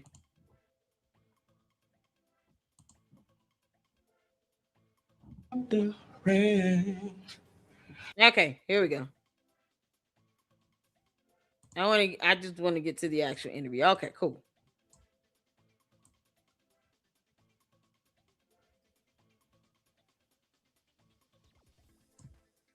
Somebody challenged me in the comment section. I'm like, you've been going on and on. I could keep going on and on. Who you talking to? The queen of YouTube. I could keep going. What you mean? So if you hanging in there, hit the like button because we can keep going. Don't ever dare me on my platform to not keep going on my live stream. Child. Yeah, okay. Let's get to this. Shout out to Juju. We're going to see this clown sit here and make an even bigger ass of himself because he should be in prison and he's not. And we don't know why. All right, y'all. Hit the phone when you can see it here. Let's go. Man, don't want to be the man of the hour, but we're doing the work we can. Like, and I sit there and watch everybody. They blaming you. They blaming you. And I did my research. It seemed like you stick your neck out every time when tragic strike. If people didn't know the Mo3 event downtown, the balloon release. What's wrong with you these set two? it up. The family, nobody else set it up. You can't set it make this up. And I'm watching this situation right now. Was you the first to jump on it? First one to help this family. First sense of hope and possibility. First person to tell the family, hey, I'm gonna do my best to do whatever I can. You know what I mean? When we first contacted this family, they were getting death threats. They were getting people coming to their house, surrounding them. They didn't know what was going on. They hadn't talked to their son just quite yet. They really didn't understand the level of magnitude. Mind you, the level we're of getting magnitude this situation. And I want to tell people all the time, as a human and civil rights organization, Next Generation, Next Network, this is normally a case that we wouldn't get involved with. Why? Because this is normally just a criminal case where a situation happens and the situation, whatever, unless a family call us. Wait. Why? What's your reason? Because it's straightforward and the evidence didn't lie. Is that what you trying to say? Because I think that's what he's trying to say. You know, the evidence is very straightforward. It's just, you know, he murdered this kid. That's it. You supposed to come in when there is an injustice being done. Now he had a fair trial. He had his bond reduced. The judge didn't have to do that. He had a fair trial. All the witnesses came in and said he's a murderer. Then the evidence led where it led. It's that simple. You came in for the money because this is his organization. It's a nonprofit. And you know he got to be bringing in a lot of money. Especially when he knows, they fundraised, they crowdfunded up $600,000. Yeah, okay. Imagine how much he received. That we wouldn't get involved with. Why? Because this is normally just a criminal case where a situation happens and the situation, whatever, unless a family call us or direct us, we really had people reaching out to us about this case and saying, hey, can you help this kid, and going out because of the racial tones that were going on. Like it took a week. No, but it was the day, it was the night. It was the night. The night that this tragedy happened. You reached out. No. I reached out the Friday that it happened, like two days, like a day. So right when this happened, you see WFAA and you see all these reporters and people and comments, and you see these right-wing commentators, Megyn Kelly and all these people putting out all these stuff or whatever. And it's like, why do you got to be a monkey? Why do you got to be a nigger? Why you got to be this? Why all these threats? You know what I'm saying? So everybody's seeing. Wait a minute. Did Megyn Kelly call him the N-word and a monkey? Or are you talking about the comments? You can't control. Listen, man, if you're trying to control comments in the comment section, you'll fail. You can't control that. Most of the stuff be bots. At the end of the day, Karmelo Anthony murdered Austin Metcalf. He should have gotten life in prison without parole. Because he pulled out a knife and put it in his kid's chest. All because he went and sat under a tent and they wanted him to move. You can't make this up. People were getting death threats on both sides. But this man, the father shows up at a presser to speak to Karmelo Anthony's parents to try to maintain some level of continuity in the community. And this dumbass botched that whole thing and had him removed by the police. In this North Texas, everything, and like the white supremacy people just running with it. You know what I'm saying? Like he should be hung, he should be shot in the head, all of this. So our organization, like, okay, whatever he did, he deserved due process. You know what I'm saying? This is before I even know the situation, know the case. Everybody deserved due process. You know what I'm saying? So I'm knowing it of this county because I'm born and raised in Oak Cliff. I know some similarities of this county. I know that this county has a history of hanging niggas. And the reality is, okay, so somebody get me in contact with this family so that I can be able to help them with the best thing I can. So boom. So you get in contact with them. Oh, so he reached out to the family. It was a money-making opportunity for him? Yeah, okay. Because, he didn't go to law school, so he doesn't know the law, how any of this stuff operates in the court of law. He just goes out and cries the same rhetoric because he saw some comments from mostly bots making racial slurs and stuff. That's how he operates. He also shook a baby, a 2-year-old baby, to the point where the baby received brain damage. He should be on a blacklist to stay away from minor children. You kidding me? Who brought the lawyers on board? So you get two different situations. So when I came to the situation, there was an attorney called Billy Clark, right? And there was an attorney called Kim T. Cole. Right. And those attorneys was brought in only for the simple fact of, I don't care when I get a situation there's somebody incarcerated, the only person that can get to a person is one with a bar card, right? And I don't care whether it's a personal injury attorney or whatever it is. Get to him, tell him to shut up. It got support out here, his family is out here, everything, right? I told the family, I said, hey, we're gonna set up your fund, we're gonna do whatever, you know what I mean? Do whatever we can. We're gonna bring in, security, all this different type of stuff. I told them, I said, hey, y'all gotta find an attorney because these attorneys are not, you know what I'm saying, the permanent attorneys. This one doesn't have experience. And Kim T. Cole, although somebody virally said, Kim T. Cole is my organization's general counsel. Right.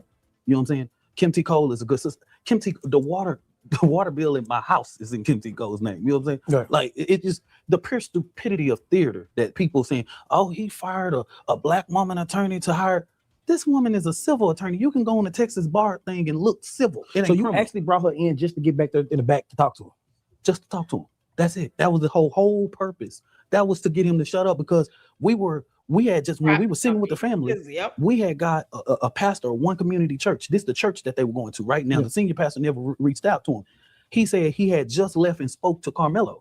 And so, that's cause of alarm. What the hell you doing back there? You know what I'm saying? He wanted a co-pastor. Right. So we okay, he don't need to talk to nobody. You know what I'm saying? Because evidently they didn't send this pastor there. You get what I'm saying? To talk to him. Because how do you skip to go to visit their baby and you ain't even reached out to them? But you go to him and then reach out to him later, right? You know what I'm saying? Right. And so, of course, it was like, okay, let's shut this down. And then so what happened was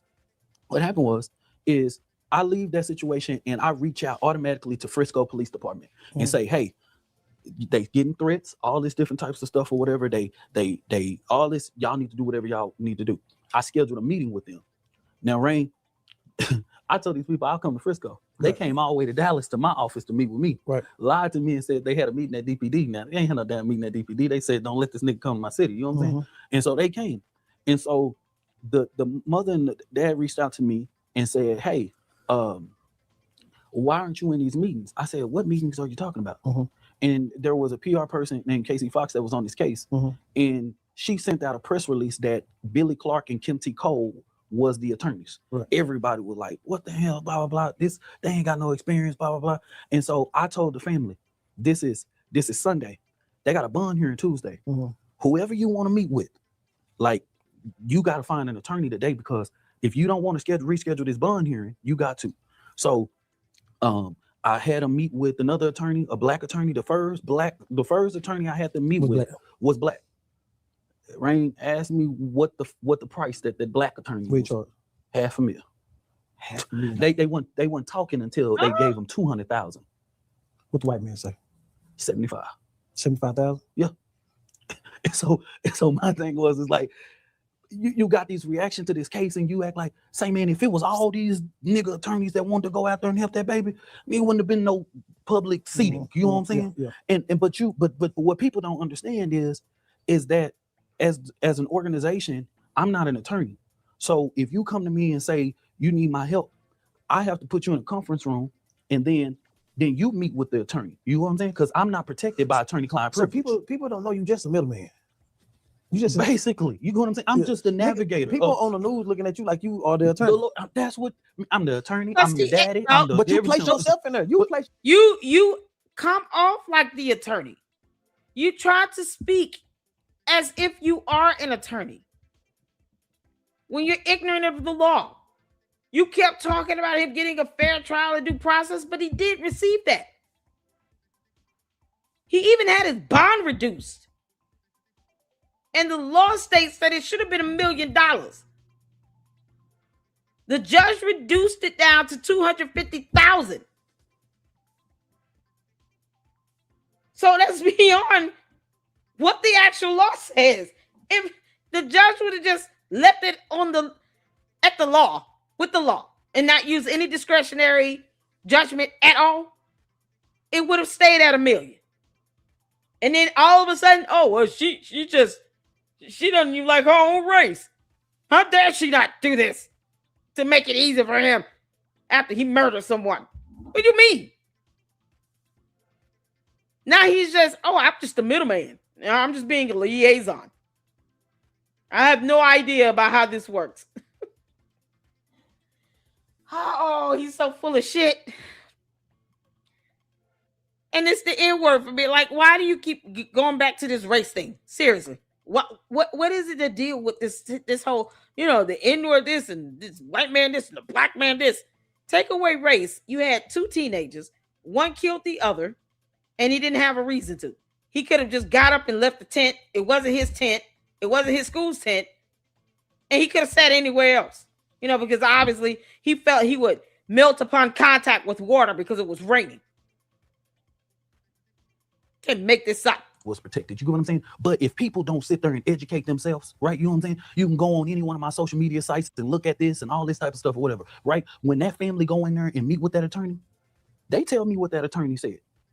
That attorney, I'm not protected by attorney-client privilege. You know what I'm saying? Did you do it for the money? What money? Yes, he did. The $600,000 I keep hearing about. I don't have access to that. You said you helped him start it. When you get it started, that fund was started by KC Fox. When you get it started, you point it to a person. It was pointed to the mother. So the mother had access to it. Yes, the family got the funds and had access to it and paid for the attorney. Man, we was hearing. But they paid you as well. You cannot just do this for free. So you got some money out of it. The question is how much? How much money did you get paid? It's that simple. You was buying all this shit with. Man, listen, whatever people want to think, you know what I mean? That's why I can't keep up with the internet. You're not even asking. You're answering the question. How much did they pay you? Ask the question directly. How much did they pay you? Whether this is a nonprofit organization is irrelevant. They would have had to give you something. You reach out to them and then you want them to give you money. For what? God. Well, when I say y'all better leave these clowns like this alone, Minister of Justice. That's not a real title. And no court of law would honor something like that. He cannot go to court and represent the person in court where it matters the most. So why is he calling himself a minister of justice? Why is he calling himself that? Because he want to feel more important than he really is? That's what it is. He calls himself a minister of justice because he wants to have that persona that his delivery and whatever he thinks that he's able to go out and do is equatable to that of an attorney. Except he can't represent anybody. He didn't go to law school. He doesn't have a bar license. And if he was just trying to advocate for someone that is being disenfranchised and not getting due process or a fair trial, why not just call yourself an advocate? I'm minister of justice because I want to feel special today. But he's shaking up 2-year-old babies because, you know, he want to feel special. He should be in prison. The bloggers or whatever. You mean to tell me you didn't have full control of this? No. It was a houseboat. No, they was renting their house. And they still renting their house. The fancy designers and all that.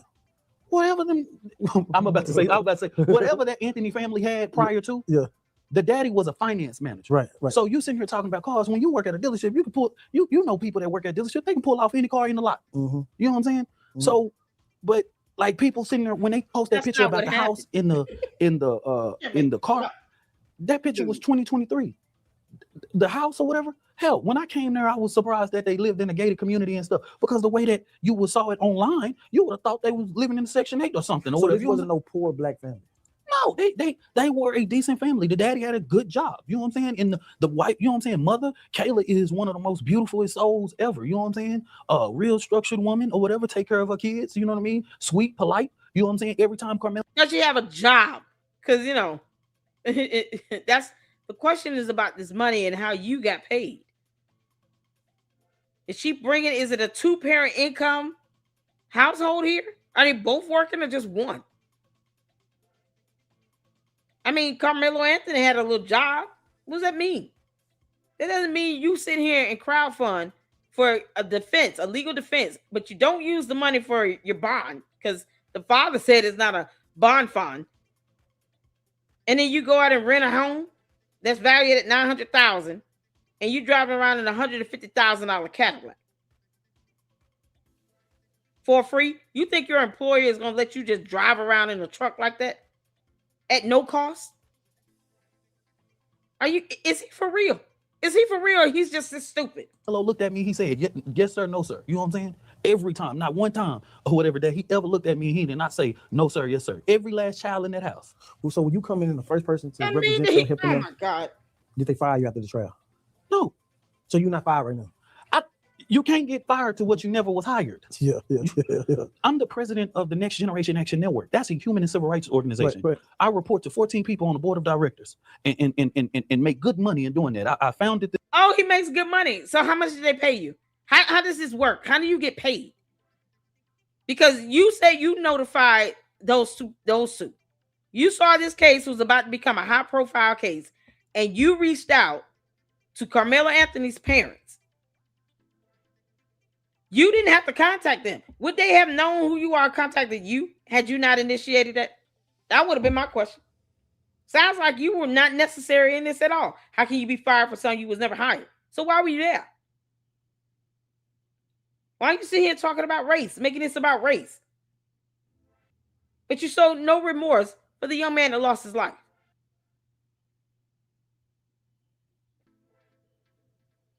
This guy cannot be a parent. Because, I mean, you have no soul. This organization, when I was 25 in 2014, I worked for the organization. You know what I'm saying? Yeah. And the organization accepts to help families when they have situations. You know what I'm saying? Why don't you help the black on black crimes? Wow. When I can, I do. We didn't see you out there with Z the Wizard. Guess what? You know why? Why? Because the West Dallas. But around that time when Z the Wizard was coming, you got to remember, during this time, people don't even understand. Yeah, because he can't black on black crimes. I mean, you know, you can't go out and just say, "Oh, this is about racism." Wait, both the black.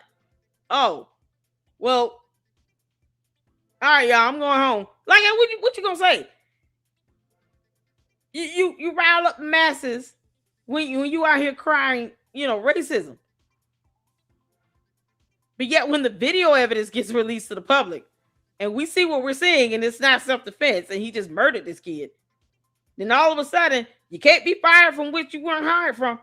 Oh, okay, cool. So that means the board of directors should not be paying you for this case regarding Karmelo Anthony.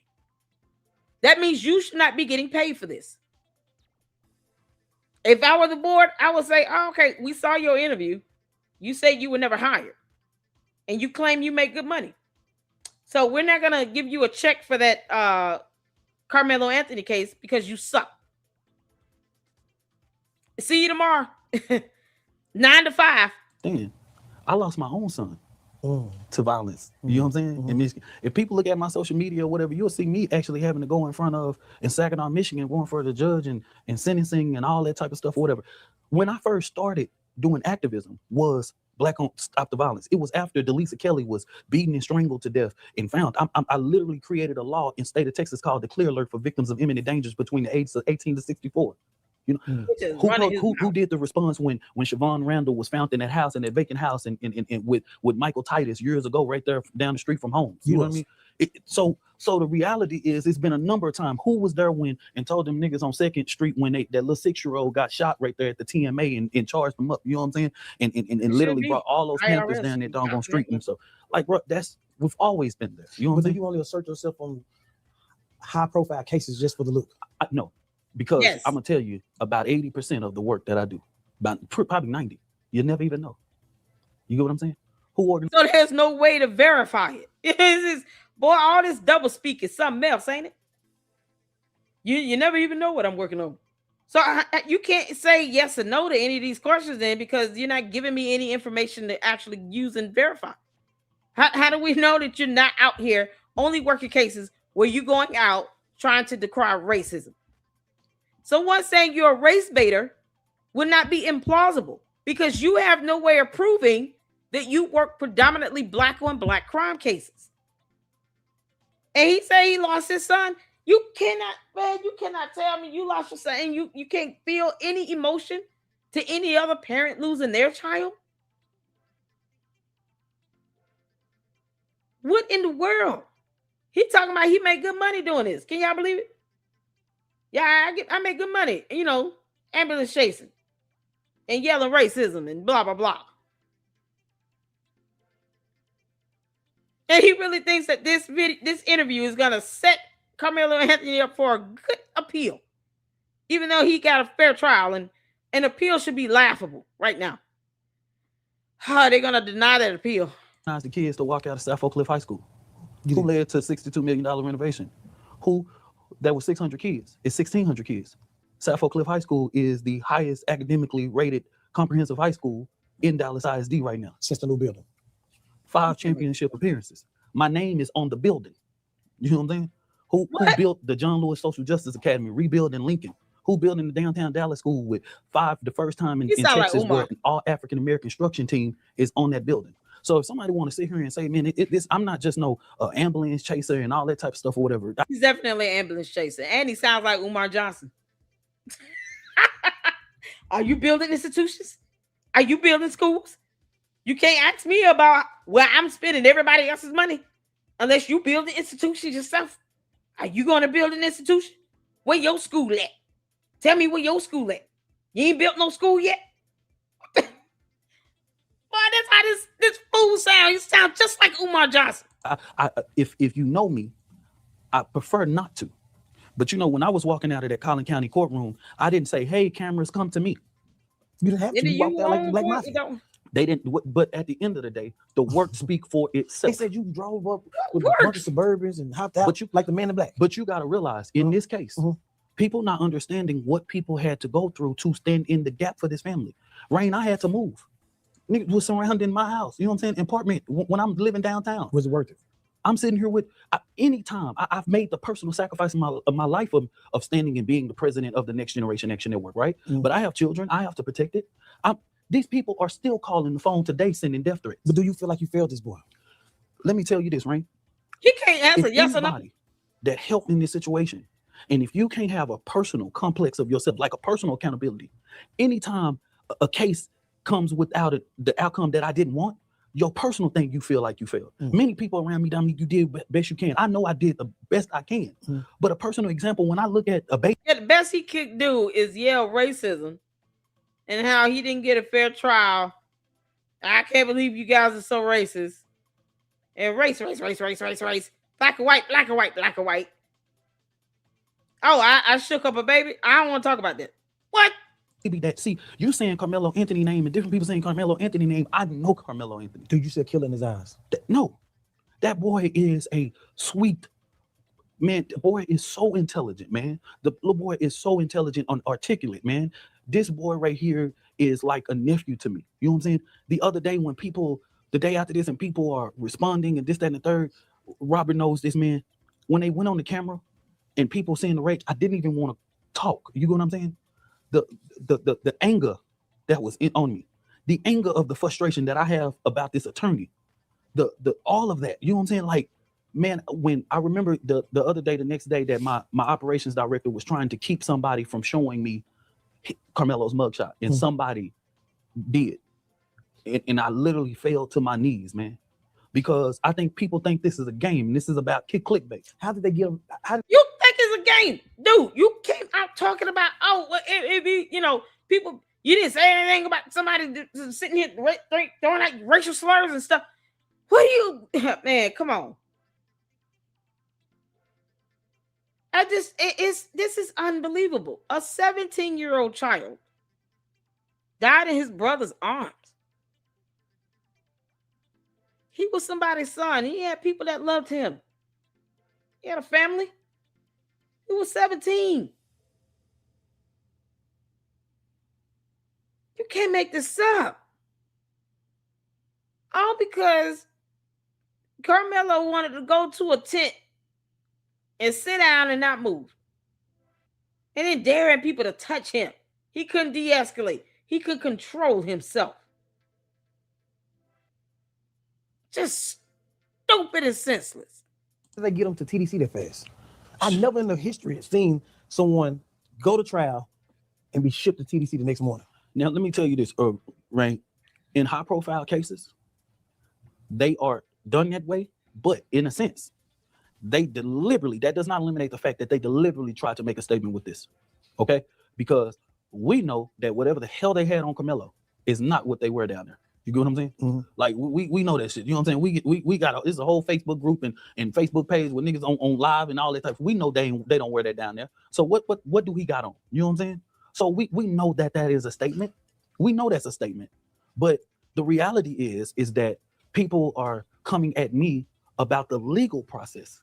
I had to observe it just like everybody else. The dad said that he was advised not to have a white lawyer. He was advised, a black he lawyer. was advised not to speak to certain people. He was advised, the defense counsel was trying to keep him from certain people. That certain person was me. It's multiple people that I didn't show in attorneys that came out on social media and said, hey, no, Dominique actually had them meet with me. So why are they blaming you? The family blaming you now? The family's not blaming me. This is somebody's interpretation of it. Yeah, the way he put them words together, we think everybody talking about you. He said the defense counsel. Yeah. But you got some people thinking I'm the defense counsel. Niggas don't know what you is. You know what I'm saying? Like you say. Yeah, because you know he tried to sound like an attorney. He wasn't. And now he's, Minister of Justice, whatever that means. And he still sucks. Ambulance chaser. He's a whole baby shaker, calling himself Minister of Justice. The audacity. He's a clown. He said that he didn't say the man's name, but he said the defense counsel was trying to keep. He was instructed to hire this attorney. He was told that it was probably good that you had white attorneys and all that type of stuff. And those are things that we were told. But these are things that we were dealing with, the cards that were dealt to us, man. Right. You know what I'm saying? Right. And it wasn't like, man, listen, I've been doing this for a long time. Every black attorney that I called or whatever it may be, and the different ones, it's not like all of them responded saying, man, I want to go down there in Collin County. You know different attorneys that don't go to Tarrant or Kaufman or Ellis or Collin. You know what I'm saying? I want to deal with that. Or didn't. You know what I mean? I caught a case more than 8 years ago. And I had a black attorney, Bree West. She was out there doing the recaps for WFAA. She would literally tell you this white damn judge wouldn't even look up at her. But why would y'all bring somebody from Dallas County to Collin County? He practiced in Dallas, in Collin. That was through the research. He practices out there. He's on the, he has multiple different cases out there. So when you're looking for an attorney, you're going to look for who practices in the county. So if somebody is, it's easy to Monday night quarterback, but you got to realize we have 24 hours to do this. This is not a process where, okay, let's do this. I even told one of the black attorneys, the crazy part, I even told one of the black attorneys, hey man, do the bond hearing for me so that the family have time to find an attorney. Oh man, fuck all that. They can't give me. I'm just telling you what they responded. I'm not trying to what's called like fuck all that. I mean I can't go what's called. If they can't pay my retainer fee, then they what it is. You know what I'm saying? I'm like, dude, they don't have the money. They don't have access to the money. Like people sitting there saying the fund, they're sitting there saying the fund, but this family did not have access to that fund until 2 to 4 weeks afterwards. Karmelo was already home. You got to realize like Karmelo was bonded out with support of no limit bail bonds and CT. You know what I'm saying? I went to the hood to go do that. When we did the bond hearing, we came from Collin County all the way to Oak Cliff to bond him out and different. I used every network available for me. You know what I'm saying? To do. This family didn't have access to this money. People, when you go and do online platforms and you raise, so he has to basically borrow up front. Boy, this is something else. So he went to loan sharks. Y'all, the loan sharks. Boy, I knew it. The loan sharks. He had to go talk to the loan sharks.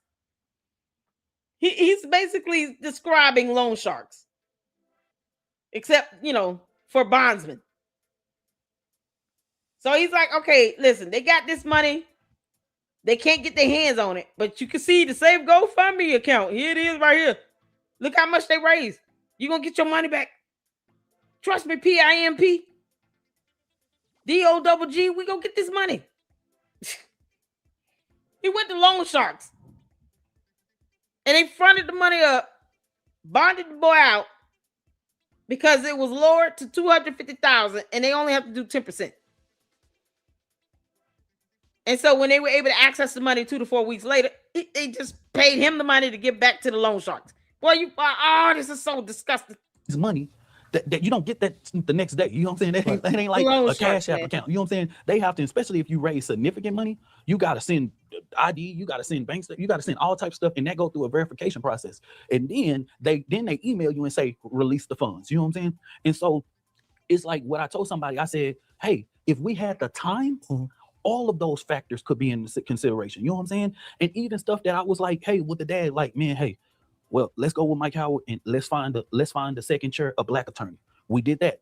But even after the process, what people are not understanding as an organization and civil rights organization, once we pass you on to the attorney, we are no longer a part of the legal process. So when you meeting or they meeting with Karmelo or they having strategy or they having conversations, even if they came to me and said, hey, Dominique, we need $10,000 for a pathology, I got to give the money from the organization. But if I had questions I give the money from the organization. Y'all see that? Give them money from the organization. So the family couldn't pay the money up front. It came from this organization. It's like, it's like loan sharking. Let me put the money up front. Because the family could have, let's say they had property or cars or some assets. They could have put the bond against that, right? But yet, it didn't sound like they did that. It sounds like he took the money, the 10% of the $250,000 for the bond. The organization paid it, and then they reimbursed the organization when they got access to the money. He had to go to these bondsmen and just say, here's the money. You'll get the money. Whatever happens. He probably paid it from the organization, and then they just reimbursed the organization. It sounds like that's what happened. He just said it. Hold on. Because that's what I'm hearing. That's what I'm reading in the captions. That's why we got captions on. Pay attention to the captions. Or they having strategy or they having conversations. Even if they came to me and said, hey, Dominique, we need $10,000 for a pathology, I got to give them money from the organization. See, I got to give them money from the organization. That would go the same for the bond. So it sounds like the money came from the organization for the bond, and he just went to his bondsman that he deal with the organization, or as two people he knows. And he paid the money himself from the organization. And then when they got access to the money from the Save Go Now, or GoFundMe, whatever, they just reimbursed him and it went back to this organization. And he talking about he get paid through a board of directors and blah, blah, blah. Now, the question is, did he get any money off the top? Because I think he did. I think he told him, I'll pay the money up front from the organization, air quotes, for the bond. But you give me back X amount of dollars plus an additional whatever when you get access to the money. Because how else does he really profit out of this? Because if it's $2,500, he paid $2,500, they just get him $2,500 back. All he's doing is breaking even. There has to be some revenue where he profits from it. Yo, I'm telling you, they paid this clown a bunch of money. He saw this as a golden opportunity. And they paid him probably $10K just because. That probably would include fronting the money for the bond. I got to give them money from the organization. He's sitting here telling on himself like an idiot. But if I had questions about what this and how this gonna be, blah blah blah, this and the third, they're not liberty to answer those questions. God, I'm not meeting with this man. You know what I'm saying? Whatever case he's putting up, when he put up, I'm a spectator just like you. Whatever, blah blah blah. I'm only there from a crisis management perspective to help this family resources move, bond them out, get the resources, connect them with. It's like connecting the dots with them. You know what I'm saying? And making sure that you stand in the gap and saying to all these white supremacists that are threatening them and this police department that's failing them, the same police department that was telling. No, he's not a lawyer. But see, imagine this. Y'all think about this. This is a non-profit organization, right? I'm gonna look up their taxes. What's the name of this?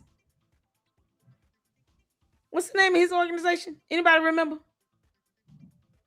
If they non-profit, then their tax filing should be on ProPublica. I'm wondering if they reporting all this. Ooh, oh yeah. Anybody remember the name of this organization?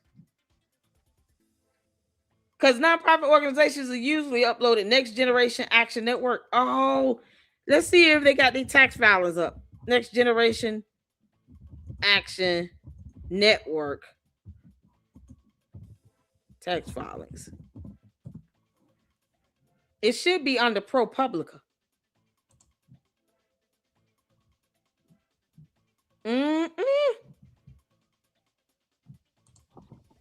Dude, I know you lying. He ain't filed taxes since 2020. Next Generation Action Network Foundation. This right? In Texas. There's not been a tax filing since 2020. This can't be right. It's still a registered 501c3. There are no tax filings in here since 2020. Y'all know he got to be bringing in the boatload of money. He's not reporting this. Oh, he's a criminal. Oh, no. Oh, no. Here's the EIN. I'm going to put this link in the chat. Y'all. Oh, we got to go over their taxes. Oh, this is going to be so good. Oh, we got to go over their taxes. Oh, dear Lord. He hasn't filed it since 20. Y'all see this? Fiscal year ending December 2020. And the revenue, it claimed $171,904. Expenses, $161,998. On what? Y'all see Dominique Alexander, president, $17,000. This was in 2020. You can't make this up. You are the president. For 2020, you got paid $17,000 for the whole year. How's that good money? What? Somebody lying? You ain't got to lie, Craig. You ain't got to lie, Craig. Somebody lying.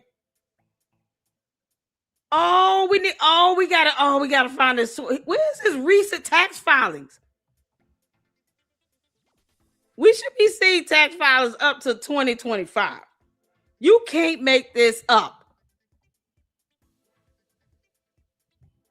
Did he change EINs or something? This is the EIN. Next Generation Action Network. Is it something else? This is crazy. Being tax exempt mean you're tax exempt from federal taxes. Doesn't mean you still don't have to file. So don't nobody know what the hell is going on with the money here. And he get mad when people call him an ambulance chaser. He hasn't filed taxes since tax year 2020. What you mean?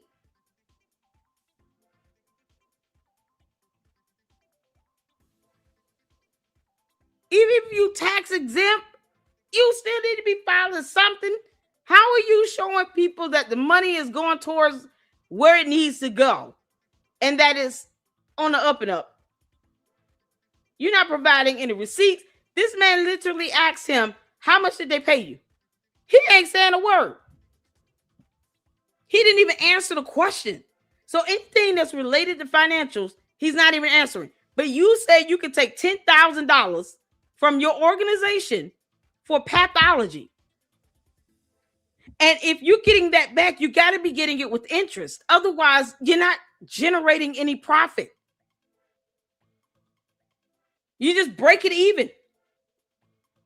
Man, oh, hell. Oh, he lying like hell. Yeah, there are no other tax filings since tax year 2020. Oh my God. The EIN is still the same. Wow. Wow. Why isn't he filing something? He should be doing a 990 at the very least, or a 990 EZ.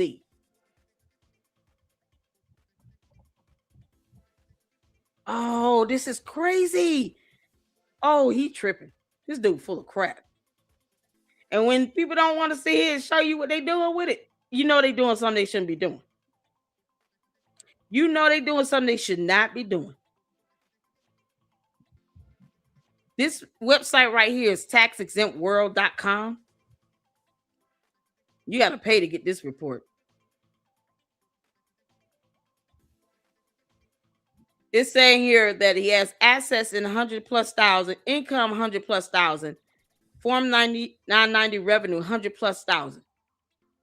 Updated October 5th, 2025. Y'all see that here? Let me put this link in the chat. I'm not paying to get this stuff. Child. he's so screwed. Y'all. You can't be, so he reaches out to these high-profile families with these high-profile cases because he knows, well, if you get you a GoFundMe going, you got a high-profile case, you're going to get a lot of people that's going to donate, right? So you can just give me like $50,000 and I'll get you connected with everything. Got loan sharks. I make sure the bond taken care of.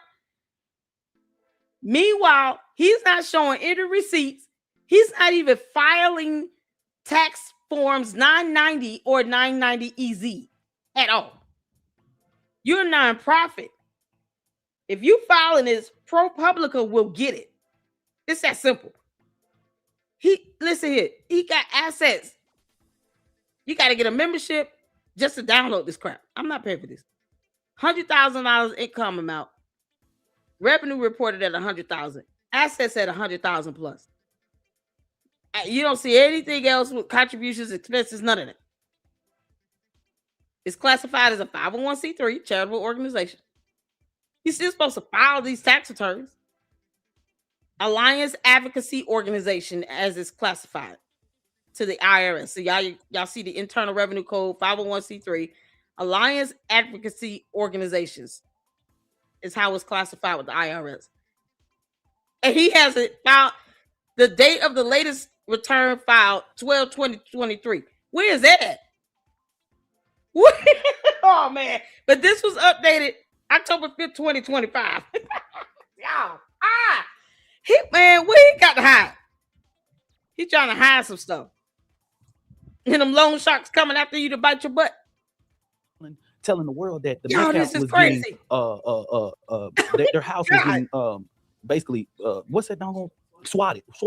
And then when it came to the Anthony family, they wasn't even reporting. They told them, oh, that's not a crime. No, you're supposed to report it. If I got a white boy walking around my house or whatever, I need you to document this, because if I have to shoot this, you know what I'm saying? And so it was clear, because it was about race. It was clear. But the part is that we didn't bring race into the situation. We saw it. So that's why I go back to the same thing where I said this is normally a situation that I wouldn't have got involved in. It was the factors of race and how the white supremacy world in the media and all that world literally started to run around the case, and how some of these influencers and right-wing influencers started to say different things, and they were putting faces, and they were posting stuff with Karmelo with a noose and all these different types of stuff, right? And so, like I told somebody, I'm getting inboxes, emails, and saying, hey, do y'all see this? Can y'all help him? Can y'all do this? And so you didn't bring race. You didn't bring race. No, dude, that's what he gets paid to do. You asked him, why doesn't he take on black crimes? He didn't even answer it. He said everything comes from the board. I get paid good money. I have a board that pays me. But you're not answering the question. We just try to pull up these tax forms for his nonprofit organization. You got two different websites. One saying, one reflecting he has not filed anything since tax year 2020. The other one is showing he filed something in 2023, and we can't even see it. Where did it go?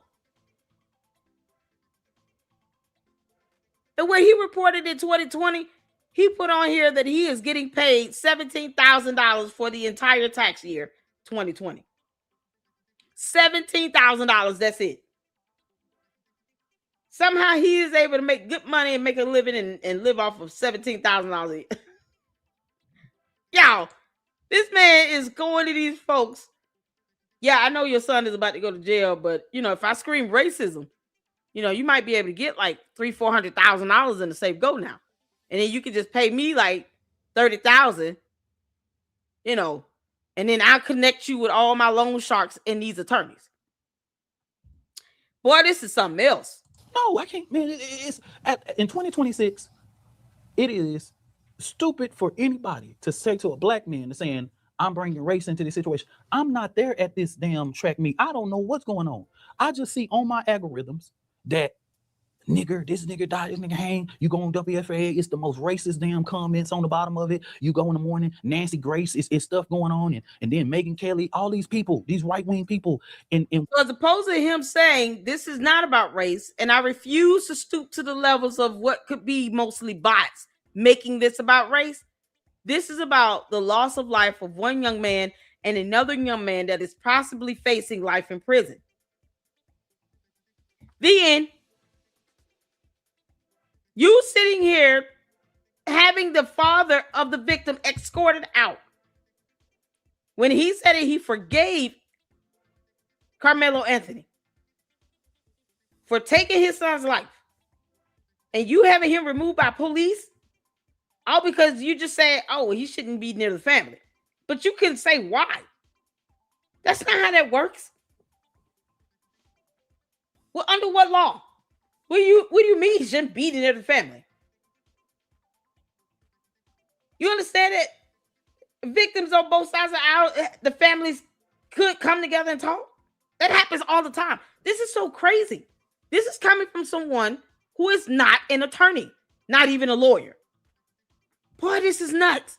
Y'all, he had to make that money because he saw comments. He saw it was racist. And, he just kind of went off that racial motivation. And then that's it. And he told him, oh, okay, y'all, if y'all raise like $500,000-$600,000, just give me 10% of it. But no, he's not going to show anybody on these tax filings what he's doing with the money, though.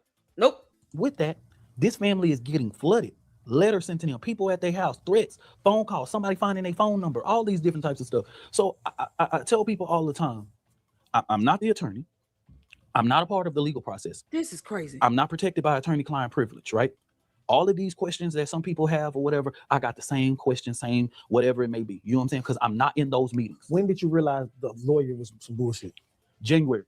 Oh, you knew back in January, February, March. I'm literally, there are attorneys that posted and put out saying, no, Dominique actually wanted to schedule meetings with us, with the family to kind of, you know what I mean, to fire this attorney and blah, blah, blah. But the decision was made that they had already invested so much money into this attorney, right? That change was not, you know what I'm saying? I gave my objection. Who idea was that to keep the attorney? It was the dad. That's the dad, the mama's position. You know what I'm saying? That's their position. And that's not a knock towards Andrew or Kayla. They were doing the best thing that they had, because Andrew, when we created this fund, right, you got to remember, the dad of Austin Metcalf is steady going to this man's job. He not able to go back to work. You know what I'm saying? So when we set up this fund, it was like they literally were dealing with the resources that was available to us. So they weren't in a position to make this move or do this move and different things of that nature, right? And you know, I would say, but that was a decision that I had to respect them. That's a decision from them. And it's easy for somebody to even criticize, you know, easy for you to criticize then. But if you're not living in the moment, this family had to live the last year with the daddy. If you went out to a McDonald's, you had to put a hoodie on. You had to, every day for 365 days, every day there was a comment on social media, either YouTube, Facebook, anything about Karmelo Anthony. You know, these some bitches didn't even rest on Thanksgiving, Christmas, and Easter. You know what I'm saying? Or New Year's. They every day there is a post about this doggone case, right? And so when people criticize them now, you got to realize this family lived the whole year in agony. They couldn't go outside. They couldn't do certain things. You know what I'm saying? This daddy couldn't just pick up no regular job. But they're saying that the dad of Austin dad actually said he came to the meeting with y'all to pray. Why did you get him escorted? Good you asked that question, because guess what? It's a criminal case, right? And so here's the thing.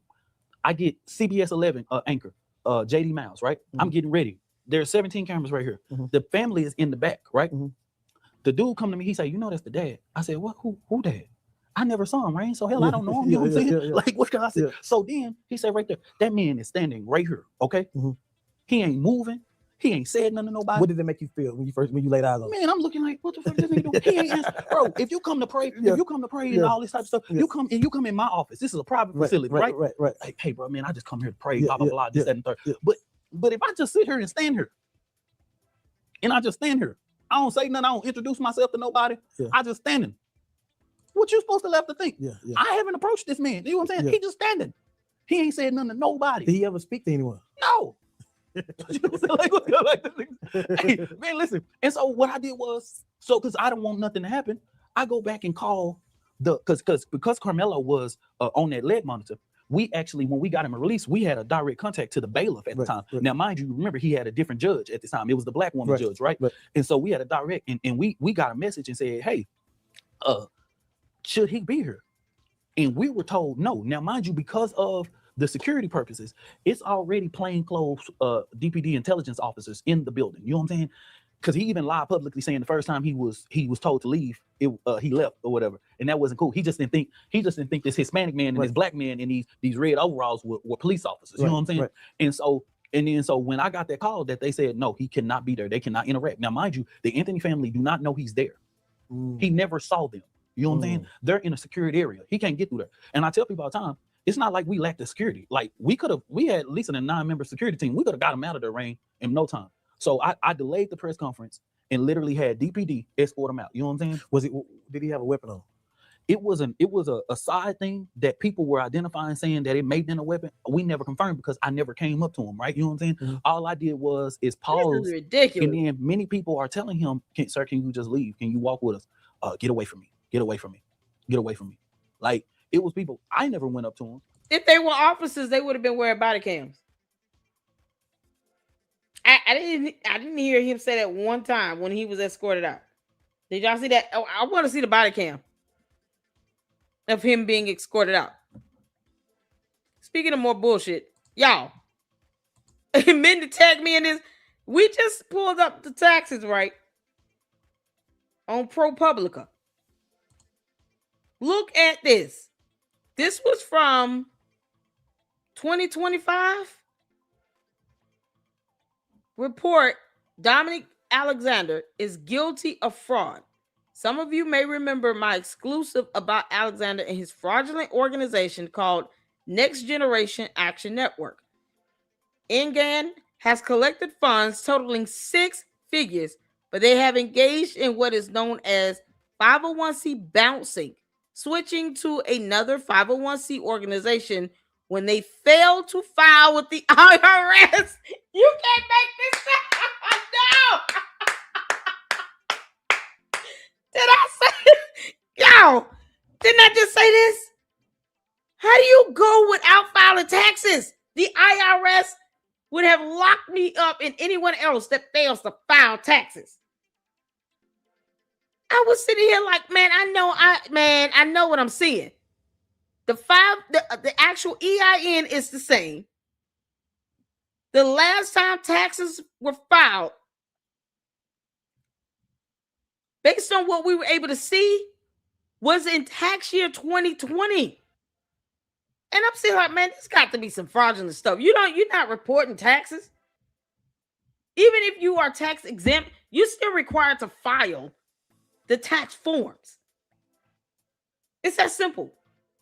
This clown, and then the other website that we saw, because I put the links in the chat for you all, showed that the last tax filing was from tax year 2023. And we didn't even see that tax. That's why I was like, what's the EIN to say? Young one sent the $5 super. Thank you so much. Is he the baby shaking felon? Yes, he is. Thank you so much, Mindy, for renewing your membership and becoming a member for 5 months. Funds were never used for the bond. Someone else paid it. What? So what did he front up the money for? Because he's sitting here talking about the organization pays out, and then use the example for the $10,000 for the pathology. Who paid the money up front if he claims the family couldn't afford it? Somebody came up with the money. Because these people were able to up and move into a rental in a separate home because they got their home's address was doxed. Like, this is crazy. And he wanted us to believe that this man was able to drive off the lot with a $150,000 Cadillac SUV for free because he works for a car dealership. So he was able to just drive away with one of their brand new Cadillac SUVs. God, this dude is so dumb. Now look at this. Boy, this is something else. Thank you, Mackenzie, for becoming a new member. Shout out to you. Thank you so much for you guys' support. I appreciate it. Y'all, this is something else. This was what I just did a Google search. Because when you say you are 501c3, yeah, you still required to file the taxes. Being tax exempt doesn't mean you just don't file anything. The organization has not filed a tax statement in nearly 5 years. Recently, he was allowed to be listed on North Texas Giving Day. Only he didn't list his current EIN. The EIN used was one revoked last year for not filing his taxes. What?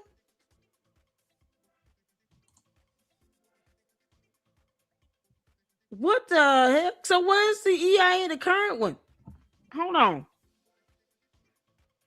256-5213.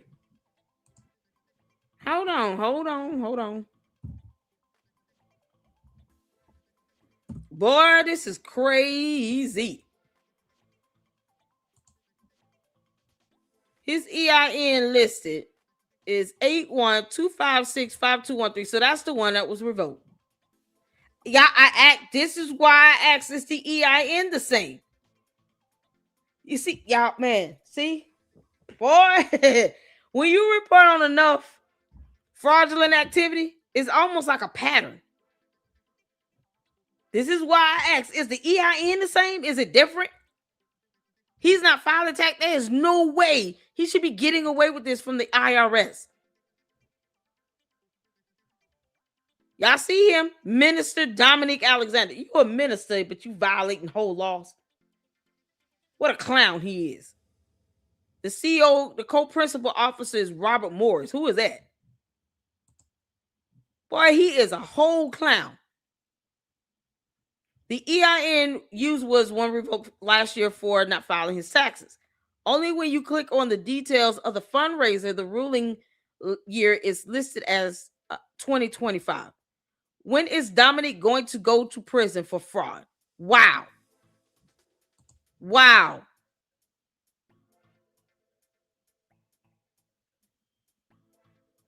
You can't make this up. And that's the one that no longer works. Oh my God. Boy, this is something else.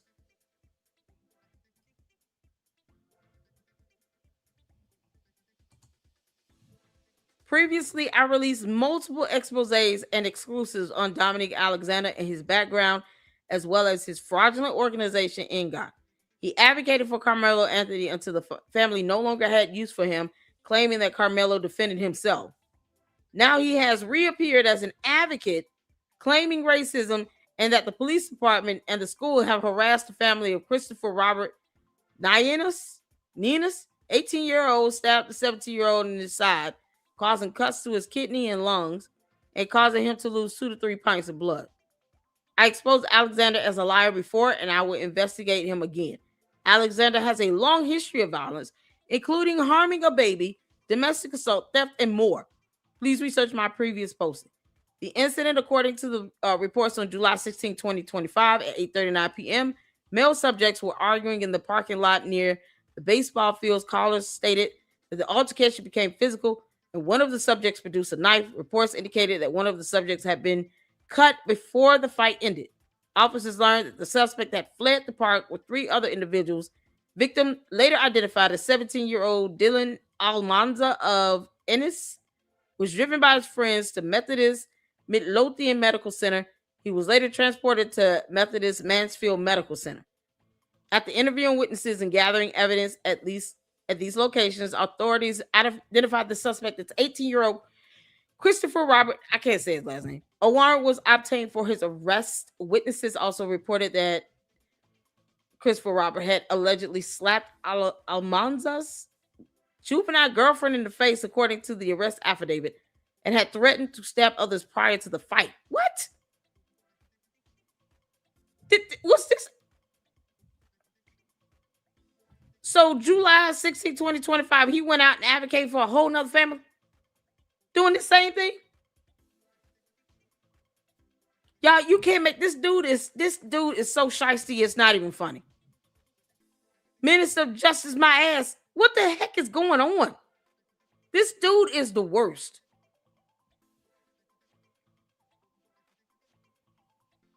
So the boy slapped the victim's girlfriend, juvenile girlfriend, in the face. Oh my God. And had threatened to stab others prior to the fight. So this Christopher Robert is currently charged with 2 counts of aggravated assault causing serious bodily injury with a deadly weapon, 2nd-degree felony, and 1 count of assault causing bodily injury, Class A misdemeanor. Of course, Alexander is making this about race. I've sent a request for the full copy of the affidavit and the police report. I'm also sending open records requests to the school to confirm or deny these allegations of harassment. We will determine if there is any record of racial slurs being used or if this is about race in any way. Because this seems to be his MO. So he gets out and says, oh, I saw some racial comments. So, I just talked about the race. And that's it. This is him standing with a whole different family. Has been targeted, harassed. Christopher Nihas has been targeted, harassed. Oh my God. For doing what every human has the right to do, defend himself. His family has endured years of racism, intimidation, mistreatment, and not just by individuals, but the entire institution of Midlothian Police Department, Midlothian Independent School District, and now the Ellis County Sheriff Department. When a child is attacked and called a racial slur, beaten, and then punished instead of protected, that is not justice. Hold on. If you want to subscribe, Eric, just hit the subscribe button. Do you see the subscribe button next to my channel name?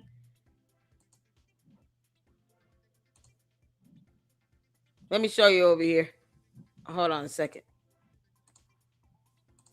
So if you look down under on my channel. If you look down next to my channel name, you'll see join and then subscribe. And you just click the subscribe button. I hope they answered your question. Y'all got these babies right here, and this man shaking babies and stuff. Oh my God. All right. This is a pattern of behavior with this guy. That's what this shows. A pattern of behavior. It's like the same script, the same rhetoric.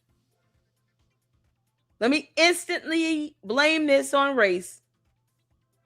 Let's get everybody worked up, pissed off, people angry. Invoke this racial bias with no evidence or nothing. And he's too busy dodging the IRS, not filing taxes. That is racism. Hiding behind a badge and systems stacked against us. And let's be clear, this isn't just about Midlothian issue. This is not just an issue in Ellis County. This is Erica. Issue.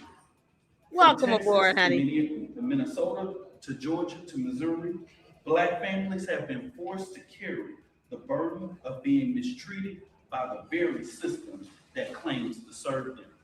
At NGAN, we stand committed to unwavering. We will not allow a silence to shield corruption. We will not allow intimidation to erase the truth.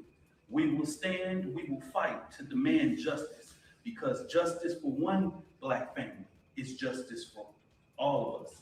Today, we lift up Christopher and his family, but make no mistake, we are also lifting up every Black mother, father, and child who has been told that their life don't matter. There's a pain that doesn't count and that their humanity is being dismissed. The Next Generation Action Network was built to confront these issues.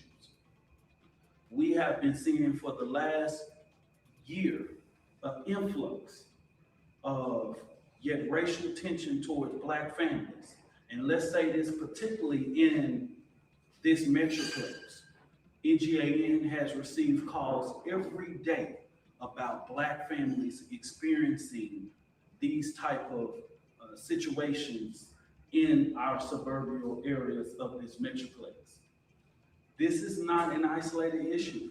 We've been here before with Karmelo Anthony, several other look at this that have arisen because of the color of your skin.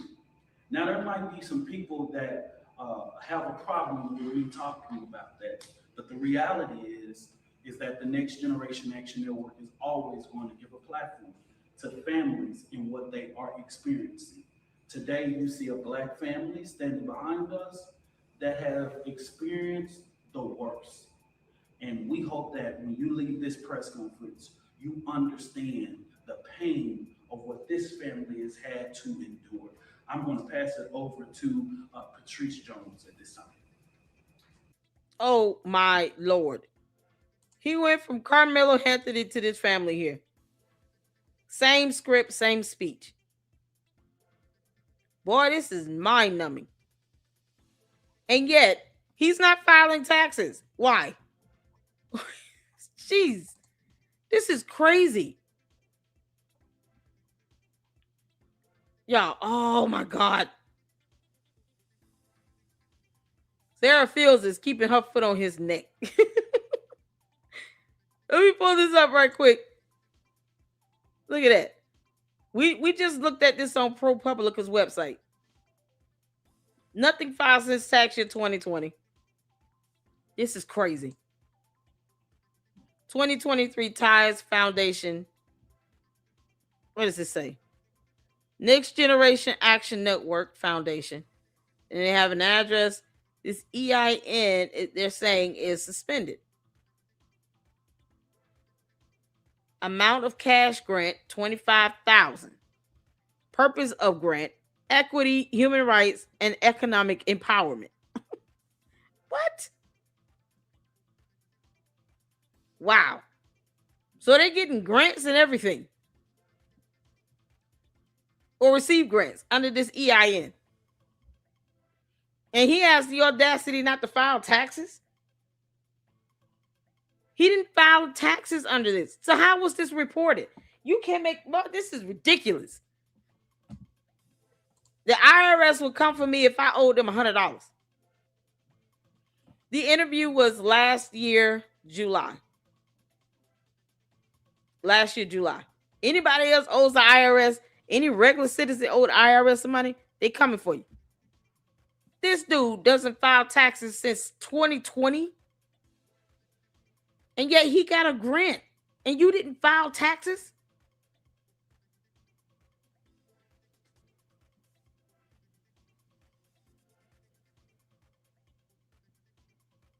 Oh my God. And look at this. Next Generation Action. Would he change the name? Same EIN, 501c3, $7,500. He's getting all of this money coming in. And it's like is he changing the name, changing the EINs? Boy, this is crazy. Look at this, 7,000. Wow. This presser was July.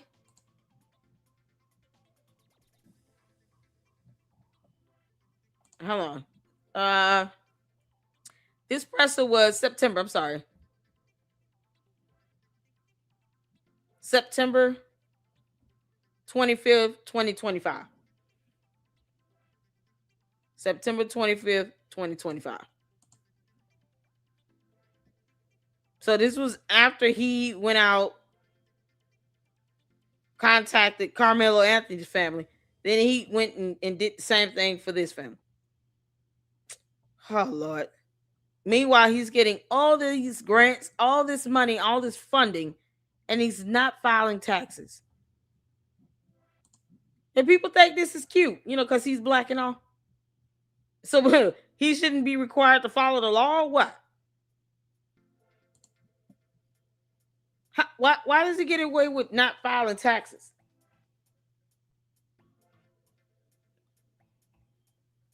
The Times Foundation gave Next Generation Action Network $25,000 cash grant for 2023. The Times Foundation is a San Fran and New York-based leftist slush fund that partners with the parent group of Wikipedia. Times Foundation and its affiliates have taken millions of dollars from George Soros foundations, according to the grants database on the Open Society Foundation Network. This man's getting all this money. He's not claiming this on any taxes. He got $7,500 from BVM Capacity Building Institute in 2023. Didn't claim that at all. A $7,000 cash grant from Resist Inc.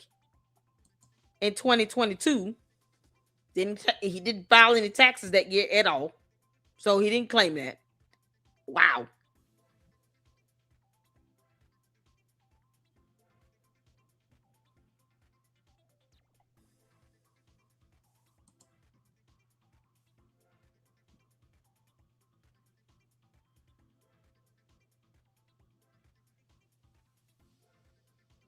The Dallas Express showed that an anonymous giver donated 100, while simultaneously another anonymous giver gave 50, both with the message, sending what I can for now. That includes monetary support and prayers.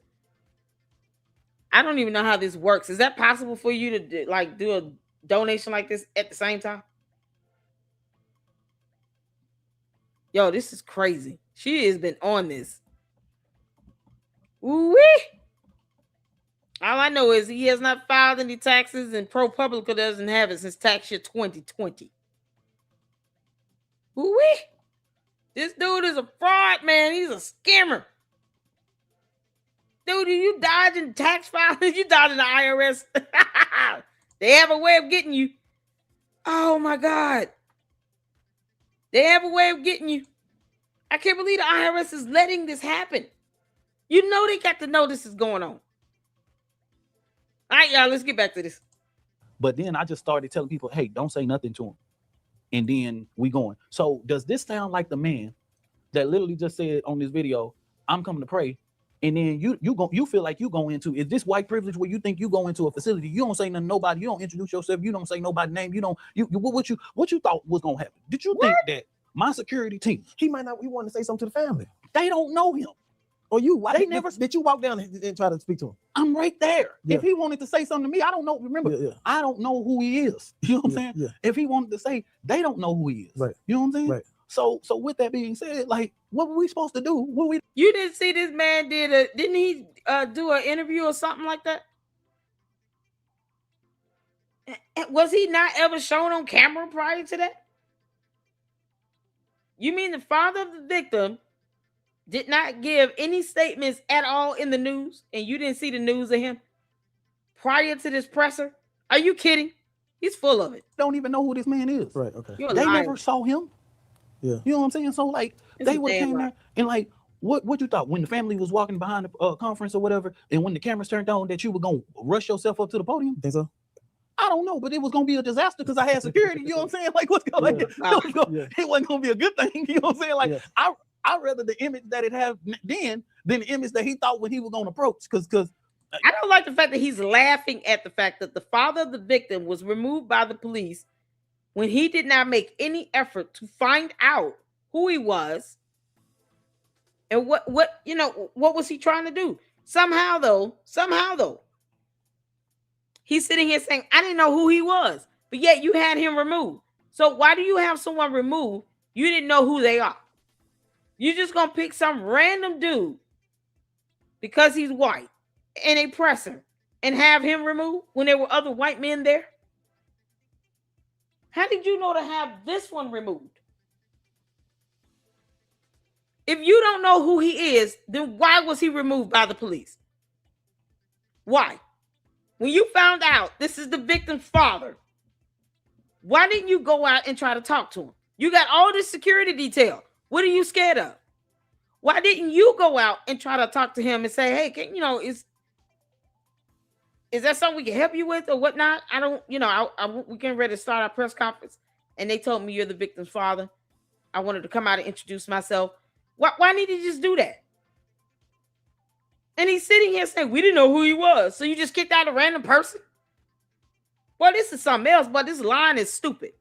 When I hire security, I don't tell them to, don't ask questions later. You know what I'm saying? Right. Be like, what's that like? Right. Hey, you see me around security, you better hey, I already gave them, bro. We'll fight it later on. We get attorney, we get bailed out, whatever it may be. You know what I'm saying? So that would have been a natural disaster if he would have waited in that moment and we didn't know. But mind you, exactly. No one said he was jumping. So this idiot came out. People feel like you could have did something. I'm not a lawyer. What? What they want me to do? I ain't no lawyer. That's one. Dude, you could have came out, talked to the first of all, he came up with this. Oh, he was jumped. He was defending himself. Before they even hired an attorney, they were pushing that narrative. Where do you think they got this narrative from? All of a sudden, you can bond someone out, because the organization, if they need $10,000 for pathology, then the organization fronts the money up. And then you get it back plus interest on the back end.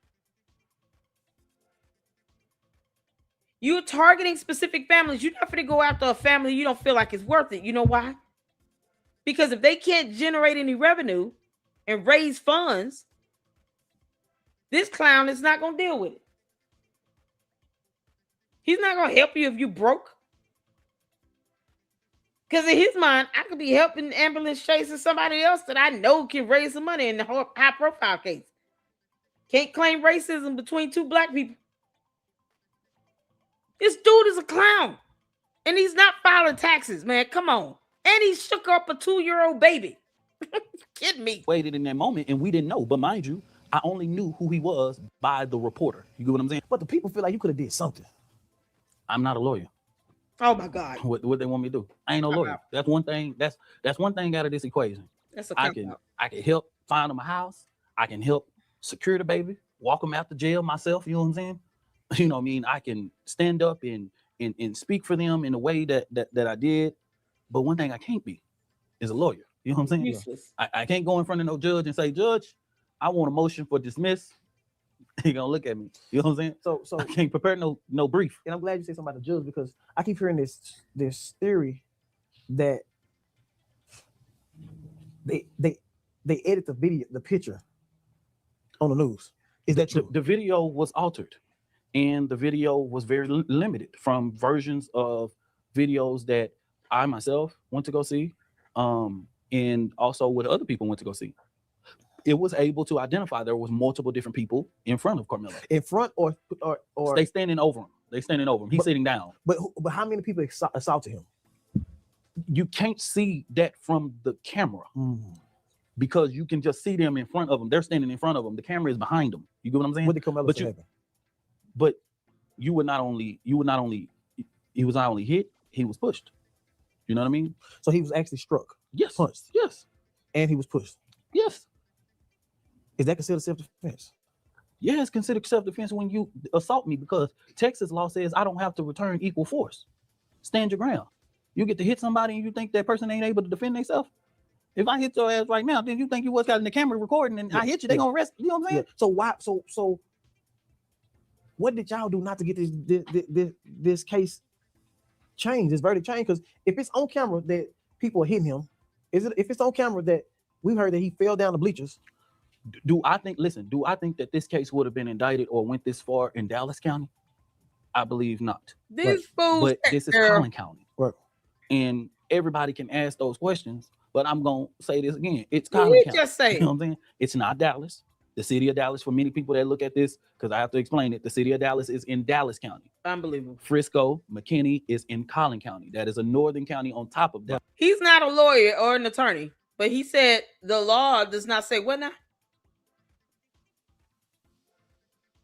Hold on. He said there was a camera behind him.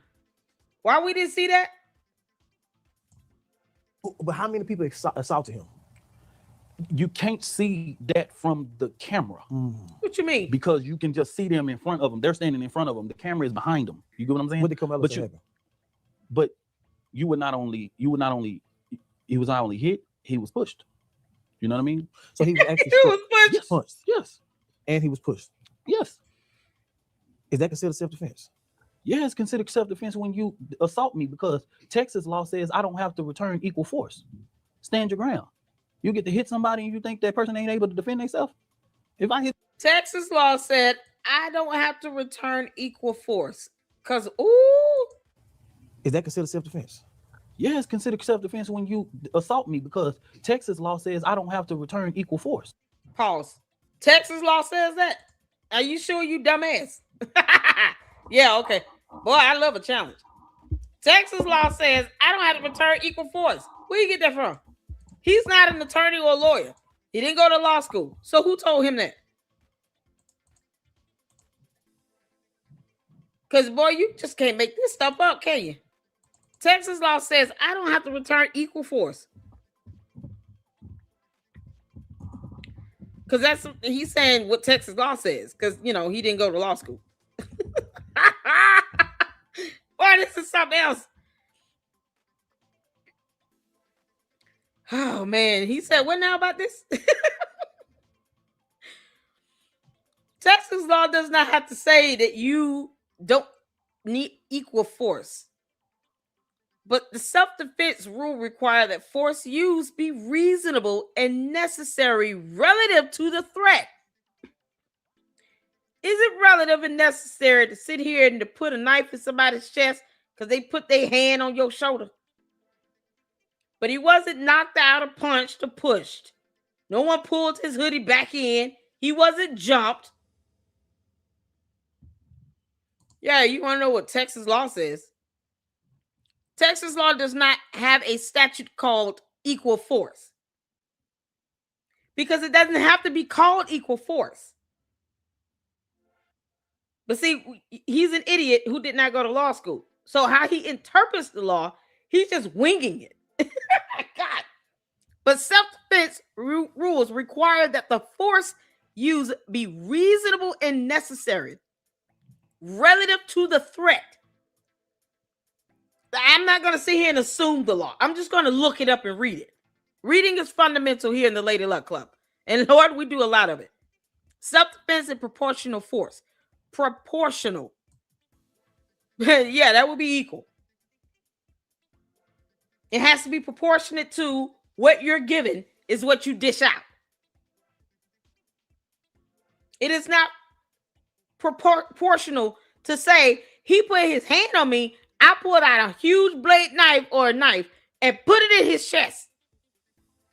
How is that proportional? How is that relative to the threat itself? How the law is defined and interpreted in court comes down to what is relative and necessary or proportional. And the definition of the word proportional, yeah, I read it. Because this is how we break it down here. Oh, yeah. Oh, because I love to prove a point. It's just in epic fashion. Oh, man. What's the definition of the word proportional? Corresponding in size or amount to something else. It has to be equal to that. You can't be beyond my hand hits your shoulder. Somehow you grab a gun and unload 6 bullets? What you mean? And see, here's the thing. When you go to court, the court is not going on your assumption of what this word means. It's just going to look up the legal definition. And that is how it's going to be interpreted. Based on the definition. It is not based on what you think it should be. That is not how laws are interpreted either. It's not based on what you believe it to be. Nope. Based on the definition of all these legalese that he does not know because he did not go to law school. Oh my good Lord. This dude is insufferable. I don't know how you all reported on this whole time. My Chaos girl. Yeah. Y'all shout out to My Chaos, bro. S-Files, everybody up in here with YouTube channels, please drop your YouTube channel link in the chat. My Chaos, you see this? You can't make this stuff up. This dude is not filing taxes. He can't cite a law. I mean, you know, he's not even trying. He could have just took the time to look up the statute code, right? He ain't trying to do that. Chapter 9 of the Texas Penal Code, particularly section 9.31, a person is justified in using force when they reasonably believe it is immediately necessary to protect themselves from another's unlawful force. Why didn't he just get up and walk away? Because was it immediately necessary for him to just pull out a knife and put it in somebody's chest because they put their hand on his shoulder? You can't block out video evidence. We're not going to some alternate reality because you want to imagine in your mind he got jumped when he didn't.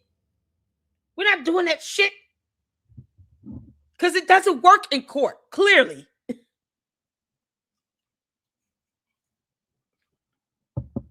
You redefining laws or reinterpreting nonsense. This clown calling himself a minister of justice, but he's shaking up babies. Pleading guilty to felonies. Avoiding filing taxes with the IRS. Is sitting here calling himself a minister of justice. The audacity is trying to interpret law. Boy, this is something I did turn around and say, I'm not an attorney. We bless God for that. Of course you're not an attorney. Why are you trying to purport yourself as one? You're trying to say what the law says. Get out of here. The law emphasizes that the force must be proportional to the threat. You may match the level of unlawful force used against you, but you cannot escalate to deadly force unless specific conditions are met under sections 9.32 through 9.34. So basically, if someone puts their hand on you, you put your hand on them back. Someone punches you, you punch it back. More than likely, either neither one of you gets in trouble or you both get in trouble for battery. Someone put their hand on you, you pull out a knife and you use deadly force.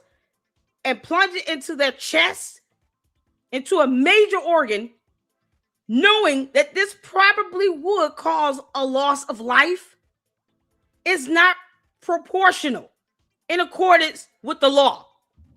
Make it make sense. So this idiot, all of a sudden, can sit here and say, what the law says, you don't have to, it's no equal force. Yeah, it doesn't say equal. It still is defined to be and interpreted to be proportional. God. So this idiot doesn't understand definitions of terms or anything. And imagine you have morons like him trying to now come in and stand on Karmelo Anthony's behalf for the appellate process. More people like him, claiming to be advocates of some sort, are now trying to come together to help Karmelo Anthony win an appeal because of reasons and racism. But they won't tell you what the law states regarding proportional force. Not even a little bit. Texas is a stand your ground state, meaning you are generally not required to retreat before using force if you are lawfully present and not engaged in criminal activity. The law also clarifies that verbal provocation alone does not justify physical force, and excessive force beyond what is necessary can lead to criminal liability. Austin Metcalf's father is probably going to sue. Can one of you all send that to me in the comment? The father is filing a wrongful death lawsuit. That sounds about right. He should.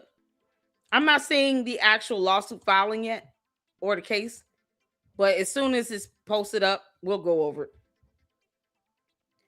Because that wrongful death lawsuit is going to have background facts and evidence in it. And guess what? Wrongful death lawsuit is a civil matter. The burden to meet is a preponderance of the evidence. You just need to be 51% convincing. Is it more likely than not? You don't have to prove beyond a reasonable doubt. So all that money that Karmelo Anthony's parents raised, that $600,000, yeah, they better hold on to that because they got more court to go to if he is filing a wrongful death lawsuit against them. They could have just talked to the man, but they didn't want to do that. Anytime you guys want to look at the sources of this information here, you just click on that. Find law. Legal clarity is another good one. You got Texas Legal Guide. So this information is being pulled from these article sources. And you can always just look at the penal codes under each state regarding their state laws and search the laws based on either certain key phrasing or the actual statute code or penal code itself. So laws can be looked up. It's not something you need to FOIA. It's something you need to Google. Can't make this up. This idiot see here talking about, well, it's not called equal force. But it doesn't have to be. The interpretation comes down to that. Oh my God. Watch out. That idiot is not an attorney. Just want to remind everybody. This idiot is not an attorney or a lawyer or minister of justice. He's a nobody. He's a criminal and a felon. Stand your ground. You get to hit somebody and you think that person ain't able to defend themselves. If I hit your ass right now, then you think you was out in the camera recording and I hit you, they gonna arrest you. You know what I'm saying? So why? So what did y'all do not to get this case changed, this verdict changed? Because if it's on camera that people are hitting him, if it's on camera that we heard that he fell down the bleachers, do I think that this case would have been indicted or went this far in Dallas County? I believe not. Right. But this is Collin County. Right. And everybody can ask those questions, but I'm going to say this again. It's Collin County. You know what I'm saying? It's not Dallas. The city of Dallas, for many people that look at this, because I have to explain it, the city of Dallas is in Dallas County. Frisco, McKinney is in Collin County. That is a northern county on top of Dallas County. Right. It's two different kind of Americas, and you know that, right? You know what I'm saying? It's two different kinds. You know what I mean? Yeah, same law. We pray to same Jesus in the Holy Trinity. These guys pray to. See, the law is still the same, and the video evidence is very straightforward. It's a straightforward case. I'm shocked that he did not get life without parole. He got 35 years for taking another kid's life. And this idiot is sitting here. He can't even answer the question about how much the family paid him. You know, because he got paid. Jesus and Trump. You know what I'm saying? Like this is like it ain't no like what are we saying here? What are we talking about? You know? So is it true that all his friends changed they? I don't think that all of his friends testified, But right? the people that testified, did they change their statements? Yes, those kids changed their statements. The ones that the prosecutor brought up, they changed their And statements. the lawyer didn't object nothing. I believe there were a few times that I was told that the lawyer did object to certain things. Right. But at the end of the day, there weren't because there were something that there was something that I was able to see where they called they called it murderous, some term that they used that they said it was the judge ruled that it was in the indictment, but the lawyer objected. But there are a lot of people that are saying that the lawyer didn't object enough to things or whatever, right? But there were one thing that but at the end of the day, the case. He's an idiot. You know why? you can't just go objecting to everything. Because you got to give a legal argument and justify why you're objecting. Your objection has to be based on finding of law. So you just can't object because you don't like something. When you object, you have to state the type of objection and the legal reasoning as to why you're objecting. This moron did not. Why is he saying that? Like he wasn't even there. Doesn't even sound like he was in the hearing. Well, we'll just wait for the court transcript to come out. This is so stupid. In regards to how those kids came and the prosecutors brought them up, you know, I felt like when oh my God, dude. The defense got it, the case that I knew of, the evidence, the things that I knew of, I thought that was going to be displayed. You know what I mean? Yeah.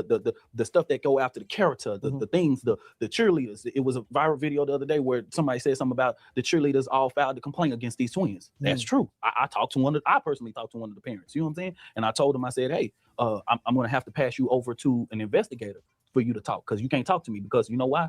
Why am I trained to not talk to these people even further than what they are? Because when you go to a trial, the person that has to go in there and talk about what you told them by a sworn declaration. So say if you tell me something right here, I'm gonna put an investigator in front of you, because if you change your mind and you don't want to what's called, that investigator with those credentials are the one that can go on the stand and testify to what you said. You know what I'm saying? So guess what? You can't do it. I ain't do it. You know what I'm saying? And you what the hell outside. You just say?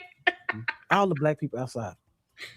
I seen a video with God doing the rack daddy in front of the white guy, and then like he was dancing after having the time. Did the black community hurt the case inside? I don't think so. I think that the even when I came in, I came out and talked about it. I talked about it from context that you had white supremacists showing up, but they came ready for war. To edge on, but they came ready for war. That wasn't the case. Every black person had their hands out and phones out. Rain, that wasn't the case. They had bulletproof vests on. They was ready. Those were Black Panthers, brother. They do. No, the white guys had the black. The white guys had the vests and all that. They do that. They was ready to go to war. I know, and that's why they were edging on the black people. They were going on the sides where the black people were, deliberately edging them on, doing different. Why was the man dancing in front of the white guy? I don't know about that. I can't. Did you see it? Did you see it? You know, I saw a whole bunch of foolishness. So it was a bunch of foolishness from the black community. I can't speak for everybody. You know what I'm saying? Like, I can't speak for everybody. But have you that was his way of antagonizing. But have you just sit there and say, what the fuck are we doing? You know, I've said that plenty of times. You know what I mean? Like we, you know, sometimes we very interesting people. You know what I mean? And sometimes I'd be like, brother, what the, who is he speaking on behalf of? The devil is a liar. What are you talking about? As opposed to this moron coming out the gate saying, please we're not going on racial divides. We're not doing the racial bias. We're not screaming racism. This is a matter of a life being lost and a matter of ensuring that justice prevails and that he gets a fair trial. And he did. And at the end of the day, he was found guilty. All this extra fluff for what? He is the only one that was talking about, he was jumped and he was this and this is so racist. we got to do that. Oh, do we have to my say that? God. You know what I'm saying? Yeah. And sometimes you have to correct it. Kind of like when the viral video come of the judge and the dad, and it was like, okay, y'all, I get it. Y'all trying to get to it, but y'all stretching it with this picture. Yeah. You know what I mean? It's a lot of so the judge and the dad was never in the picture together. That picture wasn't the judge and the daddy. I don't know. And that's not me saying that the daddy didn't know the judge. I don't know. But that wasn't him. That wasn't it. You know what I'm saying? And the last question. Do they have him in PC in prison? Now, his classification is being held private right now. You know what I'm saying? For security purposes. Do the guy's uncle own the prison? No. He's the warden. No, that was when it was being reported that he was going to Bird Unit. Right. Bird Unit, there's a Metcalf individual that is a warden. He's in the PAC unit. So all these is just a bunch of. Hey man, you better than me, man. Yeah. I I tell people all the time, NGAN is a human and civil rights organization. Right. So we got other people that call us all day long. Yeah. That they when they call for Dominique Alexander. And so I can't keep up with the fact that Rain, this has happened when I was 25 years old and I started this organization, you would have to look at what the media reporting, make sure you Why correct. is he throwing stuff like that out here? When I was 25 years old and I started this, who else got a name on the school building? Who else built the school? Who else building schools? Build a school. It sounds just like Umar. You mind telling us why you did not go to prison when you shook up that 2-year-old baby? All of this fluff. How much did the family pay you, you clown? Them and all that type of stuff or whatever and all that.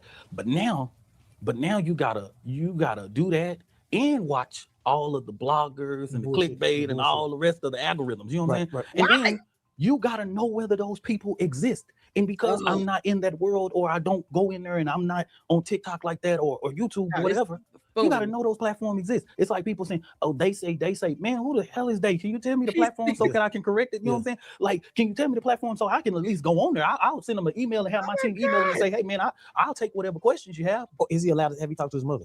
I have talked to his mother. I mean, have he talked to his mother? Yeah, you're making this all about him. Since being in prison. Yeah. How do you feel about him surviving prison? That's a hard answer. I'd rather not even, you know what I'm saying? Yeah, he ain't gonna make it. You go in there and think you're gonna be defiant and sit at that lunch table. You got 3 Debos in them on death row. And you sit in one of these spots and they tell you to move and get up. Act like you just gonna sit there and ignore them if you want to. They're gonna break his behind in half like a fraction. You'll be looking like that division sign. The split. They ain't gonna whoop his ass. Go in there and act like you want to be defiant if you want to when they say get up. All that pride and ego and all that stuff, think you're gonna go in there and be the toughest, buffest, knuck if you buck criminal up in it. No. Nope. They're gonna whoop his ass. They're gonna have to keep him isolated. Isn't he 18, 19 years old now? Child, please. And for somebody that tried to whimper and cry getting into the police vehicle unit, and they talking about he was, so distraught. No, he wasn't crying at all. I could raise my voice real high to make it seem like I'm really sad. I could do that too. My voice is hoarse, but I could. Anybody can sit here and throw that voice to make it seem like they're crying? That boy had no remorse. In jail, out of jail, get released. Anytime they put a camera in his face, he looked like he was just mad and pissed, like they just causing him an inconvenience. The audacity. That right there is a very touchy He ain't gonna situation. make it. He gonna get his ass whooped. I've kind of, to keep my peace, He gonna kind get of his ass strayed away from thinking about it. Just thinking about it. You know what I'm saying? Because that, like, for the last couple of days, it ain't been about what people are saying about me. It's been about this image. This, you know what I'm saying? Because, like I say, I know Karmelo Anthony. You know what I mean? Because the judge said that the streets are safer now. Are you serious, Rich? You know what I mean? Like, that's a low down son of a bitch. You know what I'm saying? Like, that's my opinion of that judge. And when is the appeal? The appeal, the family is going and meeting with appeals attorneys and all that type of stuff and going through that proper process or whatever. We tried to, and that's pretty much it. But how long will it take? You never know with an appeal. So could he be in prison 5 years before the appeal? He could an appeal could last as long as that process lasts. When you go in front of an appeals court, their response to whatever you presented in front of them does not have a timetable of their response. I've had appeals courts where they responded in 3 months. I've had appeals courts where they responded in a year and a half. Yeah, you know what I mean. It's their prerogative. If you could bet your last dime, do you think he would beat the case? Or do you think he would beat Humphrey? We will win. We will win, and I hope that people believe it. We're gonna win. Hey, y'all stay supporting. Y'all keep. Nope. No. Him getting an appeal is laughable. You have to prove some legal error occurred. And you running your mouth doing media press tours and sounding like the clown that you are does not help any of that. Are you going to tell people how much money they paid you? It's the question. And why you not filing your taxes? Meanwhile, he has no tax filing since 2020.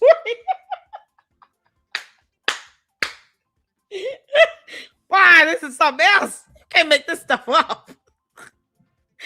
Oh, Lord have mercy, Jesus. Yeah, everybody keep asking, did I see all the videos? Let me explain something to you. We have the website right here. We'll probably go over this on a separate day. I want to wait till the lawsuit filing. If there is a wrongful death lawsuit that has been filed from the victim's father, then I want to be able to read over that. And then we could go, because he's going to use the exhibits and the evidence from the murder trial for his civil lawsuit. Does it make sense? You can use that evidence. He could even reference the criminal matter and showing this young man murdered my son. He's been convicted, found guilty, sentenced. His parents collected over $600,000. And they had me removed from a presser, and I did nothing wrong. I just came there, tried to talk to him, to try to, make sure we can at least not make this a racial thing. And then they get this clown that's a felon that shook up a baby who did not go to law school calling himself minister of justice. What the? He and the devil are both a liar. And they show no remorse. They never apologize. They don't care. So, I don't care filing this lawsuit. We're here for it. So I want to be able to go over the lawsuit and then go over the exhibits. It's photos, audio, and a whole bunch of videos in here. Zip files. And this is with the CarlinCountyTexas.gov website. I'll drop this in the chat, because everybody keeps asking me if I've seen all the videos.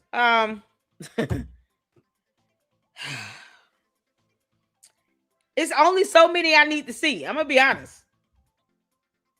Because I know what I'm seeing when I'm looking at the videos.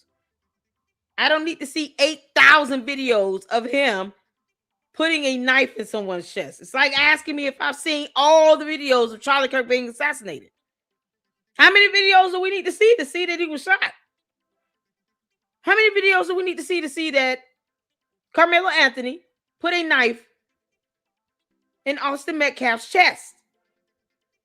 And he was not being jumped or punched or hit or anything. There was no kerfluffle. And if they really wanted to jump that boy, they had plenty of opportunity. They had at least 2 or 3 minutes before the cops showed up to jump the fence and really go in on him. I'm telling you how. I don't have to listen here. Asking me if I've seen them all is irrelevant.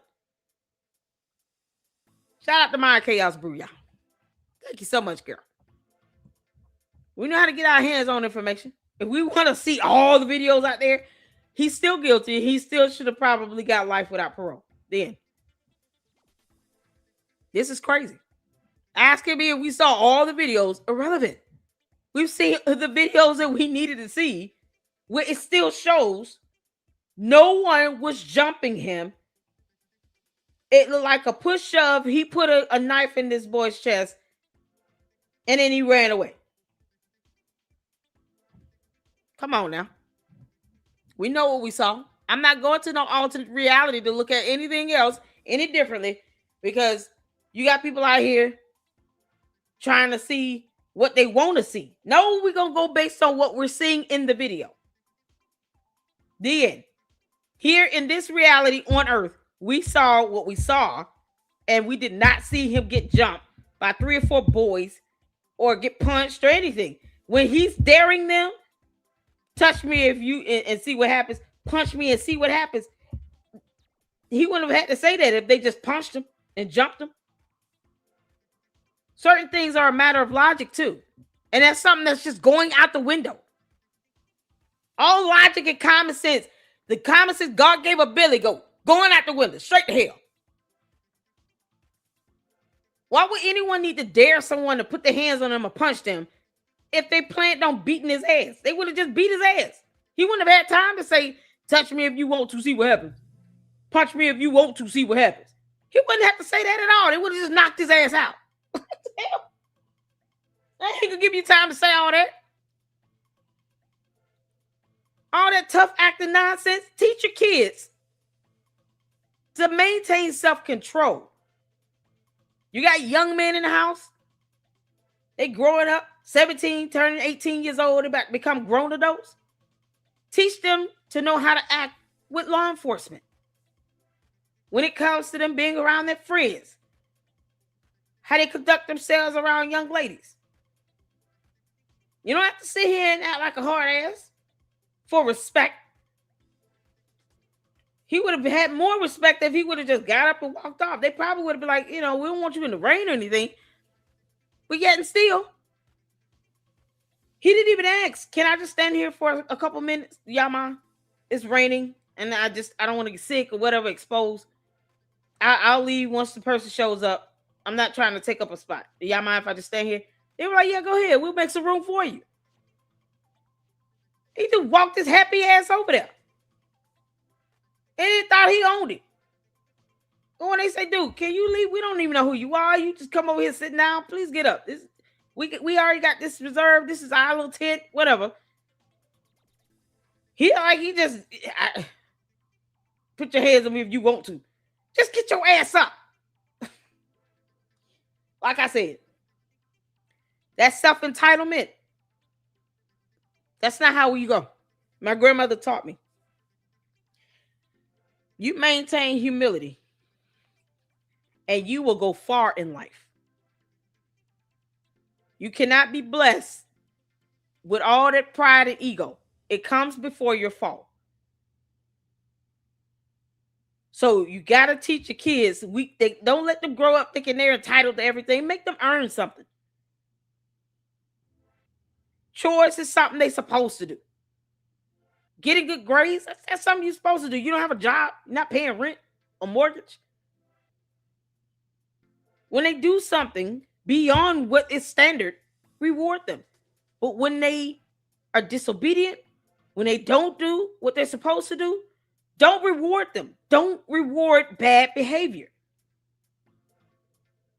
If Karmelo Anthony was smart, top of his class, he was on the football team, track star, he was head sportsman on all the stuff, all the things he had done up until that point. What he failed to do was to understand how to de-escalate. He needed an attitude adjustment. Because that stuff can get a kid to the point where they got a little big head. Y'all little girls liking them in school. They on the football team. They the track star. They get a big head about things. Teach your kids to remain humble. To be able to de-escalate. Sometimes you just got to pick your battles and walk away. You walk up to a tent. You don't know these kids. They could have done anything to him. He did not take precaution. Allegedly, somebody invited him over there. Who? Because, telling someone to move 15 times does not sound like anybody invited you.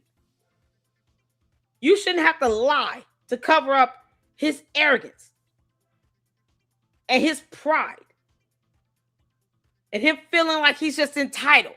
I don't have to move and get up. Why did you come over here, bro? All the places he could have sat. Now he allergic to water. He's scared of a little rain.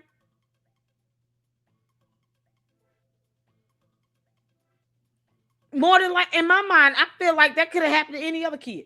And I said this earlier. I feel like that would have happened to any other kid.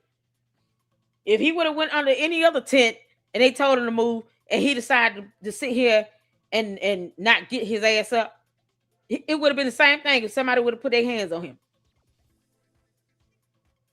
That pride and ego and that entitlement is something else. And it comes before you fall. Teach your kids. You got to maintain self-control. Don't be arrogant. Don't be prideful. Don't be boastful. Doing well in school is something you're supposed to do because you're not working a regular 9 to 5 and paying bills. Emptying the trash, doing your chores, something you're supposed to do. We'll celebrate you when you do the right thing. But in order for the kids to maintain humility and self-control and to learn how to de-escalate, to learn how to handle themselves around police officers, not to do anything to provoke them or to piss them off, you got to teach your kids that and instill that in them. Don't let them think that this is how life is. You can just go out here and do whatever you want to do and everything handed to you on a silver platter. No. Absolutely not. You can have everything going for you and it all comes to a halt in one moment. And that's what happened with Karmelo Anthony. Because he couldn't control himself. He couldn't de-escalate and just walk away. That entitlement, it's the pride, it's the ego, it's ridiculous.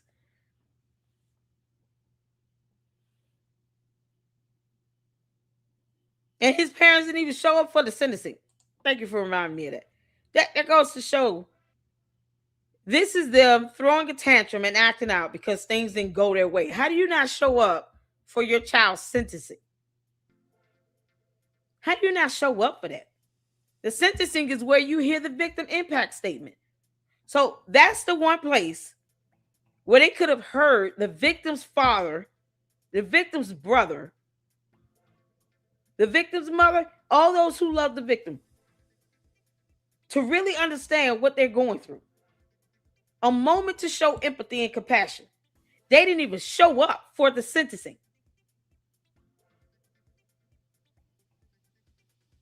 Because things didn't go their way. Can't teach something you don't have. Humility doesn't seem to be their strong point. And they raised over $600,000 damn dollars.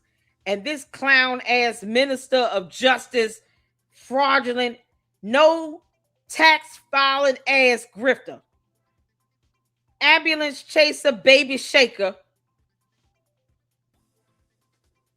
sat here and made this all about race. Child, boy, this is something else. Whew. So,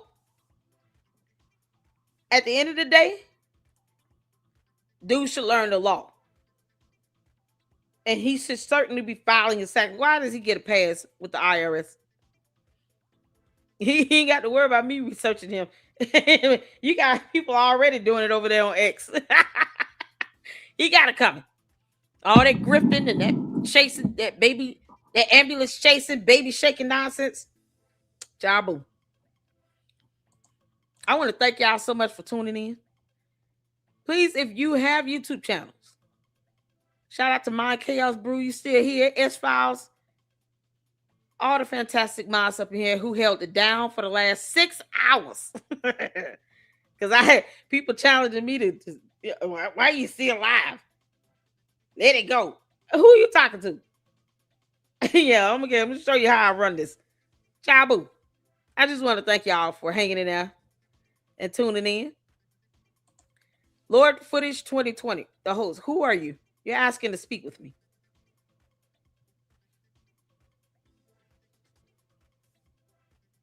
What is it? I don't know who you are. You want to come on stage. Who are you? You know, you got to tell me who you are. I need to know who you are before I let you up here on my platform. And my people been here 6 hours. Somebody dared me, boy. That was the wrong thing to do. Never dare me to get offline, talk about let it go. Who you talking to? Yeah, we go another 2-3 hours. Who are you? I need to know who you are. You got to email me. Email me. My mods, they gonna hop in now. What is your channel? Is your channel Lord Footage 2020? I still need to know who you are. I have to see you. I have to know who you are before I let you up. All right. Can you email me at laterletclub@llc@yahoo.com? There's my email address there. Thank you so much, honey. I appreciate it. Email me, Lord Footage. Email me. I need to know who you are before we let you up, okay? That's how I rock here. If you email me, you know, I'll check out your channel, send your channel link in the email. I'm sure, but you gotta let me know who I need to know who you are.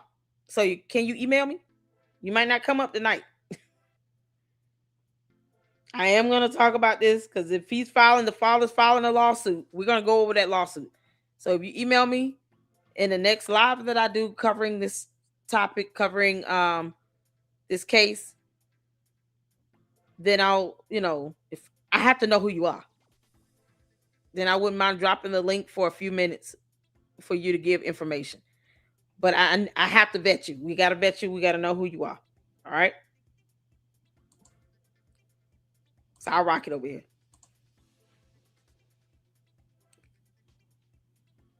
We're not trying to put you out there or anything like that. I have to know who you are.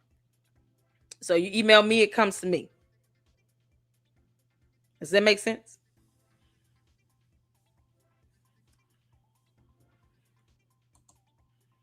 So you email me and just tell me who you are, send me your channel link, what information you're trying to provide. Just email me. Okay? And we'll go from there. That's how I do it. Does that sound good? I'm not saying you're a troll. I just you gotta email me. Saw his channel. I have no problem. I don't have no problem. I need to know who you are though. Lord Footage 2020. It's all one word. Lord Footage 2020. Hold on.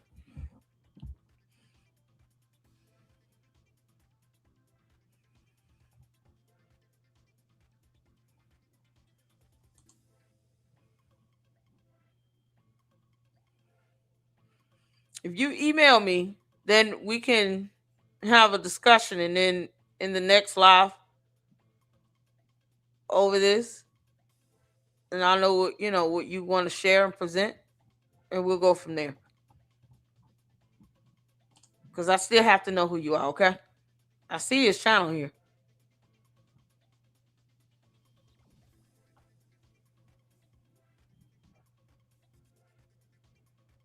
So please email me, all right? Email me. That's fine. Just email me. There you go. Thank you, Juju. I appreciate it. I sent you the definition of 501c bouncing. Oh, y'all. That's got to be so illegal. Creating various 501c3s to avoid filing taxes. Oh, that is so illegal. The IRS is going to be so pissed with this dude. Thank you so much, Mindy. All right, y'all. Thank y'all so much for tuning in. I appreciate all of you all. Yeah. I mean, listen, he can email me if he wants to come up, but I'm not saying you're a troll or anything. I have to know who you are. I hold my platform to a higher level than that. So I bet everybody. How often y'all see me drop a link and just let random people up? I don't do that. I still have to know who people are. Even if I drop a link for open discussion, I tell people you got to turn your camera on backstage. I still have to see you. That's how I bet. It's just how it is. It's not to say anybody's a troll or anything, but I just need to know who you are. I need to see you. I need to be able to have a dialogue with you. That's all. And I will hope as a content creator, you do the same when it comes to your channel. Y'all, yeah, we got played by malware. Malware got us good, y'all. Oh, malware, you long shark. Yeah, all right. So tomorrow we'll do, y'all see the live stream set up for the Dana Loesch watch party, because Dana Loesch actually responded to Candice. And Candice laughing at the word of God being read because she's a demon. So we're going to watch Dana Loesch's speech she did, and then her response to Candice laughing at her speech for some reason. And then, of course, we'll do Umar tomorrow. All right? So y'all get some rest. And then we also have a live stream we need to do covering Jay Witt's spouse's the meeting for the Board of Education. We got to go over that. So we got a few lives tomorrow. Dana Lash. Is it Lash? I said Loesch. Lord. I'm sorry. Dana Lash. There you go. All right. I'm going to push back the Umar live stream to tomorrow. Dana Lash is at 1 p.m. Eastern Standard. So I'll do Umar at 4. And then, we'll go from there. All right. I appreciate you all. Y'all take care. Hit the like button and make sure you hype this after we're done. You guys get some rest. And until the next one, Lady Luck Club out. Deuces.